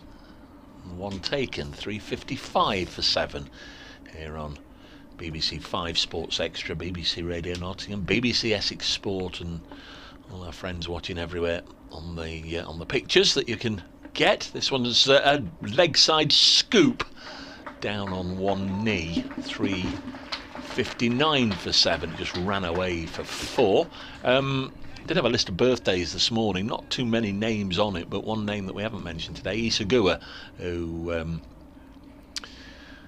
of course, a very successful in her own right England cricketer, has become an outstanding cricket broadcaster and commentator, and very much a promoter of the women's game, indeed the men's game as well. Happy birthday to Isha. Next one is nudged into the offside. 359 for 7 is the score here at Trent Bridge. A sun-baked Trent Bridge it remains, and we are, I think, well, we're still 6 minutes away from tea. Might get 2 overs in, Dickie. Yes, we might. So 37, if you take off the overs between innings, I believe 37 to get 215. Well, it's 6-ish, more or less a run of ball, I think. Got to get these 3 wickets, then we'll have some idea, won't we? Because have an exact idea if you get 3 wickets. Well, yeah, a little bit of fun from Snater, as we saw in his last over, but it's Harmer on strike. As that's gone hard, high, and I've lost sight of it. As it went straight and landed between mid-on and long on and long off, sort of no man's land. What a curious approach this is from Harmer and Snater. All of a sudden we've seen Essex. It is. Really work for their runs today, really put a high price on their wickets, and to be fair, this pair have added 23 and 12 balls, but it's almost see ball, hit ball.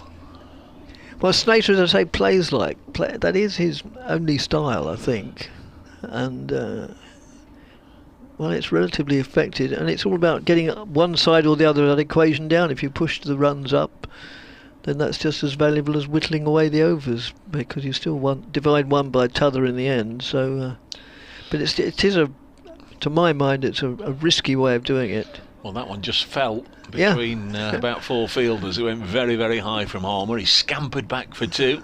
I can't believe that was planned. Oh yes, I'll sky it up and make it land just between those 3 or 4 fielders. Skipper Mullaney and bowler Harrison being very deliberate here with their field settings. I just wonder what Tom Wesley up in the pavilion is thinking at the moment. Is he saying, yes, that's the way to do it, chaps, or oh no, oh no, oh. The Harmer flails that out into the covers. They go through for a single as it's fielded. In front of the Fox Road stand. A good throw straight into the gloves of the keeper beside the wicket. Yes, they both missed out earlier in the day. Wesley out for 95 and Sir Alistair Cook out for 99. Never had 100 at Trent Bridge. Might never have 100 at Trent Bridge. As Harrison moves in and another Bowled him. flail, and he misses it and he's bowled. What is he? No, it's not. It's a stumping attempt. Beg your pardon, sorry. No, I thought he'd bowled him, but So he's not gone anywhere. It was obviously a very smart bit of glove work from Joe Clark to whip off a bail. Snater off balance, really ugly hoik. That's the only thing you can describe. Oh, good Lord, yes. I thought he'd been bowled neck and crop, but sorry, Essex supporters, we're giving you a moment of anxiety there. As Harrison moves in again and bowls. And he comes forward, then goes back, then tries to play it down to third man, misses it. Stayed in his crease, luckily, because Joe Clark was all ready and willing and able to whisk the bails off. Harrison moves in again. Oh, and this time he has bowled him, surely. Yes, he has.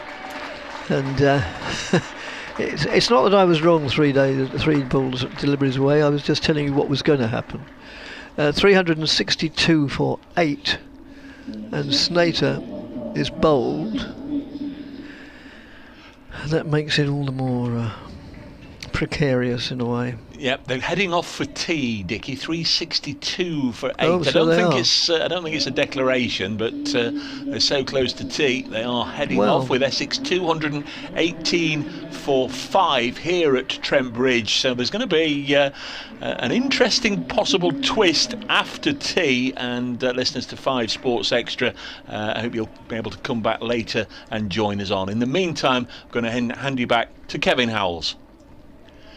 Now here at Trent Bridge, we've lost listeners to 5 Sports Extra. Essex 362 for 8. They all turned and went on their heels. The board still says only 339. There's only 1 ball left in the over. We'll have to find out if it was a declaration. I wouldn't have thought Essex would have thrown in the towel, leading by 218 with 39 overs remaining. But we'll keep abreast of that during the tea interval. But things have moved on a pace, Dickie, since lunch. 258 for 3, 362 for 8. But if that was the last over before tea, does that not conform with the regulations? If a wicket falls in the last over before an interval, then they go off? Well, I just wonder, when the wicket went down, there was still 2 or 3 minutes to go. I mean, we're not at 20 to 4 yet. No. But yeah, obviously they decided by the time he'd come out there wouldn't have been any point. So they've gone off for the break, like I say. But it did just seem as if there seemed an undue haste to get off the field. But anyway, this afternoon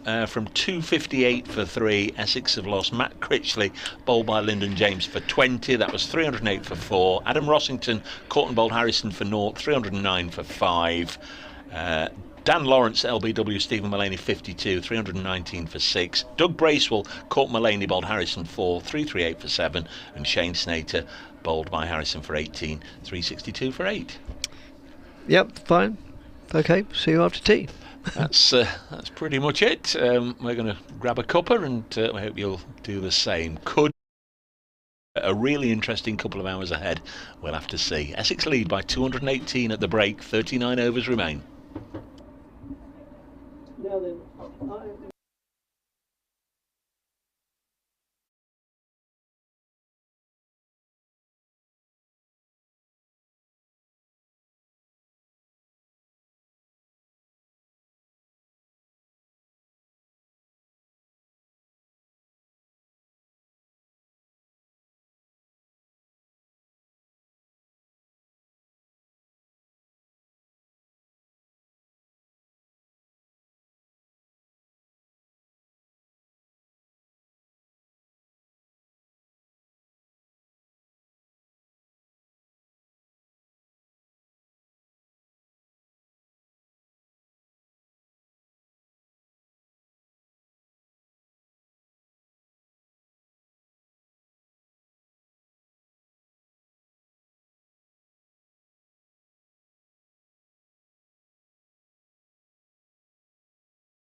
The blast at Trent Bridge is so much more than cricket. But what is it? It's not about laws. It's about high scores. Stumps uprooted. The tunes. The roars. Forget the history. We make the history. It's not about afternoon tea. That's a bit of me. So forget the jargon, follow the marching, rumbling, beating heart of a city as it crosses the bridge from the old to the bold. Because we're not gentlemen, you see, we're outlaws. The blast at Trent Bridge, more than a game.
Well, everybody, welcome back to Trent Bridge. Quite a dramatic development during the tea interval, and that is because Essex have declared.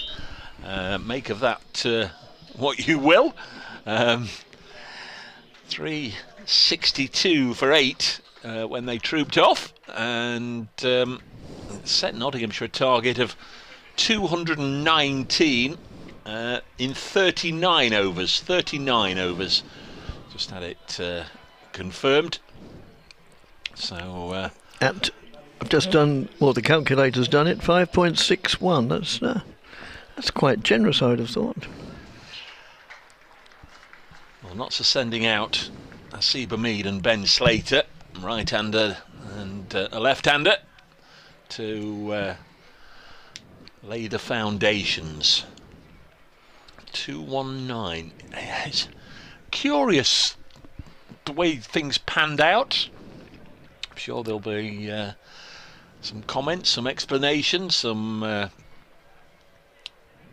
plots and plans revealed a little later as to why Essex sort of left it until the last 10 or 15 minutes, or 10 or 15 balls in fact, of the afternoon session before really pushing on. Shane Snater came out and hit a 6 first ball. It was actually caught by Ben Slater, but he stepped over the rope. Hit his second ball for 6. He went crash bang wallop and then fell for 18, and then they declared it. Just a little curious they left it so late, and what would have happened had Snater been dismissed. First ball, well, we don't know. Yeah, because everybody seemed to know that was it, didn't they? It Yep. wasn't just the Essex fielders' turn, the Essex batsmen that turned. Notts, also said, all right, they've done what they said they'd do, off we go. Yeah, it was. Wouldn't expect this to be a walk in the park for Nottinghamshire, and wouldn't expect Essex to be out of the equation. But let's see how it goes. It's Sam Cook, it's Dickie Davis. Bowling from the pavilion end, moves in, bowls, played out on the onside. Quietly, no addition to. Well, I say no addition to the score. Of course, there's not. It was 0 for 0, and it's still 0 for 0. Yeah, so 219 to win from 39 overs at 5.61 per over.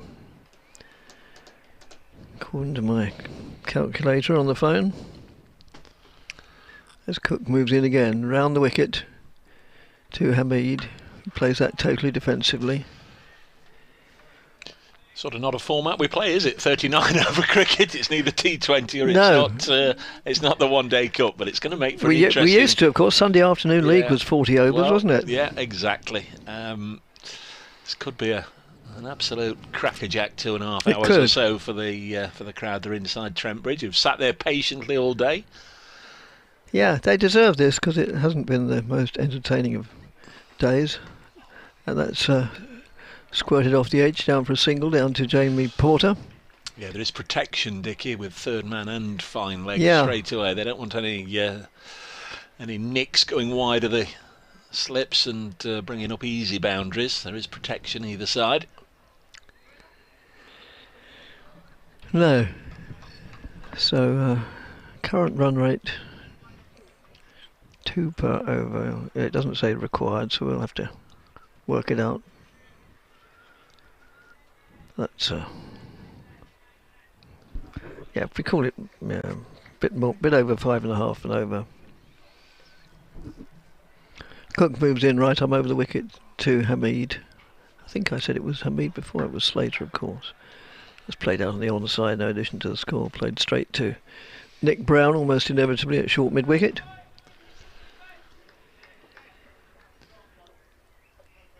And 4 deliveries of this over gone. Yes, if you just. Oh, it does say current run rate, yeah. Yeah, that's the run rate. It's not required. That's just no, but if the current run rate is below 5.61, we know that they're behind the rate. But no, it only tells half the story, admittedly. But that's not a criticism because it's a wonderful scoreboard. And that's outside the off stump, and a bit of a flash goes through to the keeper. Still, it almost goes without saying, a lovely day here, sun shining, beautiful late spring day. Yes, we're going to get Well, certainly you'd imagine a couple of hours cricket, unless not subside quite dramatically and briskly. One side aren't subsiding dramatically and briskly. Glamorgan, they're currently 719 for 9. Cook moves in, bowls, and that's worked away for 4 runs. It's a mid wicket. Played off his toes, well timed, end of the over. So, from the host's point of view, the first over went well. Went 5 off the opening over. 5 for no wicket. Yeah, that was Sam Cook who got 3 wickets in the first inning. It's going to be Jamie Porter to continue. Just the nuts and bolts of that Essex second innings. They declared on 362 for 8. The leading hand, Sir Alistair Cook, 99. Tom Westley, 95. Dan Lawrence made 52. And for Nottinghamshire, well, Calvin Harrison on debut, 3 for 57. Lyndon James, 3 for 67. They were the leading wicket takers. So it is going to be Jamie Porter. He picked up just the 1 wicket in the Nottinghamshire first innings. That was Liam Patterson-White. See how he goes second time round. 5 without loss. Wicket hard and true. 2 slips. Protection either side. Slater drives to point, and there's no run. Ben Slater in the first innings made 57. Dropped on 50 by Sir Alistair Cook. It wasn't an expensive one, but did play nicely. That was his first half century of the summer. Seba Mead, well, he was double cooked early on. Caught Alistair Cook, bowled Sam Cook for just 13. Interesting to see how Notts go with their batting order as Porter bowls, left alone by Slater.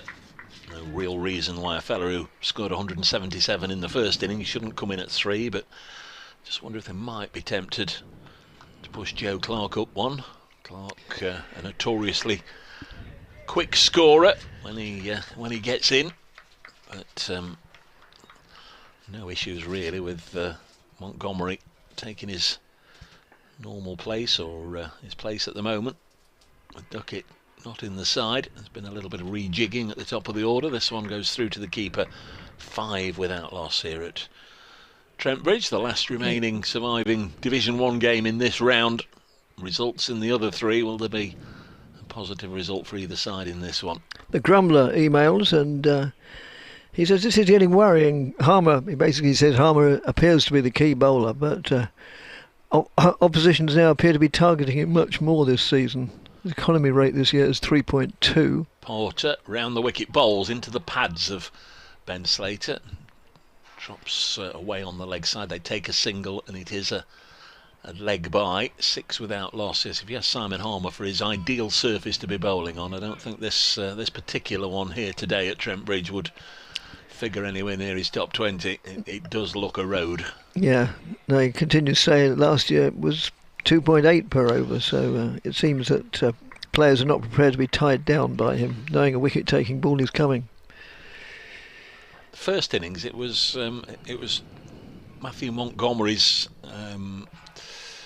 predilection to reverse sweep him at every opportunity, and it probably not something that happens too often. Would have happened, of course, if Duckett had played in this game and hung around. Mead on strike now on 4, blocks this one from Porter, and it remains 6 without loss. But yeah, Simon Harmer didn't have the opportunity at any stage really to build up the sort of pressure we have seen him certainly at Chelmsford against Notts in the past, with 5 and 6 and 7 round the back, just waiting for that popped up chance to come their way. It was more defensive field settings in the first innings as Notts built a healthy advantage of 144. Porter to bowl to Mead. He'll help himself to his first single to add to the 4 he got in the first over. Mead on to 5, 7 without loss. And that's the end of Porter's over. There was a leg by and a single. So Nottinghamshire quietly getting this chase underway. Still 37 overs to go here at Trent Bridge. You can hear the way it unfolds on 5 Sports Extra, BBC Radio Nottingham, BBC Essex Sport, and also if you're watching on the live stream.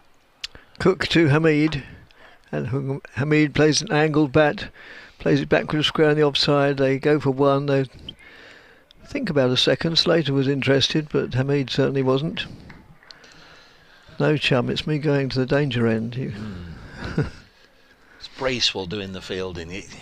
7 and 4 with the bat in this game for Doug Bracewell, and 2 for 78 with the ball. Don't think he'll remember his, certainly his first 3 2/3 days at Trent Bridge with any great fondness. He might have a role to play in this session. We'll have to see. Cook round the wicket to the left-handed Slater, who just digs that out, and they go through for a single as it trickles out on the onside. And Slater, who really played a typical Cavalier sort of innings.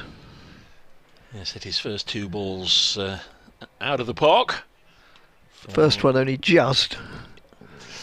Yes, welcome back to listeners now joining us on 5 Sports Extra. Well, there was a declaration during the tea interval. I'm sure Kevin Howells has just briefed you on what's been going on. Not set to score 219 in 39. As Cook moves in and bowls, that's just played solidly, defensively, obdurately by Hamid, and the ball trickles down the wicket back to Cook. We're all sort of finding it a little peculiar that they left it until, well, maybe the last couple or 3 overs of the afternoon session before really throwing the bat, and with a lead of only 219 when that 8th wicket went on the stroke of tea and off they trooped. I don't think, I think I threw out there in commentary, maybe they'll declare, but I didn't really expect them to, but maybe a bold move from Essex. As Cook moves in and bowls outside the off stump, goes through to the keeper. Yes, surprisingly enterprising. I still wonder whether it was in negotiation. The fact that all the 13 actively involved, the 2 bats from the 11 fielders, as soon as that Slater wicket fell, they all just turned towards the pavilions if they knew what was happening. It's all going according to the script. So now we know what the next move is. We have tea, and then we chase 219. So Slater and Hamid are out there. Cook bowling, and that's flailed out. Well, it's not. No, sorry. I didn't time it quite as well as it sounded and looked. It was straight to the New Zealander. Straight to Bracewell at straightish cover. Notts have been involved in one of these Sunday afternoon chases already this season, which didn't go their way. They set Middlesex 249 in 40, and Middlesex got over the line with an over to spare. Cook moves in, bowls to Hamid, and Hamid plays that more quietly out into the covers, where again it's fielded by Doug Bracewell. It's the end of the over, and Nottinghamshire going along at 3 per over, behind the rates, but at this stage it's very very early days and very easy to build on that and make up for it. 9 without loss. Yes, a lightning fast outfield. It's a surface that thus far hasn't given us too many demons. You'd probably say, if you were going to put a charity shilling on this, you'd probably say that Nottinghamshire would be fancied. They'd certainly fancy themselves to chase 219 in 39. There's Porter round the wicket to Slater, who eases us into the offside, and there's no run. Fielded by Nick Brown, on the field for the first time today because he was dismissed yesterday. First one out in that Essex second innings. If you weren't with us earlier this morning, a lot of people came along expecting to witness what would have been a unique moment in Sir Alistair Cook's long and distinguished career. Never had a century at Trent Bridge. Began the day 87 not out. There is a sting as the next ball goes through to the keeper. He got to 99 not out, and then an inside edge off the bowling of Lyndon James and Joe Clark, the wicketkeeper. A very fine diving catch. Cook left to a standing ovation. As we said at the time, in many ways it might just be one of those moments that are remembered for the poignancy of it all, rather than if he'd got to 115 or 116, oh well, Cook's got another 100. The fact he got so close, and then the ovation he got when he left was terrific from the Nottingham public, and of course number of Essex fans here as well, of course. 9 without loss, and then not quite the same level of drama and poignancy. Tom Wesley, he also missed out. He was 70 not out overnight, got to 95. You thought, well, you've seen Sir Alistair miss out on 100.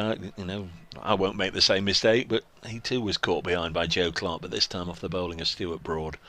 So 2 big wickets for Nottinghamshire, which kept them in with a sniff as Porter bowls past the outside edge of Slater's bat. It goes through to the keeper, and it remains 9 without loss. Dan Lawrence, I thought, played nicely for his 52. He fell to Mulaney, and I thought when he fell at 319 for 6, Dickie, that was the first time I thought, ooh, potentially something could happen here. Yeah, I agree.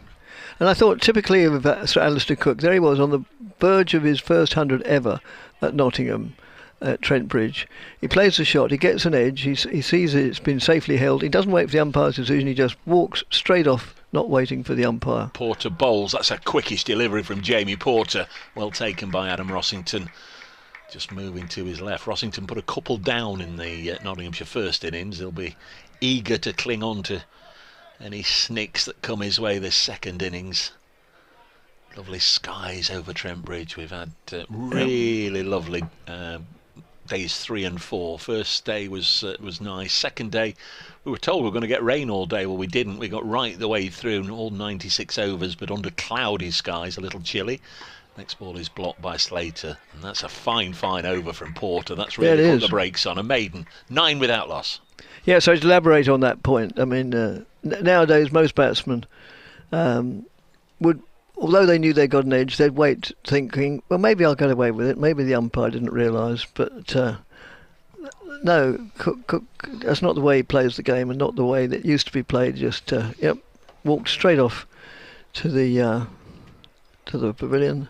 A minimum, a polite acknowledgement to the crowd, but no great histrionics. And no wonder he's made such a name for himself, not just as a cricketer but as a man. Plays the game in a nostalgic sort of way, the way it used to be played, as Cook moves in and bowls. And that's just guided down to third man for a single. Yes, he's out there again, of course. Sir Alistair standing at first slip. I think he was 1 for 2 in the first innings. He did take a catch to dismiss a Seba Mead and spilled the other opener, Ben Slater. Slater had got 50 by then, but it was an uncharacteristic drop from Sir Alistair on day 2. But he's out there. Wonder if it'll be his last time here at Trent Bridge, or whether he does plan to go on in future seasons. Yes. Only he knows. In fact, maybe he doesn't know at this moment, as Cook moves in and bowls. And that's edged down to third man, just below us, fielded by Dan Lawrence. Now, at the end of this over, I shall reluctantly take my leave, because I had a most enjoyable 4 days, all but. And but I am booked on a certain train. Sunday evening trains can be a little bit fickle, and therefore I want to make sure I get home tonight rather than tomorrow. So it's really been tremendous fun. I've thoroughly enjoyed it. Not just the cricket and my experiences in Trent Bridge, but throughout Nottingham, as that's just played defensively, trickles out on the offside, and some of the suburbs, not least West Bridgeford last night. It's been great. A trip I won't forget in a hurry, or ever. No, I'm glad they've looked after you, Dick, and you've had a nice couple of days, and many thanks to all your correspondents as well, because they've been splendid. They've kept us entertained with lots of different subjects over the 4 days. A lot of people saying it is one of the joys of the service that the BBC offer up for the county championship followers, but lots of lovely correspondence. Thank you all. As next delivery, and that goes through to the keeper, and Hamid is out, and very reluctantly, but fully in the knowledge that it was caught, walks off, and Nottinghamshire are 11 for 1, which gives me just an opportunity to hurriedly, he said, splitting an infinitive, hurriedly to read quick email. Thank you for your splendid commentary as always, which is much appreciated, gentlemen. I was wondering if you could explain why on earth Essex would declare here and hand the win to Notts, which is clearly what is going to happen on a batsman's paradise. Well, I think that's a little bit over the top. Hand them a win. It is professional cricket, old chap. We should have batted. That means Essex. We should have batted for as many overs as possible and looked to take the draw rather than just 3 points having lost. Words fail me, says Paul. The points lost for a draw here could cost Essex our Division 1 status come the end of the season. Thanks, Paul. I think from Grays, I think most people are saying it was an extremely enterprising move on Essex's part, but of course you're highly welcome to your view. So thanks a lot from Grays. Yeah, thank you, Paul. And Charlie says Dave very much enjoyed the Dave and Dickie show this week, and Grace today as well. Thank you to Dickie. Thank you, Charlie. Matthew Montgomery is coming in at 3. Dickie is going to go and try and negotiate the country's rail system. Yeah, it's one of the facts of life. If you're going to get from A to B on a Sunday afternoon, there's probably only one train that you need to get. So we send Dickie on his way. Wish him well. See him at Chelmsford later on in the summer. But don't fret. We have. We have standing Dickie just taking a seat to my right. If you weren't with us before, or you haven't been with us earlier in the day, Grace Ballinger's here. The Blaze fast bowler is Sam Cook in and bowls, and it's dropped on the leg side. And there is no run. 11 for 1. The new man is Matthew Montgomery, fresh from his first innings, 177. You're not going to tell me off for calling you a fast bowler again, are you? I'll take it. I'll take it as long as people don't watch our live streams. They'll not know any difference. So you have been following this afternoon's women's match. What's going on? I have, yeah. Thunder put up, I think it was about 155, and I didn't see what Western Storm. So Thunder are playing Western Storm down at Taunton. The one women's match today is Sam Cook in bowling to Matthew Montgomery. Pushes this up to mid-off, and there's no run. 11 for 1. Put you on the spot. How's this going to pan out over the next 2 hours? I think Nottinghamshire are going to win. It's a pretty gutsy call from Essex, to be honest. A bit of a strange one in the sense that for the most part of the day it looked like they were batting out for a draw, and then all of a sudden they've come out. 2 batters have played a few shots and they've declared. But I mean, as I think someone that emailed Dickie said, it's not a batter's paradise quite, but it is a road, and Nottingham can bat pretty deep, so you'd back them to win from here, wouldn't you? Well, they know how to play on here, and they always talk about the players knowing the angles, don't they? You know, the shortest route to the rope and all the rest of the thing. And if you're on your own patch, you would back yourself to chase down 219 in 39. I think this is your end, Jamie Porter. In comes Porter, and that's a good ball as Slater gets full. Not forward, doesn't get full at all. It gets forward, and it just drops one bounce into second slip. Yeah, that's Harmer there making the tumbling stop. Wonder how much of a role he'll play. In the first innings, whenever he came on, because Matthew Montgomery batted, folks, he batted forever. He batted for 470 minutes, and it seemed whenever Harmer came into the attack, he was bowling to Montgomery, and Montgomery was sweeping and reverse sweeping him, and Harmer just couldn't settle. It's Porter in again, and similar to the last, bringing Slater forward into a defensive stroke. They've started well here, the Essex bowlers, in fairness to them. Yeah, I think they've got to. It's not the biggest of targets, but Nottinghamshire are going to have to bat well, I think, to get there. 208 more, 33 overs after this one. Glamorgan, bizarrely, if you like, are still batting. 730 for 9. They're taking tea at Hove in the only other match that survives. It's Porter bowls again, and this one slightly back for length, just pushing Slater onto his toes on the back foot, but another defensive stroke. They've been in the field, Sussex, bowling at Glamorgan for 202 overs. You said you were tired doing your 20 yesterday. Oh no, big 2 over stint for me in the power play yesterday. Yeah, gosh. It's quite nice to play a 20 over game after the 50 over block. It felt short and sweet as Porter bustles in again, and this is a fuller delivery, just shaping into the left-handed Slater, who again defends that one. He's started pretty slowly here, Slater. He's 3 not out off 19 deliveries. He'll just be looking to get in. He's got plenty of time, hasn't he? 33 overs to bowl. Men's Blast started in 2003. I can remember then people saying, well, people, in particular players, they're not going to get on a coach and go for an hour just to play a 20 over game. You went to almost the other end of the earth, going all the way down to Kent to play yesterday. It's Porter's in again and goes slightly straighter again. Slater into a defensive shot. Well, we only went to Beckenham, but somehow it took us 5 hours to get there and 5 hours to get back, and I just thought we were never going to make it back, to be honest. I bet you had all the mod cons. I bet you had tellies on the coach and a fridge and we watched everything you'd need. Pampered you superstars are. We watched the Forest game and then we watched the Birmingham Bears game. That was on the way back, yeah. Yeah, I tried to put the golf on, but I wasn't having it. Porter bowls again, and this one turned into the leg side into a gap by Slater. They will just get the single to conclude the over. Slater keeps the strike, not 12 for 1. Yeah, Slater on 4, Montgomery yet to score. Not into the old golf then. I don't mind it. I'm absolutely abysmal at it. Like, I've never been so bad at something in my life, and I don't think it's a great spectator sport. Maybe I don't understand enough about it. It's all about getting it through the windmill, isn't it? If you can get it through the windmill, I don't know. I can't even hit it off the tee, so. S. Cook. Well. Sam Cook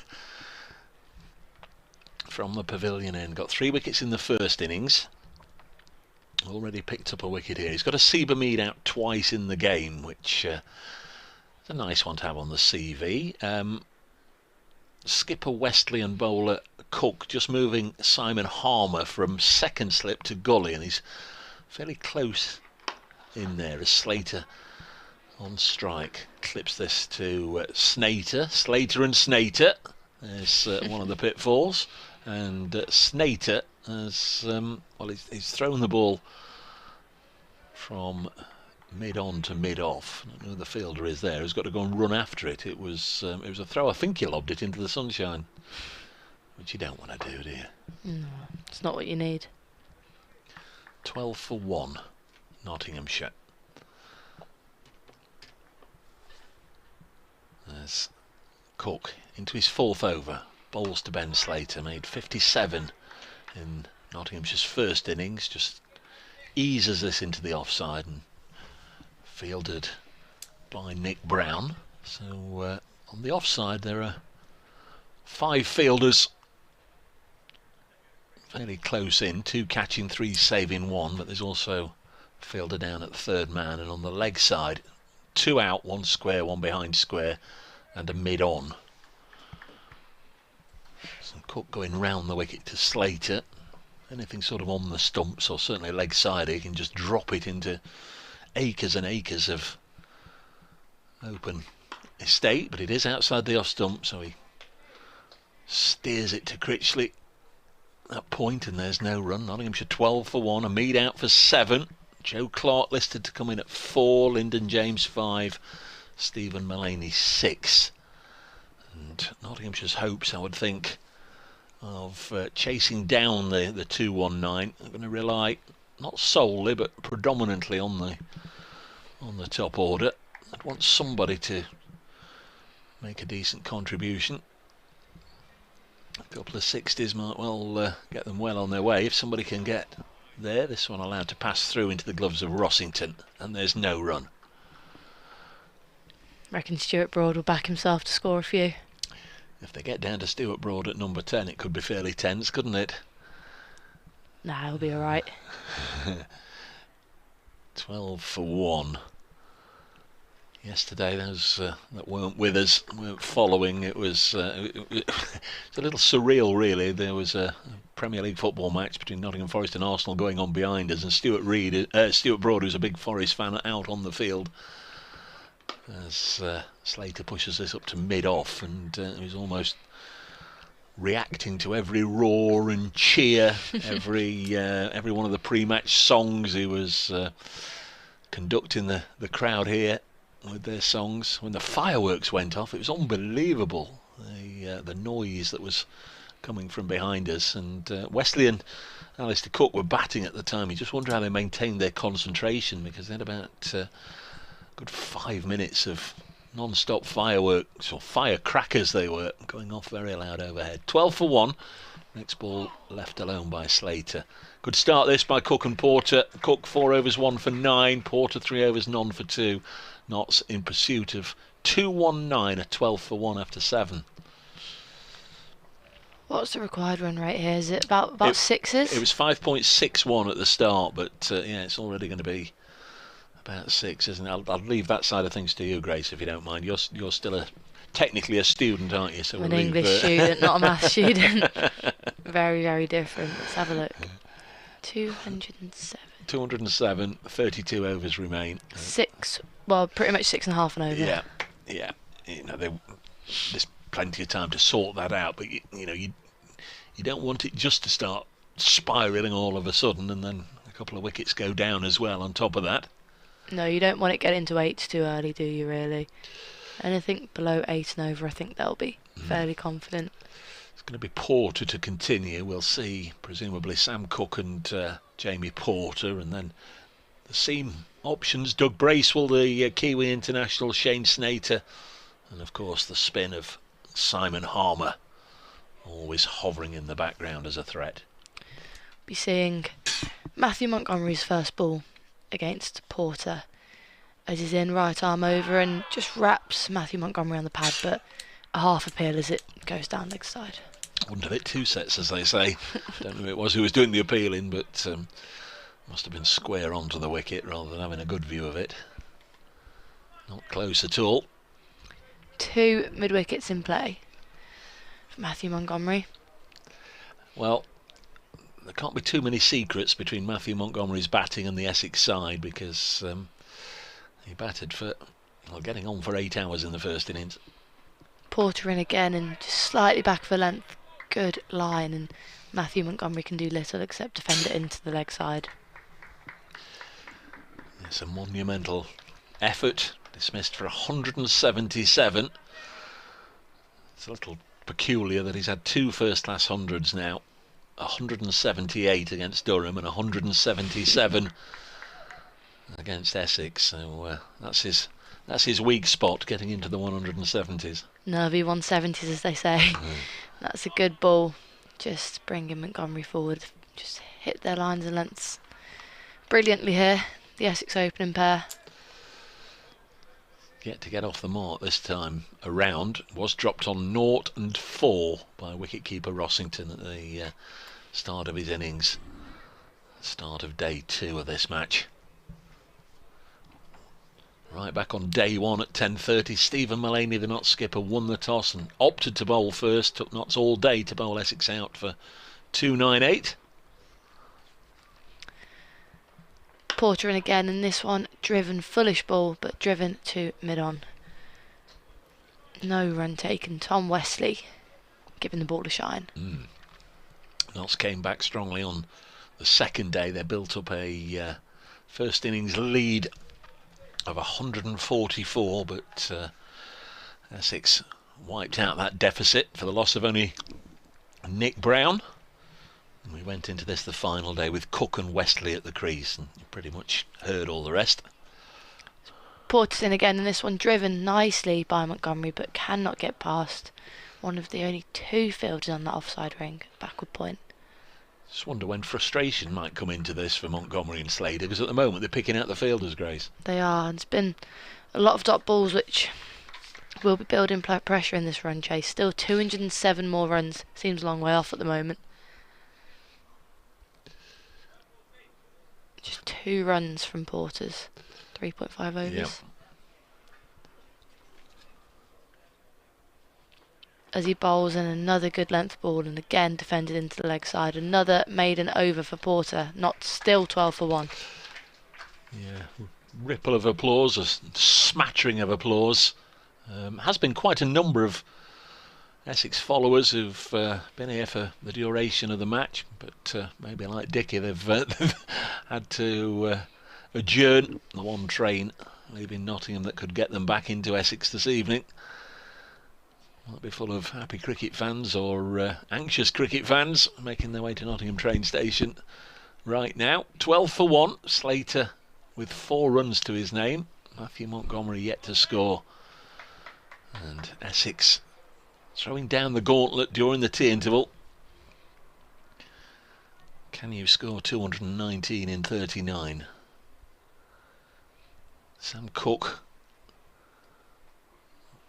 somewhere in the distance. He's a long way away from us, isn't he?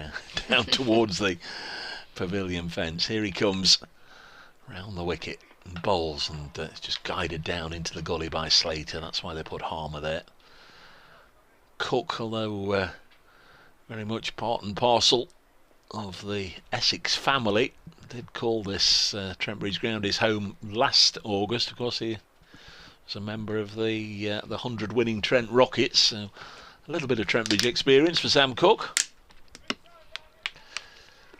as he waits to get the ball back from Tom Westley, who gives it a wipe and a polish.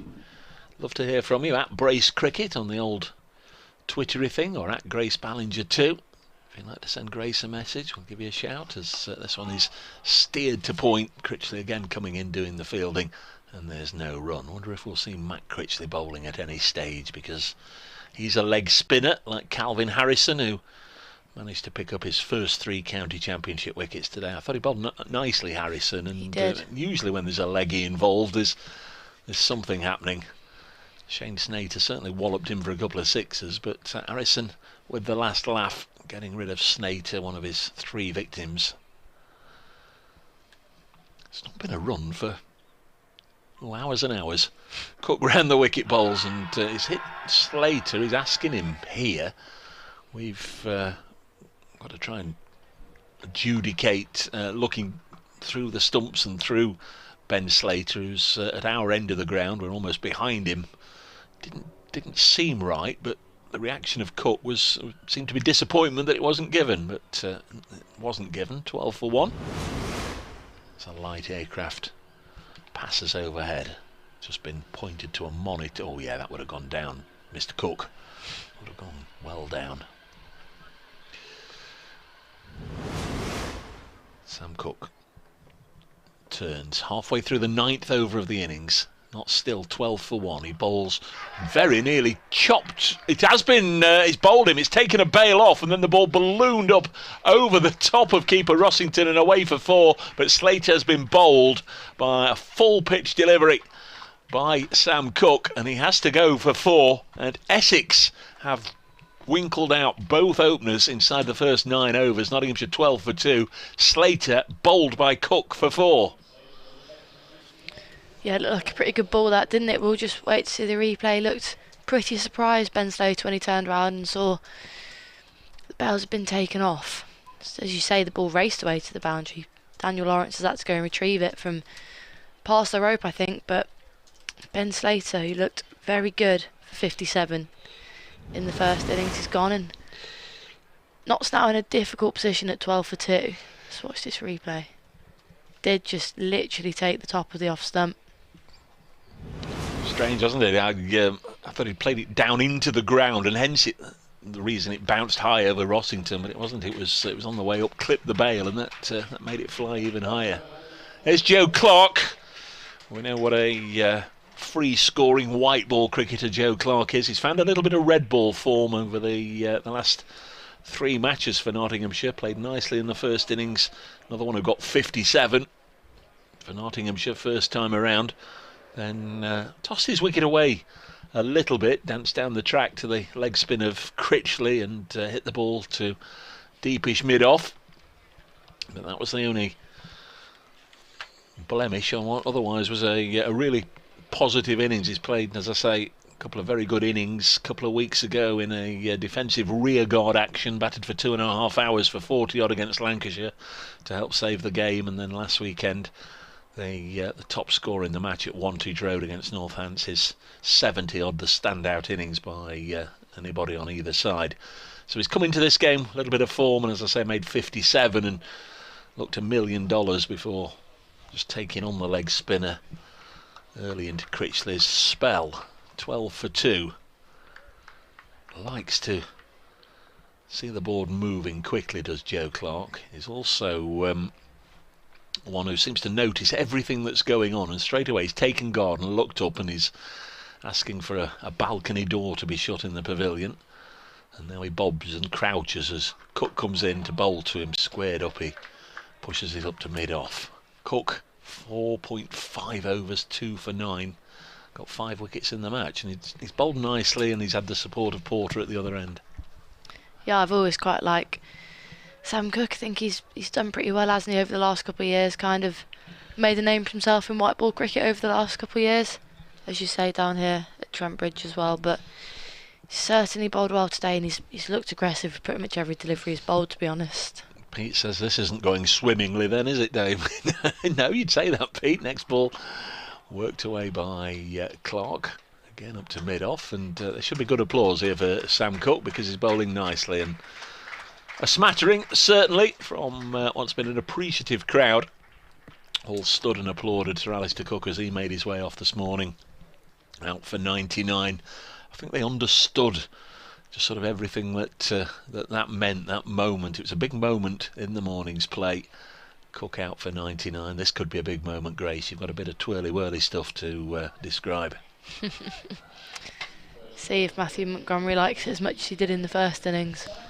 Still yet to get off the mark, Montgomery, after his 177 in the first innings, and it will be Simon Harmer to bowlers. Looks like there's a substitute fielder coming on for Essex. Yeah, Paul Walter, who's performed the role throughout the match for Essex. Big, tall all-rounder. Some feel perhaps a little unlucky to be squeezed out of the starting 11, having made the squad. But he's out on the field. You'd imagine it's it's not Jamie Porter. Maybe it's Sam Cook, who's just popped off. But Walter's out there as a sub-fielder, and now all the magic and intrigue and mystery that surrounds Simon Harmer. In comes Simon Harmer for his first ball, and first ball, Matthew Montgomery has come down the track and played it nicely into the cover gap, and they will get 2 with a slight fumble by Jamie Porter at extra cover, and that brings Matthew Montgomery off the mark. Yep, as I was saying, see Harmer and play a shot. He did in the first innings. Every time Harmer came on, he tried to get after him. This is in again and gets that reverse sweep out very early, but Essex have learnt from the first innings, and they've got a deep backward point for Matthew Montgomery to prevent that reverse sweep scoring any more than a single. Yeah, that's the sub down there. Walter has been brought up now for Joe Clark. I wonder if they fancy that Joe Clark isn't going to be able to play the reverse sweep. Let's have a see. 15 for 2, 204 more required for Nottinghamshire. They've won 2, lost 2 and drawn 1 of their first 5 matches. Harmer's in, and this is missing everything as Clark goes back and attempts to kind of prod it into the offside gap, but it just goes through and doesn't miss the top of off stump by much, Dave, I don't think. No, Clark went back there, and that was very nearly fatal. He removed something off the pitch. Must have hit something. I thought it turned quite prodigiously. As Harmer's in, and this time Clark comes forward. That's better. Into a defensive shot. Wonder how many overs Harmer's going to be booked in for at this end. As he goes again and again, Clark rocks back, but cannot find the big gap in the offside as sub-fielder gets round. There is a big gap through this offside if Harmer does miss his length here, either too full or too short. Anything through there you sense would race away to the boundary as Harmer's in, and this is just dropped into the offside, and first slip comes round, and good start for Simon Harmer, just 3 runs from his over. Nottinghamshire 15 for 2, 204 more runs are required. You're listening to live County Championship Division 1 cricket from Trent Bridge, Nottinghamshire, playing against Essex, two sides that went into this game. Notts were dead level, third or fourth alphabetically, I think they were listed, with Hampshire going into this round of matches, with then Essex next in the table on fifth, handful of points behind them, handful of bonus points behind them. Notts comfortably won the bonus point battle in this game, 6-2, and just maybe the fact that they were not going to get too many points out of this game has prompted this Essex bold move as Cook comes in to bowl to Montgomery, who punches this one bounce back to the bowler. All the other Division 1 games in this round finished yesterday. Earlier today in Division 2, Durham extending their lead at the top of Division 2 by beating Gloucestershire at Bristol. I think that's the first time they've won there. And the only other match going on is down at Hove, where Glamorgan bat on there 734 for 9, with Michael Neser, the Australian, 120 not out. Tons also for Carlson and Labuschagne. Here's Montgomery, works this square on the leg side, and there was a real old mix-up, and they've managed to get home and get the run, but it was very much a shall we, shan't we interlude. Matthew Montgomery played it off his hip, square of the wicket. From where he was, he would have seen that it was wide of Nick Brown. From where Joe Clark was, he would have sensed that Brown was in an opportunity perhaps just to create some mischief and run him out. Clark hesitated, and by then Brown had got to the ball, so he was able to turn and swivel. Montgomery insisted that Clark came, and Clark only just got home. Had the throw hit, might have been very interesting. Cook into Joe Clark, and he pushes it straight out to Snater on the offside, and there's no run. It's not Snater, is it? It's Doug Bracewell doing the fielding and the offside. 16 for 2. Notts require 203 more. Fancy they've got plenty of time in terms of, you know, what we know sides can get in a T20 game. Of course, I always say it's a little more different in red ball cricket, in first class cricket. You can put all the fielders on the boundary, but there's such a fast scoring ground, as Joe Clark demonstrates, getting off the mark with a textbook extra cover drive for 4. He's going to feel $1 million after that. That's the way to get off the mark, and that takes Nottinghamshire on to 20 for 2. It also makes that bottom strap line on the board look a little healthier. They require less than 200, 199 more to win. That was a nice shot.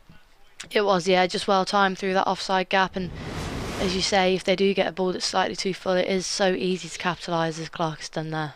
Clark then off the mark with 4, pushes this one up to Wesley at mid-on. There's no run. Good comeback from the bowler, which was appreciated by several of his teammates, including Sir Alistair Cook, standing at first slip. Adam Rossington, the keeper, next to him, and behind him a trio of green helmets, all in a line on the grass.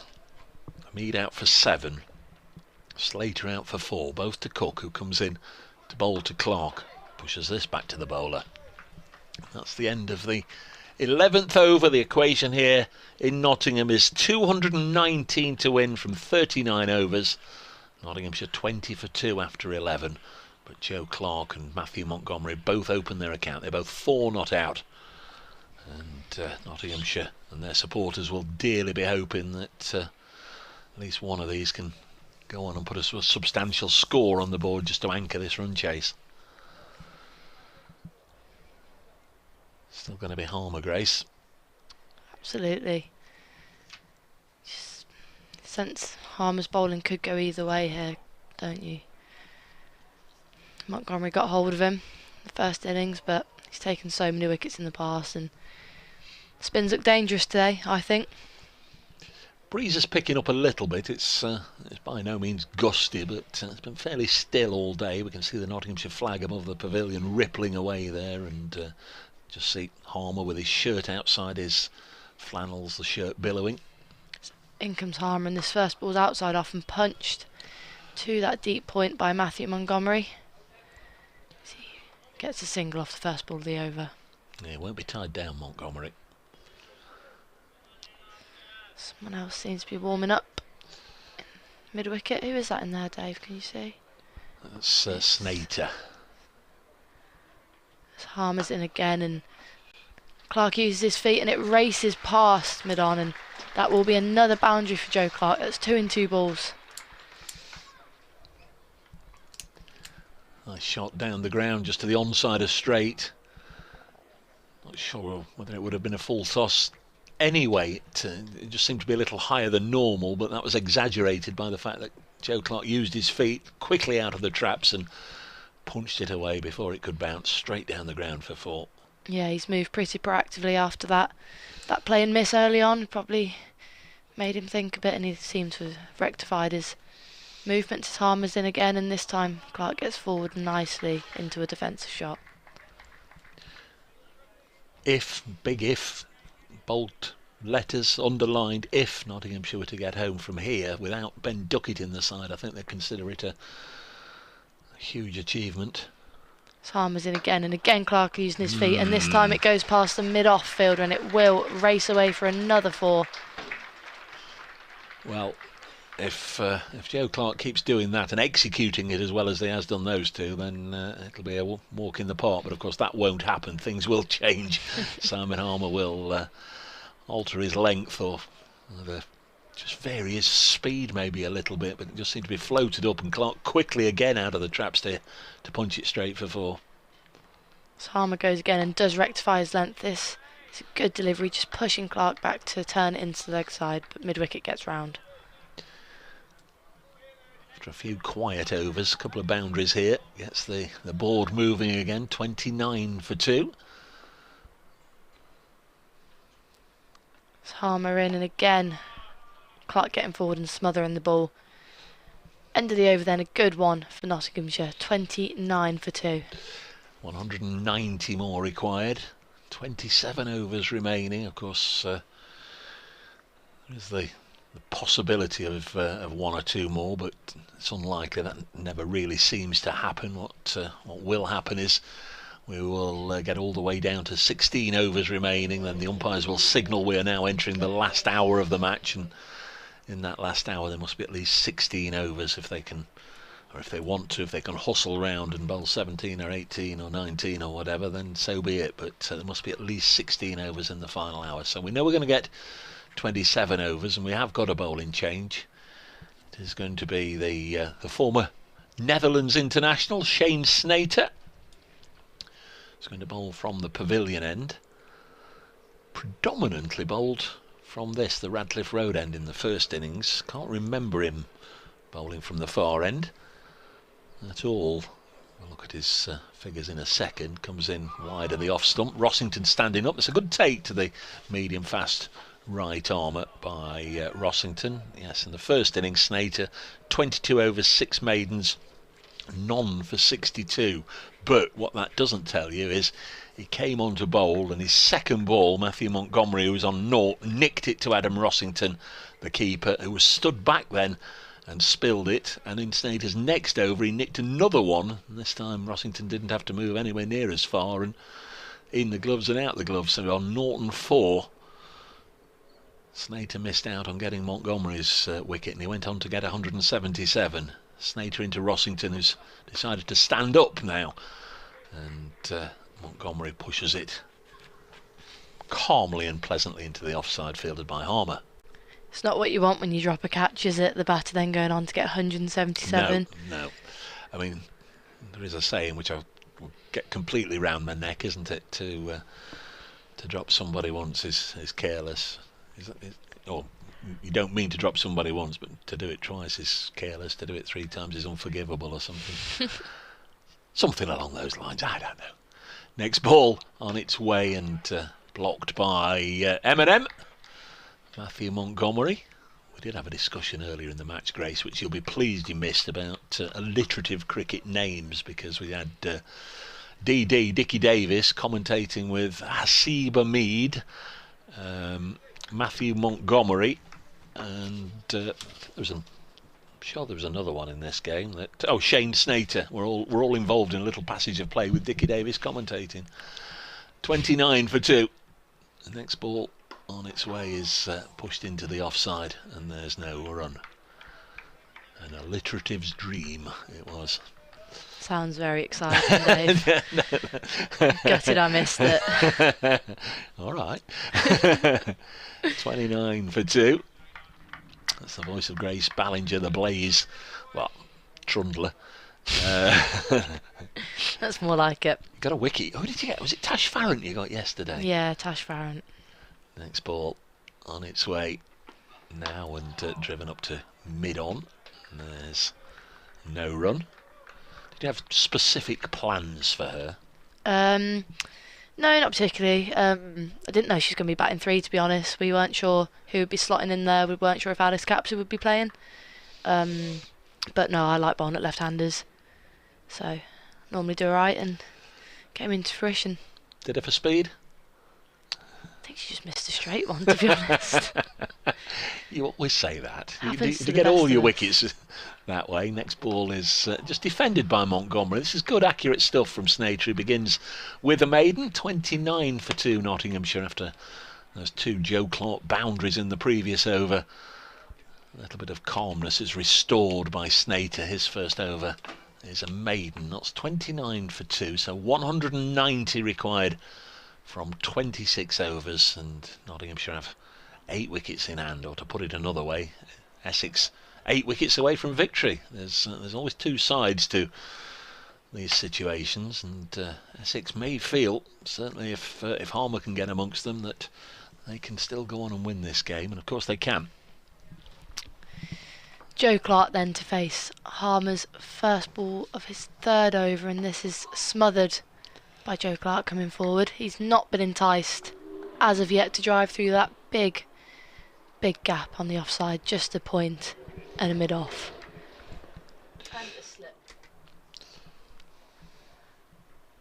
As he's in onto the back foot this time, just rectifying his length here, Harmer, after being driven twice. Glamorgan are eventually all out for 737. That just a bonkers game, isn't it? Glamorgan 123 and 737. Harmer in again, and this time Clark is enticed to drive through that gap, and he does so beautifully, and it will race away for 4. Not too much wrong with the delivery, maybe a touch full, but Clark capitalised on that length, and he's dealing exclusively in boundaries at the moment, isn't he? Yeah, lovely shot. Sussex need 380 in less than a session. You can follow that on the BBC Sport website and app. The commentary will be there if that's your game of choosing here at Trent Bridge. Just bubbling up to what could be a dramatic conclusion. You never know how these things are going to pan out. Harmer in again, and Clark using his feet comes forward, but decides not to play an extravagant stroke, just defending it into the leg side. Says Charlie, watching Joe Clark use his feet to Harmer is one of those delightful little duels you get in red ball cricket. Thank you, Charlie. Nice to hear from you. Harmer comes in again, and Joe Clark plays a defensive shot onto the back foot. 33 for 2 in the 14th over.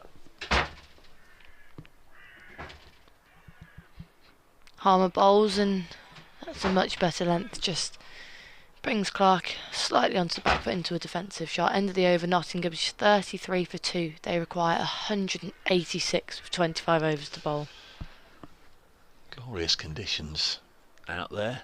Don't think the conditions will favour one side or the other. It's just, I guess, pleasant for everybody to play a bit of cricket with a bit of sun on your back and on your shoulders. Nice for the spectators as well, not to be huddled up with several layers and thick jumpers and top coats and bobble hats and rugs and all other paraphernalia.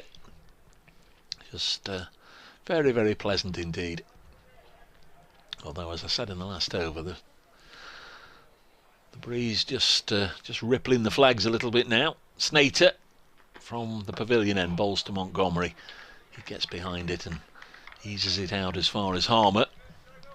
South African born, bowling to South African born and fielded by South African born. 33 for 2. Clark is 16.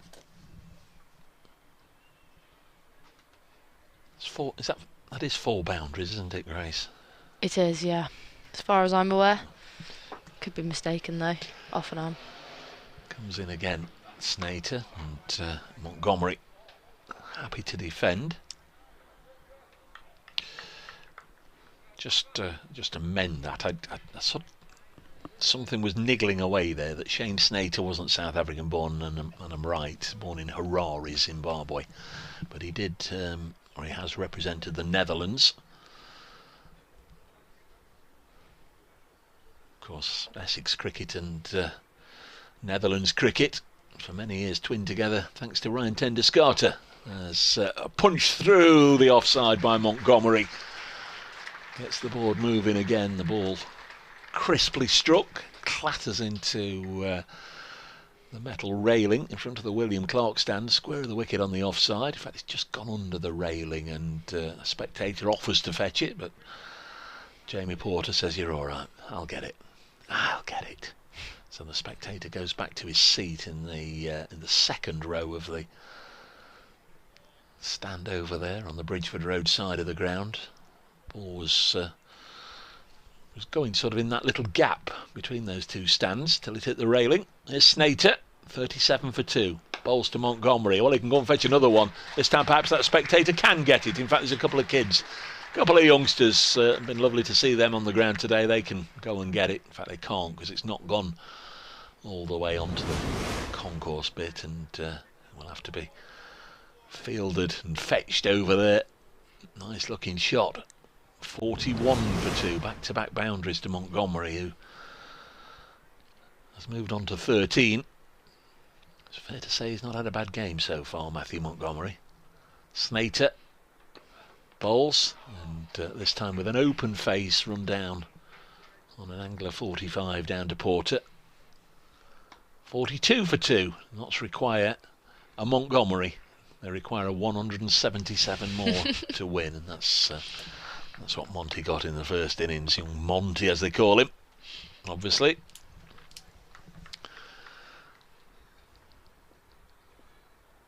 Lyndon James doing next. Stephen Mullaney.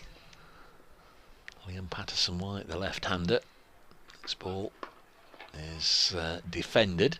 Just continuing the Notts card. Calvin Harrison came in at 8 in the first innings. He's on county championship debut, the leg spinner. He's had a pretty good game. He scored 31 in the first innings, and there were 3 or 4 really crisp boundaries, real standout moments in that Nottinghamshire first innings, and it was a little surprise when eventually he perished, yorked by Doug Bracewell, but then he got his chance today with the ball and picked up 3 wickets. So we've seen one leg spinner make his mark. Matt Critchley, another one, he got 3 wickets in the Nottinghamshire first innings. Will he get a chance second time round? For the time being, it's Harmer. In comes Harmer then. Montgomery to face, and he comes down the track and drives that beautifully into the offside. That really is a good shot from Matthew Montgomery. There's a big gap on that offside, and you just sense that Montgomery and Clark are going to start taking full advantage of it. Again, used his feet, didn't he? And skipped down the track. Has gone for 20 runs. He's bowled 19 balls. Doesn't sound so bad, does it, when you say 19 balls for 20 runs? On the board it obviously says the same, but in different ways. 3.1 naught 20 naught. Somehow it looks more of a tonking. One of his first over, and he went for 3, and that one's gone through, and it just catches the inside edge of Montgomery, and it looks like it could race away to the boundary. Count himself lucky there, Matthew Montgomery. I suppose when it's your day, it's your day. When it's your game, it's your game. And that's 4 runs. Could have easily been stumped though. Yeah, it's a little fortunate, or more than a little fortunate there. The inside edge. Truth, it was well wide of the stumps and well wide of Rossington. It ran away down to the long leg boundary. The applause is for the 50 up. That's one little milestone out of the way. Harmer again, and this time slightly back of a length, bringing Montgomery into a defensive stroke on the back foot. These two sides have, in recent times, traded wins. Harmer in again. Montgomery smothers it into the offside. Last time Essex were here in 2021, Notts convincingly won by an innings. But the 2 previous visits here, Essex left with the win points, 2018 and 2019. Harmer in again, and that just catches Montgomery on the pad, pitching outside. Half-hearted appeal from Essex. Just a deep square out on the Smith Cooper stand, and a deep point for Matthew Montgomery for that reverse sweep, and he goes back, and there's a big appeal, and it's not given. Shake of the head from the umpire pretty quickly there. 2 dot balls to end the over. Notts 50 for 2, requiring 169 more. You've got a fan here. I don't want to make you blush, but Brian has been in touch here. Dave, delighted to have Grace back with us. Vivid descriptions of the strokes played and the field positions. Exemplary, can't read. Sorry, Brian. Exemplary radio commentary. I'm sure very useful to anyone learning about the game through the live streams. He's put something about me as well. But thank you, Brian. Many, many thanks. One of our regulars. But there you go. Very kind, Brian. Thank you.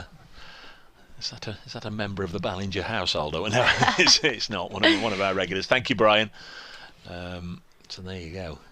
Keep it up, young Grace. 50 for 2, Nottinghamshire.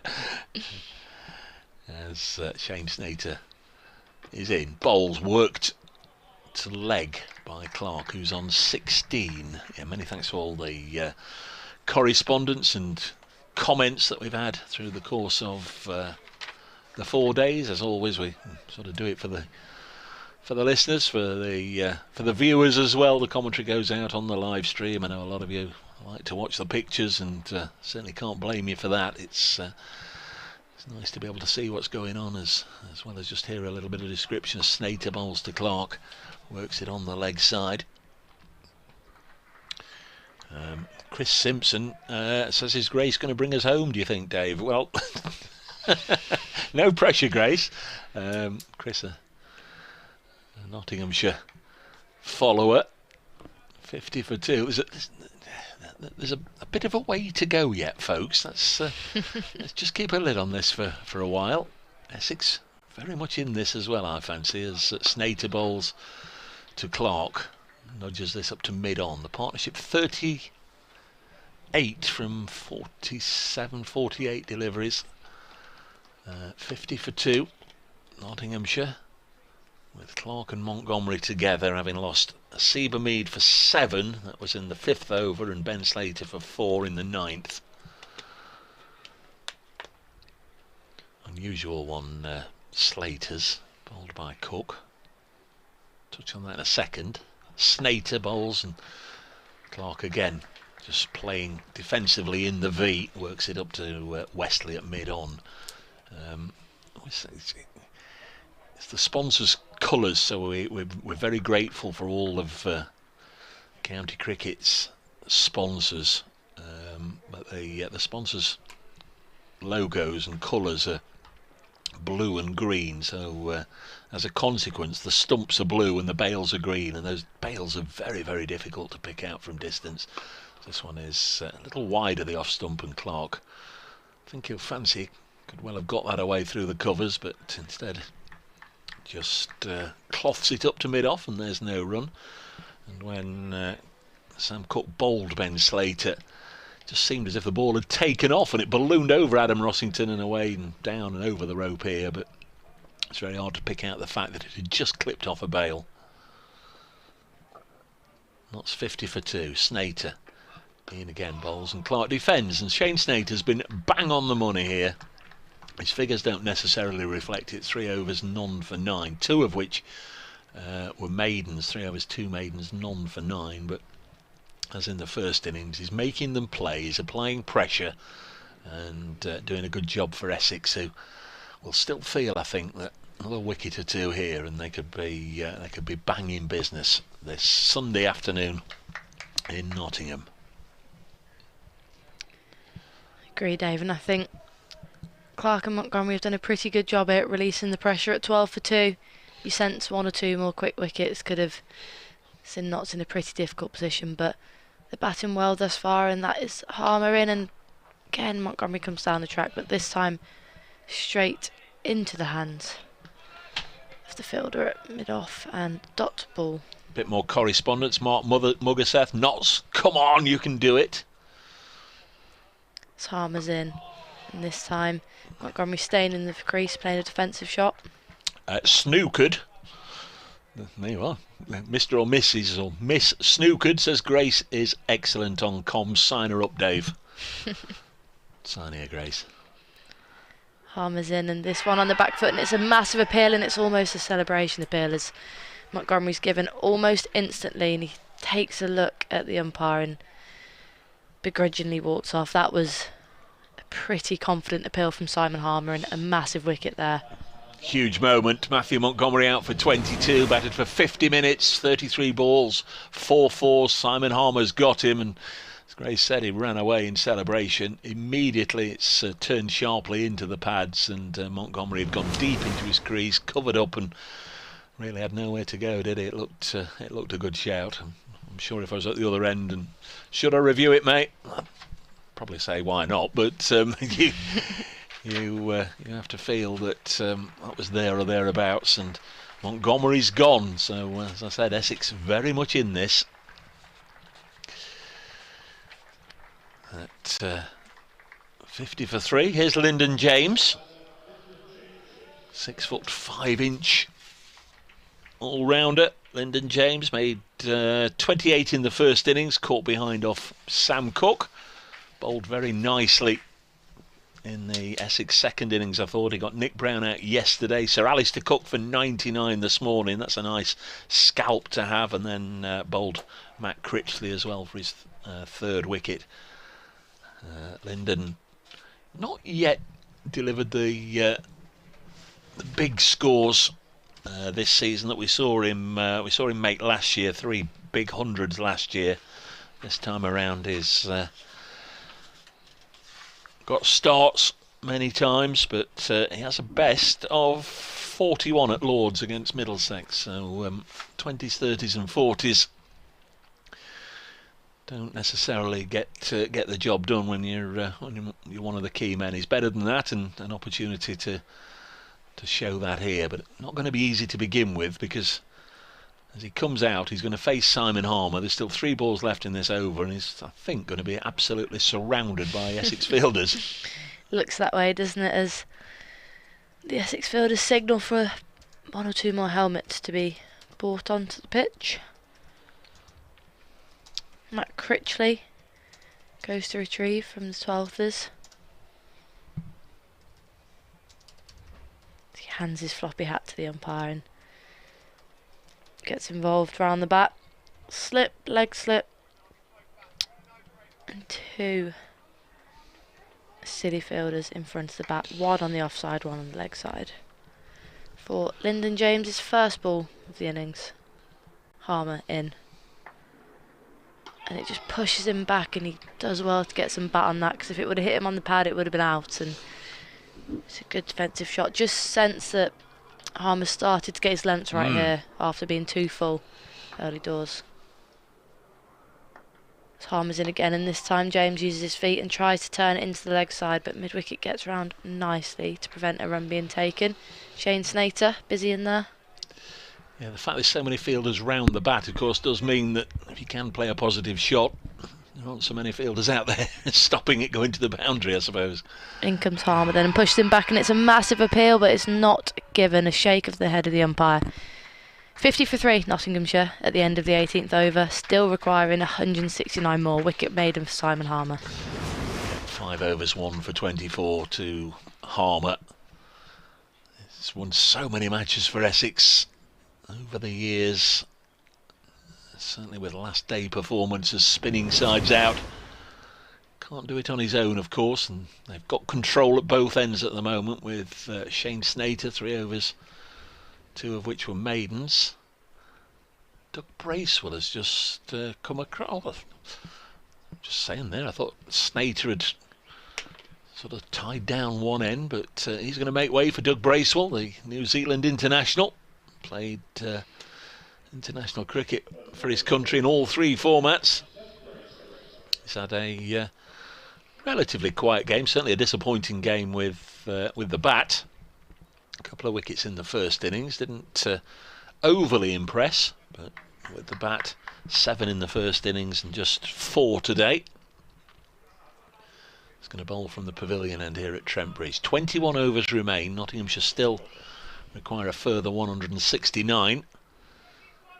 That task still very much on, but they do need to ensure that more wickets don't go down. You'd imagine over the course of the next 10 or 12 overs, Clark pushes this back to Bracewell.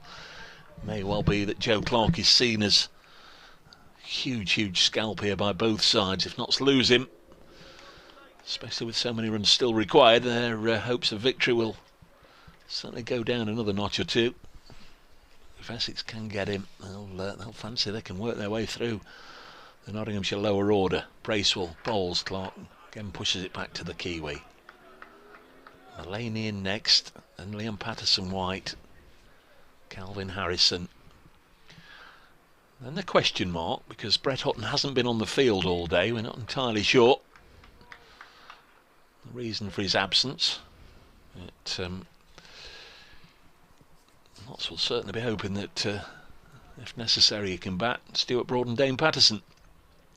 50 for 3. Clark has 16. Pushes this one defensively into the offside, and there's no run.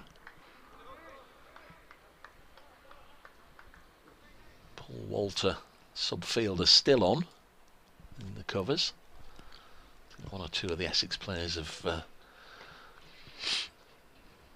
taken turns just to have a little comfort break. But that's the very essence of county championship cricket. Trent Bridge, Sunday afternoon, decent crowd in, wondering which way it's going to go. Next ball pushed back to the bowler, and there's no run.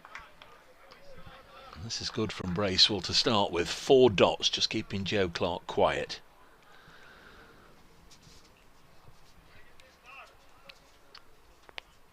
Could cut loose at any moment, Clark, but equally could make a rash mistake and be on his way back up the steps. Bracewell bowls. Clark again drills it back to the bowlers. Only this pair playing at the moment. He's being very watchful, Joe Clark. That's the good thing for Nottinghamshire. I guess the downside to that is the board has absolutely stopped moving, hasn't it? We've had 3 maidens in a row, wicket in that time as well. Just the 4 scoring shots for Joe Clark after 33 deliveries. But it all went for 4. Bracewell to conclude his first over. And Clark again happy to defend, so that's a really good start from Doug Bracewell. 50 for 3. There are 20 overs left. And Nottinghamshire require 169. Just wonder how this is going to pan out. That's 8.5 and over. Something that order. 50 for 3. Lyndon James yet to score. Joe Clark has 16. Don't think we'll see another bowling change at this end, or I'd be surprised, because Simon Harmer just got knots where he wants them, really. On the back foot, he's got fielders all round the back. Harmer in for his 6th over, then Lyndon James comes down the track and again turn it into the leg side for no run. Sense he wants to get off the mark here, Lyndon James. It's huge, that dismissal of Montgomery, because you've got somebody out there who can play the reverse sweep. This time he uses his feet and drives it beautifully straight past the bowler, and it will race away for 4. Well, we said he wanted to get off the mark, Dave, and what a way to do it. 4 straight past the bowler. It's a lovely shot indeed, yes. Montgomery's ability to sweep and reverse sweep just presented Simon Harmer with a few problems in the first innings. Just couldn't keep him quiet at all, but having got rid of young Montgomery, the 23-year-old, in his last over, Harmer Just sensed he might just be starting just to tie knots down, but a release of pressure there, boundary for Lyndon James. As Harmer's in again, and this time James onto the back foot, punching it into the big gap on the offside. There isn't too much on it, but there's 3 fielders giving chase, and you think that they will get 3, bringing Joe Clark back onto strike. A good start then of the over, 7 runs from the first 2 deliveries. Yes, it's things like that that just make you think, oh, all of a sudden, perhaps it is back on again, because that's all the fluctuations that you get in these sorts of situations. A run chase, you'll think one side has got the upper hand, then the other one will bounce back. Harmer in again, and Clark smothering, just drops short of the silly fielder in. The silly fielder. I think it was Nick Brown who made a good stop. Square of the wicket on the leg side. As in comes Harmer, and Joe Clark turns that into the gap on the leg side and takes a well-judged single to mid-on. Yeah, Sam Cook back on the field. So that's 8 from 5 balls in this over. Wicket made in his last one. 8 from this one. 12 from the one before, as Harmer's in, and again it's smashed down the track and straight into the hands of Simon Harmer, and it must have just gone straight into the ground. And that ends Harmer's 6th over. He's got figures of 1 for 32. Nottinghamshire require 161 from 19 overs, around about that 8 and over mark that we were talking about earlier, Dave. 7 wickets still in the hutch. 19 overs to go. So if you're unfamiliar with sort of last day run chasers or last day county championship conclusions, as mentioned it earlier, we'll get down to when the board says 16 overs to go, and then the umpires will make a note of the time. They'll alert the scorers, and once that last hour begins, going to be around about 25 past 5, something of that order. There must be at least 16 overs in the last hour. If they can get 17 or 18 in, fine, but in this sort of situation you'd imagine they won't want to. New over starts with Bracewell bowling to Joe Clark, pushes this up to mid-on, and there's no run. Very different, as you'd expect, field settings for the spinner and the seamer, with Harmer in control with ball in hand. They're all round the bat, just hoping and waiting for something just to pop up and bring a wicket for Doug Bracewell. There's 1, 2, 3, 4 of them out on the fence, just one slip. Next ball is in, and Clark just drops it on the leg side. Nick Brown lets it run all the way up to Cook at mid-on, and there's no run. 58 for 3 early today. Sir Alistair Cook out for 99, Tom Westley out for 95. Essex batting until tea, at which point they declared 362 for 8. And seen by some as a bit of a surprise, they threw down the gauntlet to Notts, really. Can you chase 219 in 39? Bracewell to Clark. Pleasing push to cover, but there's no run. And of that 39 overs, Grace, we're just about halfway through in terms of the overs. In fact, we're over halfway in terms of the overs, but only about a quarter of the way through in terms of the runs. I do think Mulaney will be wanting to go for the win here, regardless. Bracewell bowls and Clark defends. Well, yep, you know, that's something he's said many times in an interview this season. That's why he threw down the gauntlet to Middlesex, that match at Lords a few weeks ago. A lot of rain interrupted the latter stages of that contest, but they were able to get back on for 40 overs, and Stephen Mulaney declared, setting Middlesex 249, believing his seamers might just be able to pull off a victory. As it was, Middlesex got home with an over to spare, 4 wickets in hand. 58 for 3 Notts. Joe Clark on 17 is going to pull this one down to long leg for a single to move on to 18. 59 for 3. And Nottinghamshire require 160 more, and Lyndon James, I think it's the first time he's been at this end, Grace, isn't it? Yeah, he's going to take guard. You're right.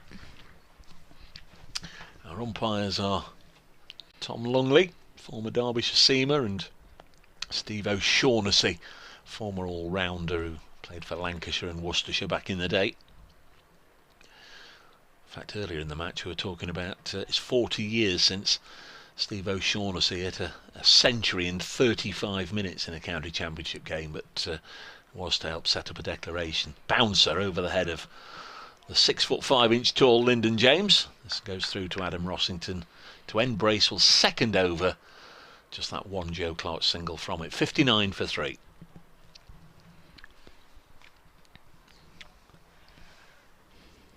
Simon Harmer gives his cap to the umpire. Will be coming on to bowl the 7th over as he speaks to Tom Wesley and makes a few alterations to his field. Brings Joe Clark back onto strike. Yeah, Harmer 6 overs, 1 maiden, 1 for 32. So he's going at 5s, but he has got that 1 wicket. A couple of loosish balls that Joe Clark made into full tosses and punched down the ground for boundaries. But he has got the 1 wicket. And he'll be striving for more. This field, Grace, just tightening on the leg side. They've been very deliberate, very astute. Of course, the off spinner bringing the ball into the right-hander. So he's got 1, 2, 3, 4 catching and 2 others on the leg side. Clark's brought forward into defensive shot. Yeah, it's pretty tempting. That look at that on the offside. There's absolutely no one. I was going to say, and I'm missing a fielder out on the deep mid-wicket boundary. So it's a 7-2 leg side field. As Harmer's in and Clark gets forward using his feet, but just pats it back. It's bottom out. I wouldn't be able to resist her. I wonder if Joe Clark can. I'd be trying to take it over extra. Well, he doesn't reverse as much as Duckett or Montgomery, but if he's got a reverse in his armoury, there's acres of space on his offside. Harmer in, and he just pushes that so simply through the offside gap, and that will race away for 4. Not too much put on it by Clark, but when there's no protection out there, it's inevitable that's going to race away. Yeah, he didn't have to reverse that, did he? Harmer just got his line slightly wrong outside the off stump, and with only 2 fielders on the offside, 1 at slip and 1 just a yard away from his bat, very close in, just push it into the open space on the offside, and away it ran. Clark on to 22. As in comes Harmer, and this is just played off the front foot near the hands of the fielder in under the lid, but you sense it just dropped slightly short, Dave? Well, it's Nick Brown in there. That was very, very close, wasn't it, to being popped up as a short leg catch. Harmer in again, and again Clark using his feet to defend it back to the bowler.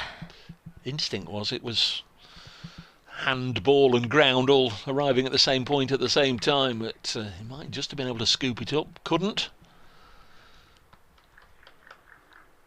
Crowd are quiet, aren't they? Suspenseful as Harmer's in again, and this is turned into the leg side, but no gap can be found, and that ends the over. 4 from it, not 63 for 3.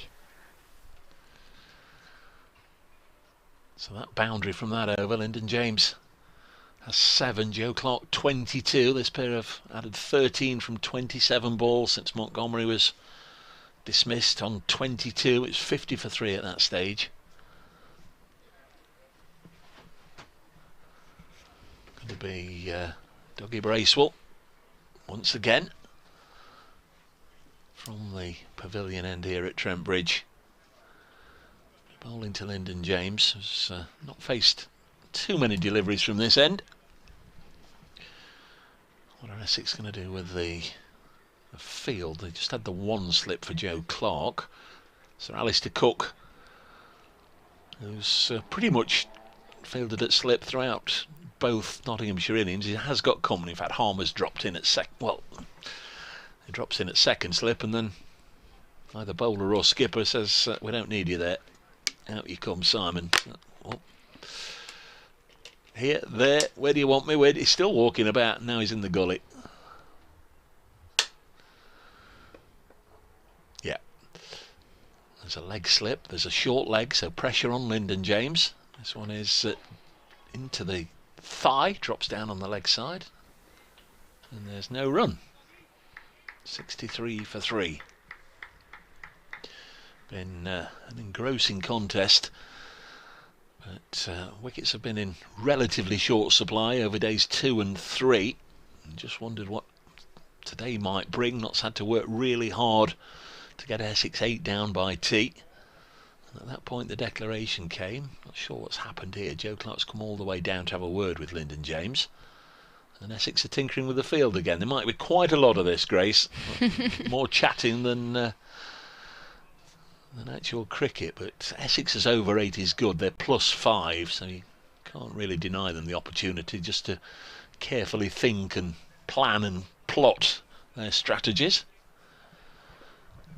What have we got on the leg side now? 6 on the leg side. As Bracewell round the wicket, well down the leg side, and Lyndon James let it go through to Adam Rossington. 63 for 3. Clapping there was from Dan Lawrence, who's at leg slip. He played nicely today for a half century. Still clapping. He crouches down at leg slip in case one flies through there. Bracewell round the wicket bowls. Lyndon James solidly behind a delivery aimed more towards off than leg. Blocks it out as far as Harmer, and there's no run. Just getting a little chipper, aren't they, you sense, Essex? They're getting a little louder, a little more animated, a little presumably more optimistic, but for Essex to win now, the equation is 7 wickets in 16.5 overs. They'll want Nottinghamshire to try and push on for these runs and hope they'll make a mistake as a bouncer goes over the number of Lyndon James on the back of his Nottinghamshire shirt. He's number 45, and he crouched down and it just climbed over the middle of his back where the number is. 63 for 3. Do you sense maybe change of plan here from Nottinghamshire? Do you think they're going for the win or the draw here now, Dave?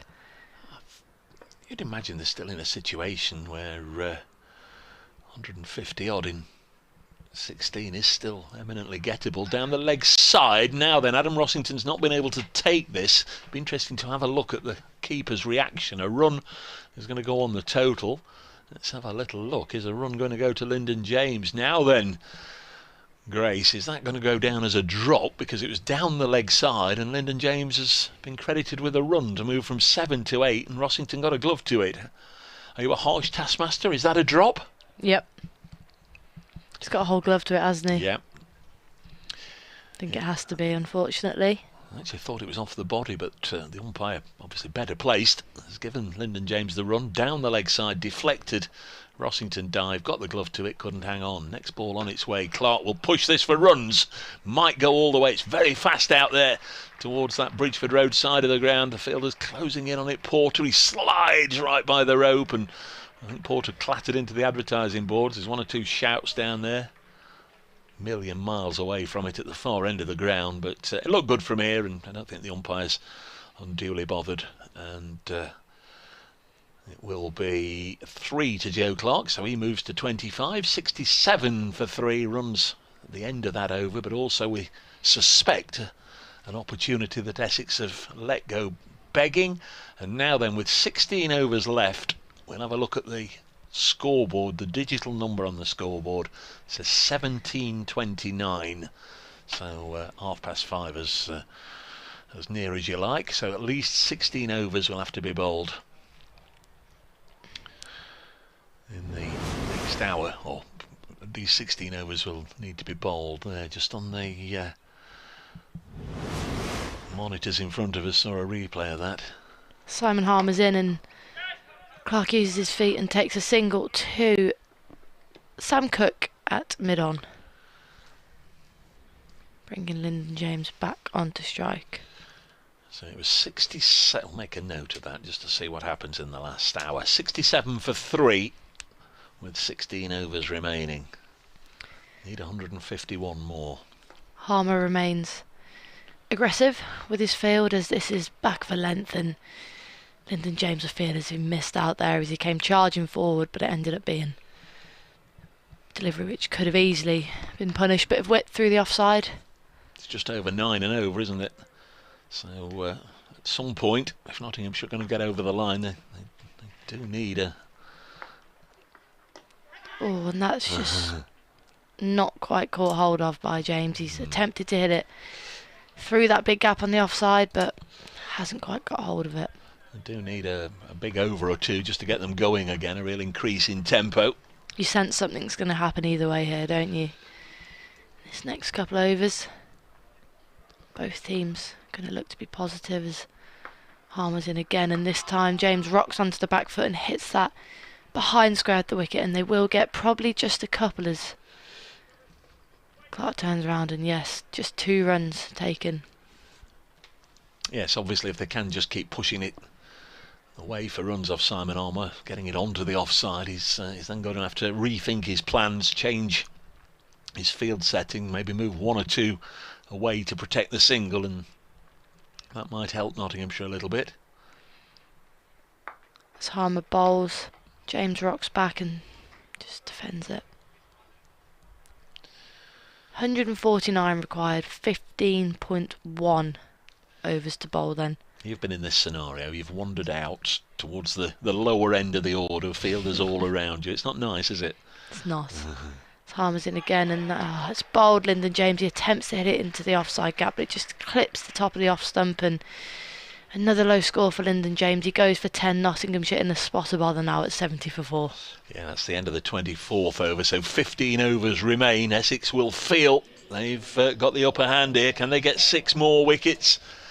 70 for 4, Lyndon out for 10, faced 18 balls at the 1 boundary at the crease for 25 minutes, 70 for 4.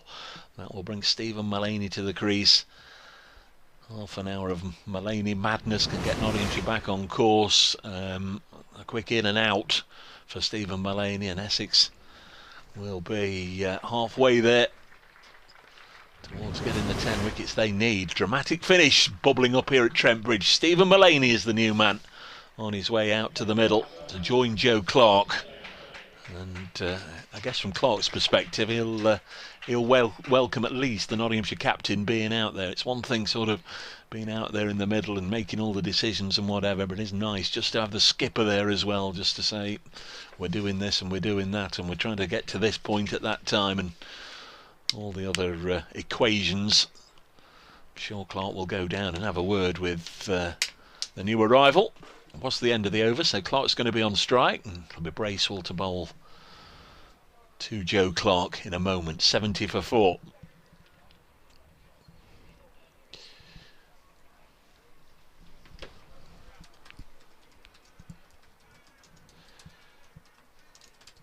So Mead has gone, Slater's gone, Montgomery's gone, now Lyndon James has gone.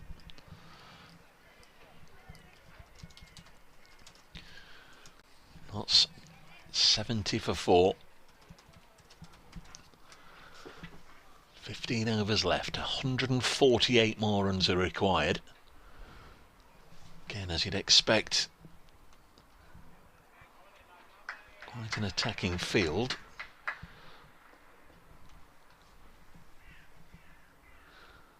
There we go then. Bracewell bowls to Joe Clark.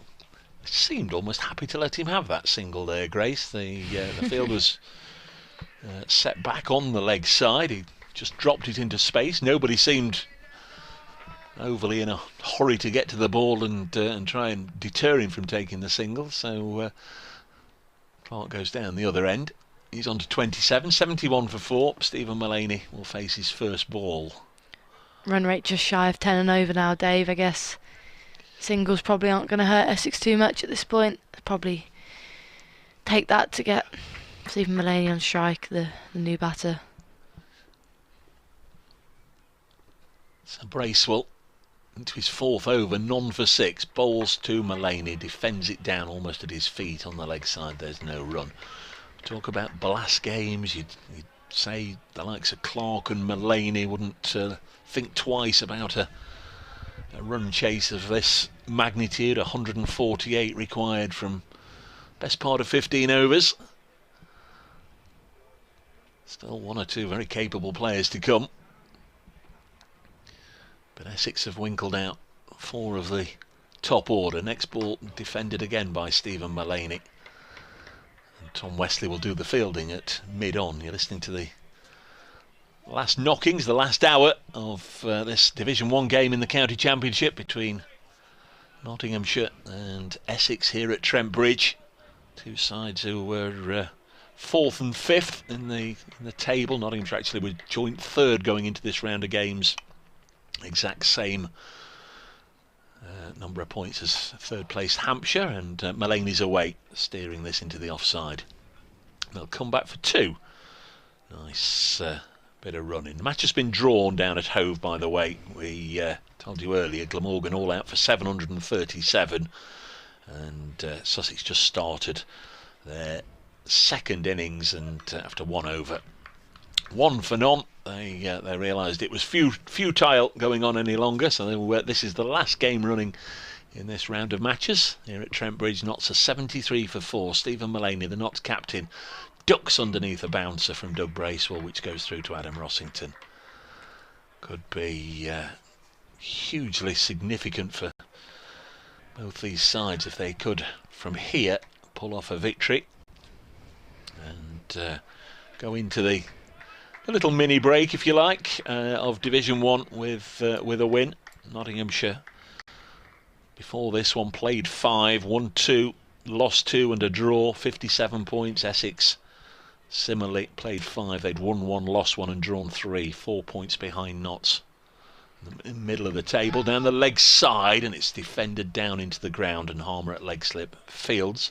So into this match, Notts with a 4-point advantage, and the bonus points, Notts had a 4-point advantage, 6-2.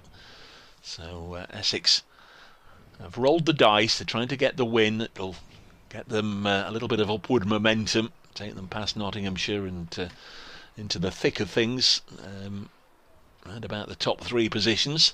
But they need 6 wickets in 14 overs here. Notts are 73 for 4, and they require 146 more.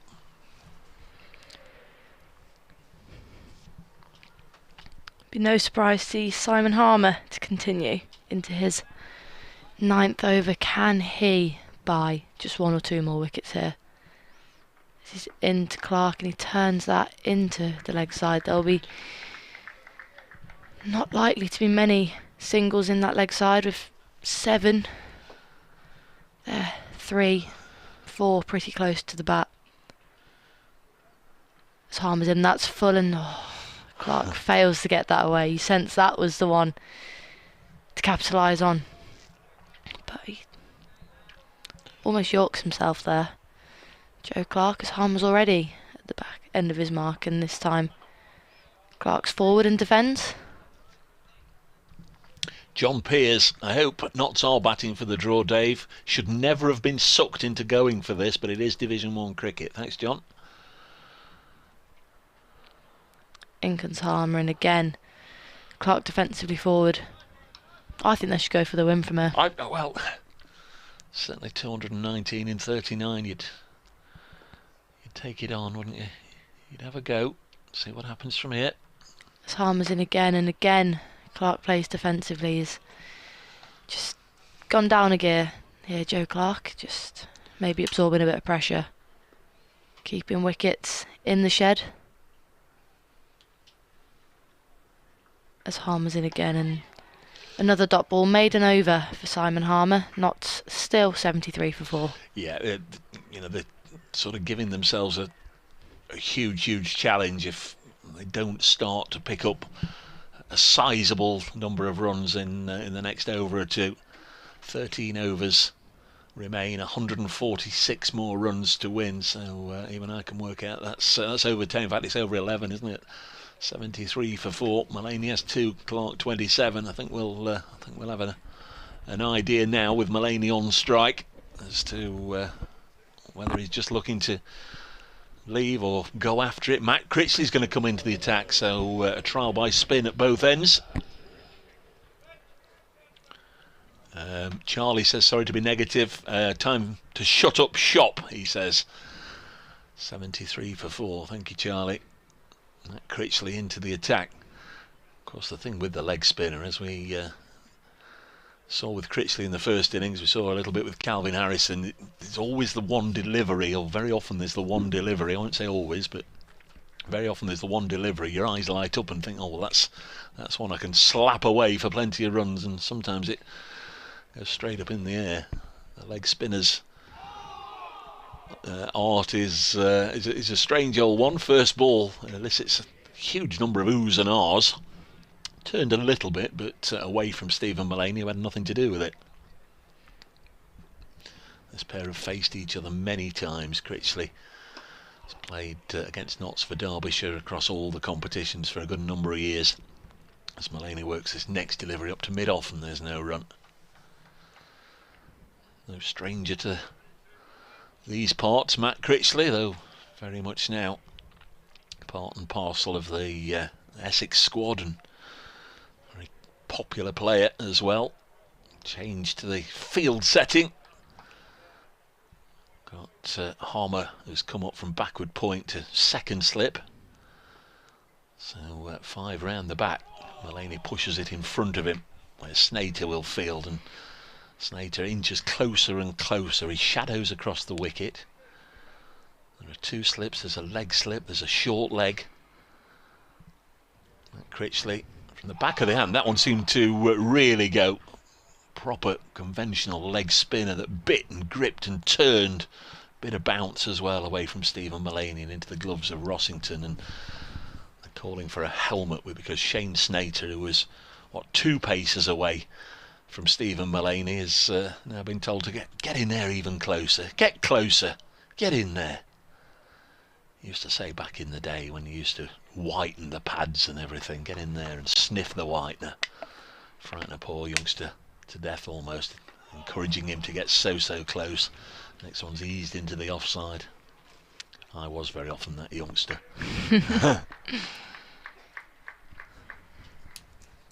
Got one in the side of the head once. Ear was ringing for weeks. 73 for 4. Next ball cut away by Mullaney, and it beats the offside ring. Didn't get enough on it, I don't think, to go to the fence. He won't, but they'll come back for a couple. 75 for 4. And that, I think, is nothing more than token resistance, because they were the only runs from the over. And that means at 75 for 4, there are 12 overs left, 144 more needed. And Grace, elementary mathematics, 144 divided by 12.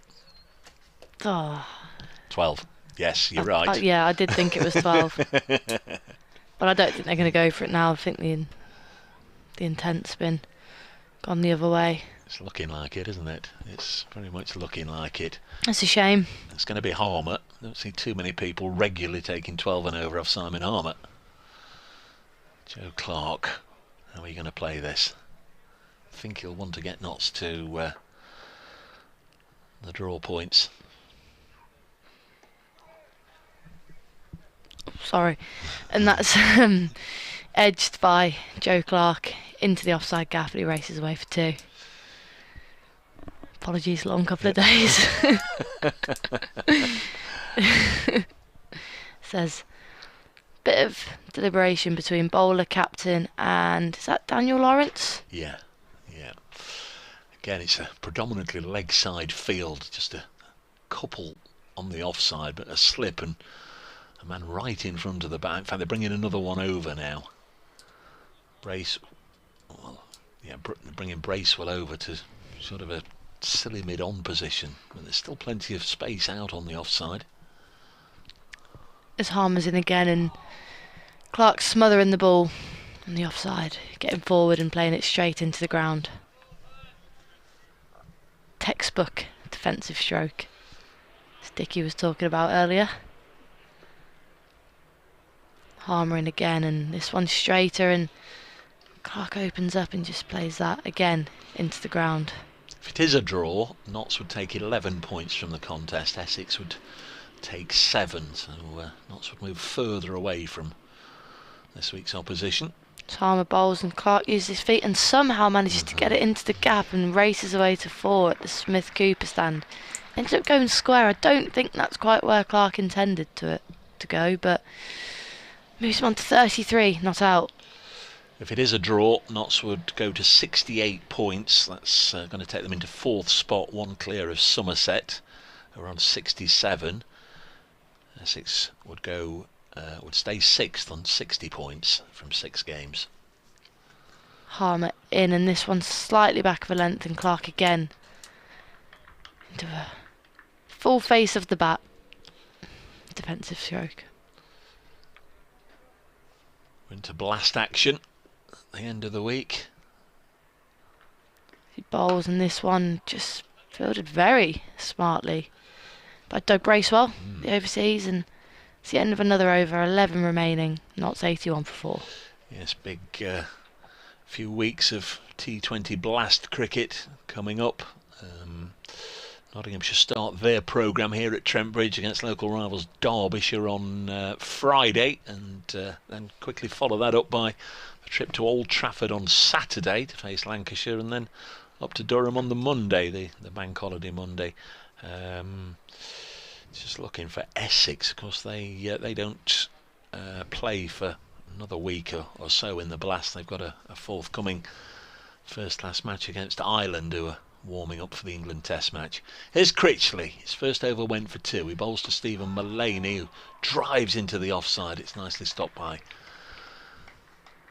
the fielder Bracewell, and there's no run. Would have been 4 otherwise. 81 for 4. 10 overs after this one. Mullaney this time does punch it again into the offside, fielded by Cook. No run.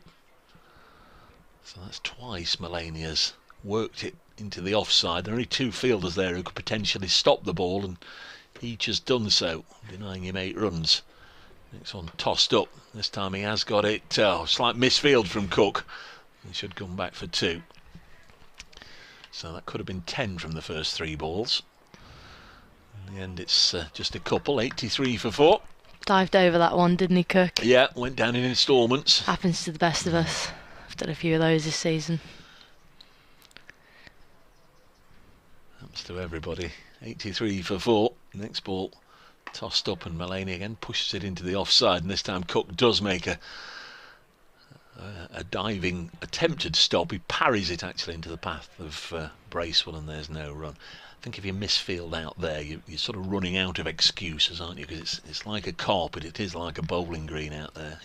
You know, you've played out there far more than me. I've played 1 or 2 sponsors games over the years and that sort of stuff, but you've played some competitive stuff out there.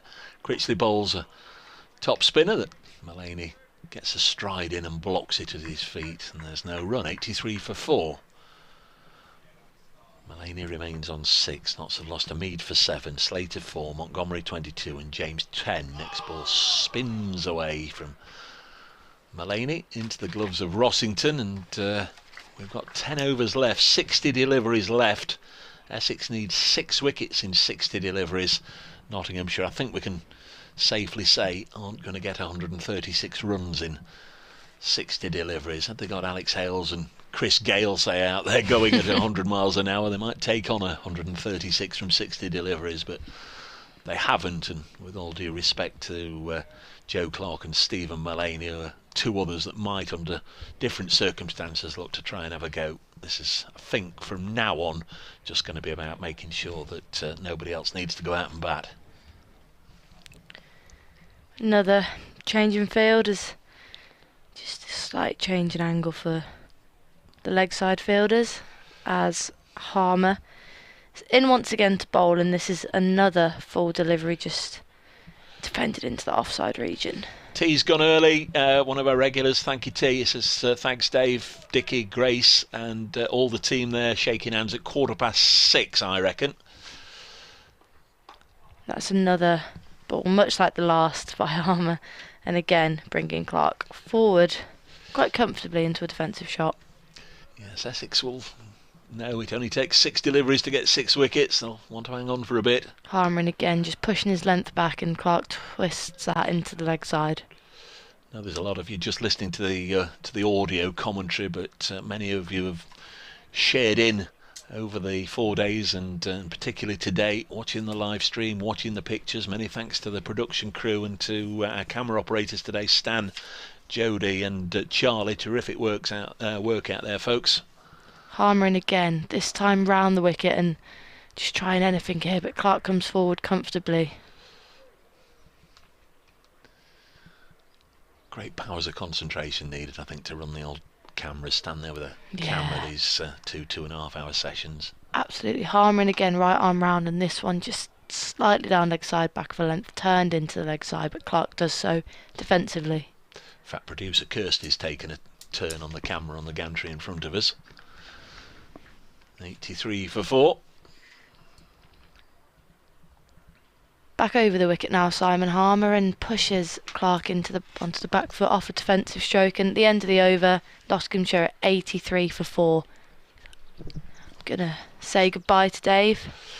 Yes, thanks, Grace, for stepping in for the last couple of hours for Dickie and your contributions today. Well done yesterday with the blast. Thank Grace you. will be back with us during for the blaze. Grace will be back with us during the blast, and we'll look forward to speaking to you then. Yeah, see you soon. Thank you. That's 83 for 4 then, with 9 overs remaining. Stephen Mullaney on strike has 6. People just urged just to sit down, just to bob down in the pavilion. Sit down, sir. There we go. Sit down. Oh, don't sit down on the stairs. Find a seat. There we go. We're ready. Leg spinner Critchley bowls to Mullaney. Both Lancashire boys. Critchley from Preston. Stephen Mullaney, Lee, Greater Manchester, his hometown. Critchley again bowls. Mullaney just lets the ball just thud into the pad and drop down on the leg side. There's no run.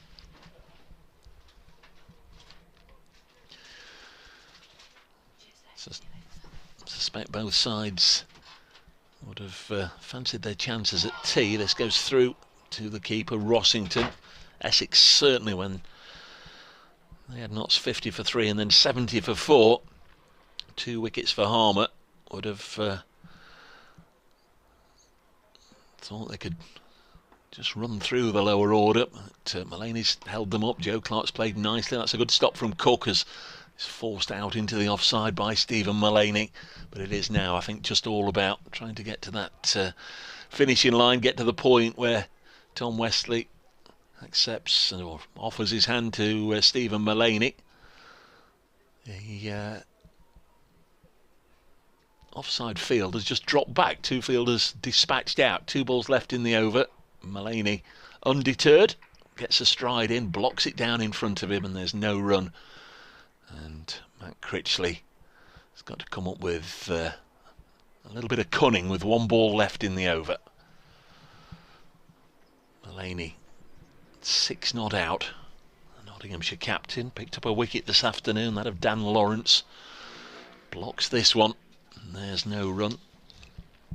End of the over. First time round, Stephen Mullaney made 27, was going along nicely. Trapped LBW by Doug Bracewell. Nottinghamshire 83 for 4.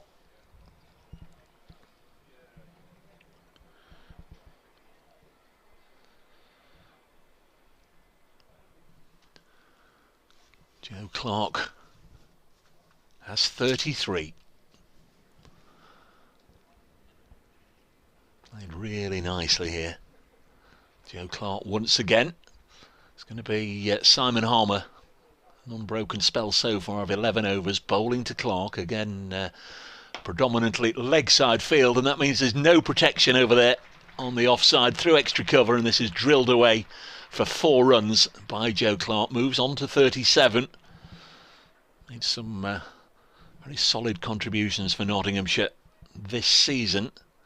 He's got quite a long streak without a century for Notts. Last year he got as high as 95 at Cardiff against Glamorgan, but only 1 century for Joe Clark in his last 50 red ball innings, but he's been churning out some very useful 40s and 50s and 60s and 70s, and he's on his way again here. 37 not out. Harmer bowls to Clark, again goes deep into his crease and punches it straight into the legs of the close to the wicket fielder there, Shane Snater. And there's no run, 87 for 4. Got 7 overs to go after this one. If we go the distance, beginning to doubt that we will now as Harmer bowls and Clark happy to defend. Essex have left an offside boundary rider out there, just in case Clark threads that ball away into the open spaces in front of the Fox Road stand. Next one is worked down the ground for a single, and they do go through the formalities of changing ends. One more, 88 for 4. 2 balls left in this over, then 7 overs remain here on 5 Sports Extra. BBC Radio Nottingham and BBC Essex Sport via the BBC Sport website. And all of you watching the live stream as this is dabbed away by Mullaney. He'll get 2 here, if not 3, as he runs it down to third man. There's nobody there. Going to be a third run taken by Mullaney. Moves on to 9, 91 for 4. Doesn't really alter the equation one iota. Not still require 128. They're not going to get that in 7 overs, even if it was 7 overs of mayhem. Field now brought in for Joe Clark, almost inexplicably. And Clark will handsomely drive through the offside for 4 more. So Essex had a lot of plans, a lot of theories, a lot of options in that over. Fielders moved hither and thither, but Joe Clark equal to the task. Drives his second boundary of the over. There was a 3 as well for Stephen Mullaney and a single. So 12 from that one. Notts aren't going for it, folks, at 95 for 4. It's just the way it presented itself, but Joe Clark played very, very nicely, and he's on to 42. This partnership worth 25, and with 7 overs left, no indication yet that Tom Wesley's going to call off the hounds. Wants to give it a bit of a go. Liam Patterson-White will have his pads on. Calvin Harrison too. Stuart Broad and Dane Patterson. And we don't know about Brett Hutton. Not been on the field at all today. No explanation for his absence, but Notts will be hoping that it won't be required in any circumstance as Mullaney blocks this ball from Critchley. The start of a new over. And we can almost tick them off now. A maximum of 41 deliveries. Next ball spins sharply away past the bat, past the wicketkeeper, and was taken by Alistair Cook at first slip. It turned that much. Of course, there is the possibility that Essex might just get another over or so in. This one's hit the pad. They're asking and imploring the umpire, Tom Lungley, at the far end to give Stephen Mullaney out. But having seen the previous delivery spin so sharply, I think the umpire would naturally presume that the next one was going to turn just as far. Essex collectively appearing to stand there in a state of bewilderment.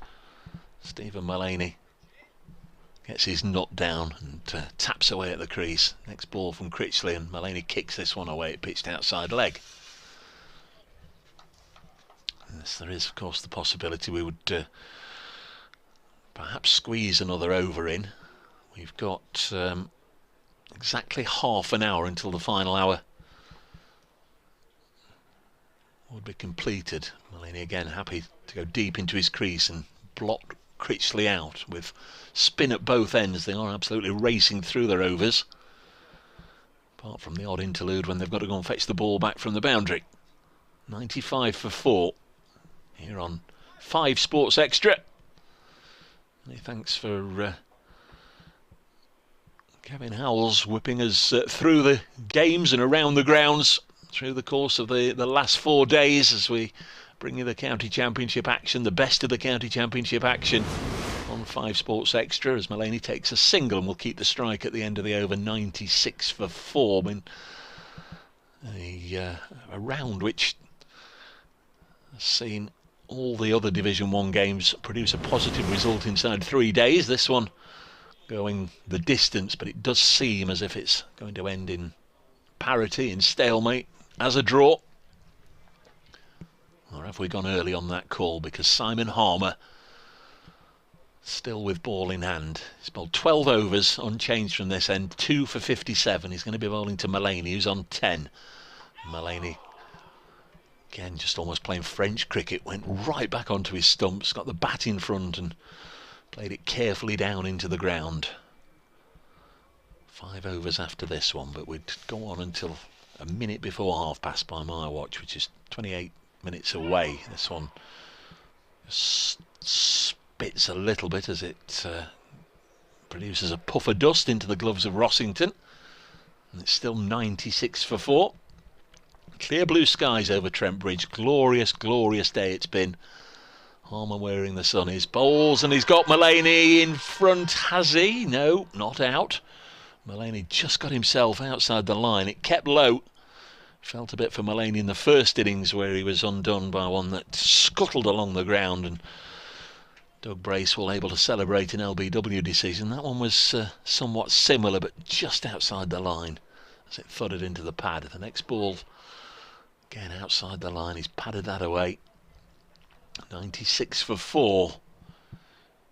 Harmer weaving his tricks, going through his routine, his variations. Comes in off 2 or 3 paces, South African off spinner, and gives one for Mullaney just to nudge it not too far out into the offside. It's just gone 8 or 9 strips away from the one they're playing on, and they walk a single. 97 for 4. That means Clark will go down to the other end to face the final ball of this over.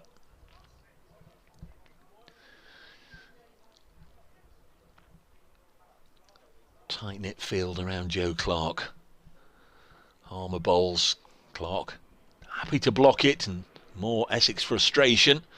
And Tom Westley comes across. Mullaney takes off his glove, and Tom Westley says that is it. 5 overs left.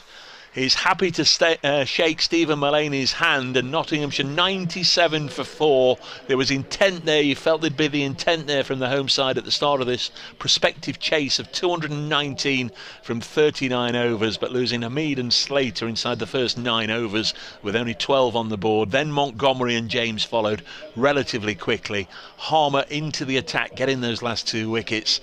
Just wondered if he could have perhaps got one more and got into that middle and lower middle order, whether Essex would have had a chance. By then Notts had almost decided they were going to just play for the draw. They will take 11 points from this game. Essex takes 7, and the last match in the last round of the county championship before the Blast starts, although the Blast of course did get underway yesterday, but for most counties the Blast will get underway in the next few days. The last match has pretty much gone the distance just after 6 o'clock on the Sunday here at Trent Bridge, and very much hope you've enjoyed the coverage. For listeners to 5 Sports Extra, thank you for being with us over the last hour or so here at Trent Bridge, as I hand you back to Kevin Howells.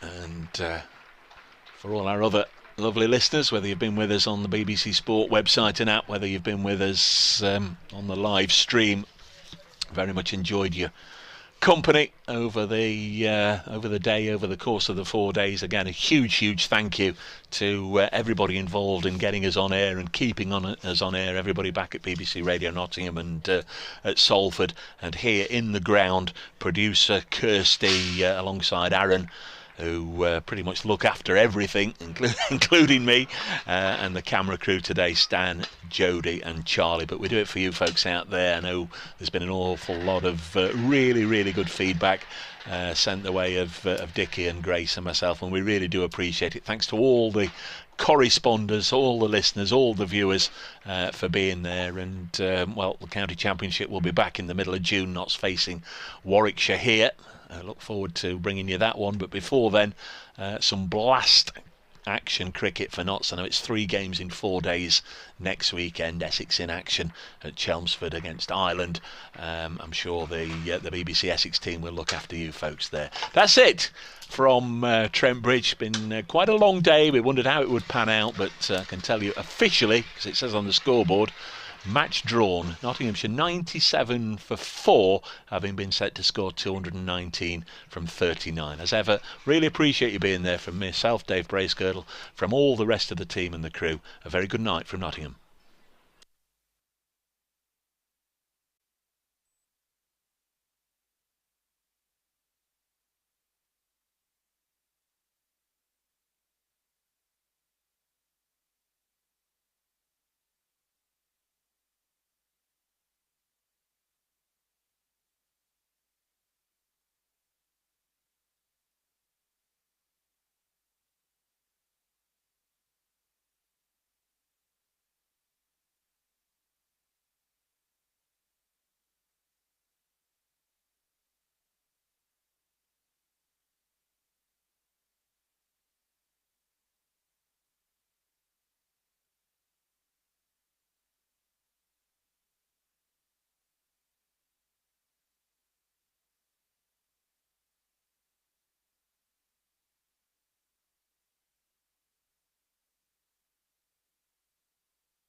Calvin, a bit of drama towards the end of those 4 days. I suppose we can start by perhaps taking us into the dressing room at tea when you were set 219 to win off 39 overs and talking about the approach and what the plan was to come out there at the end.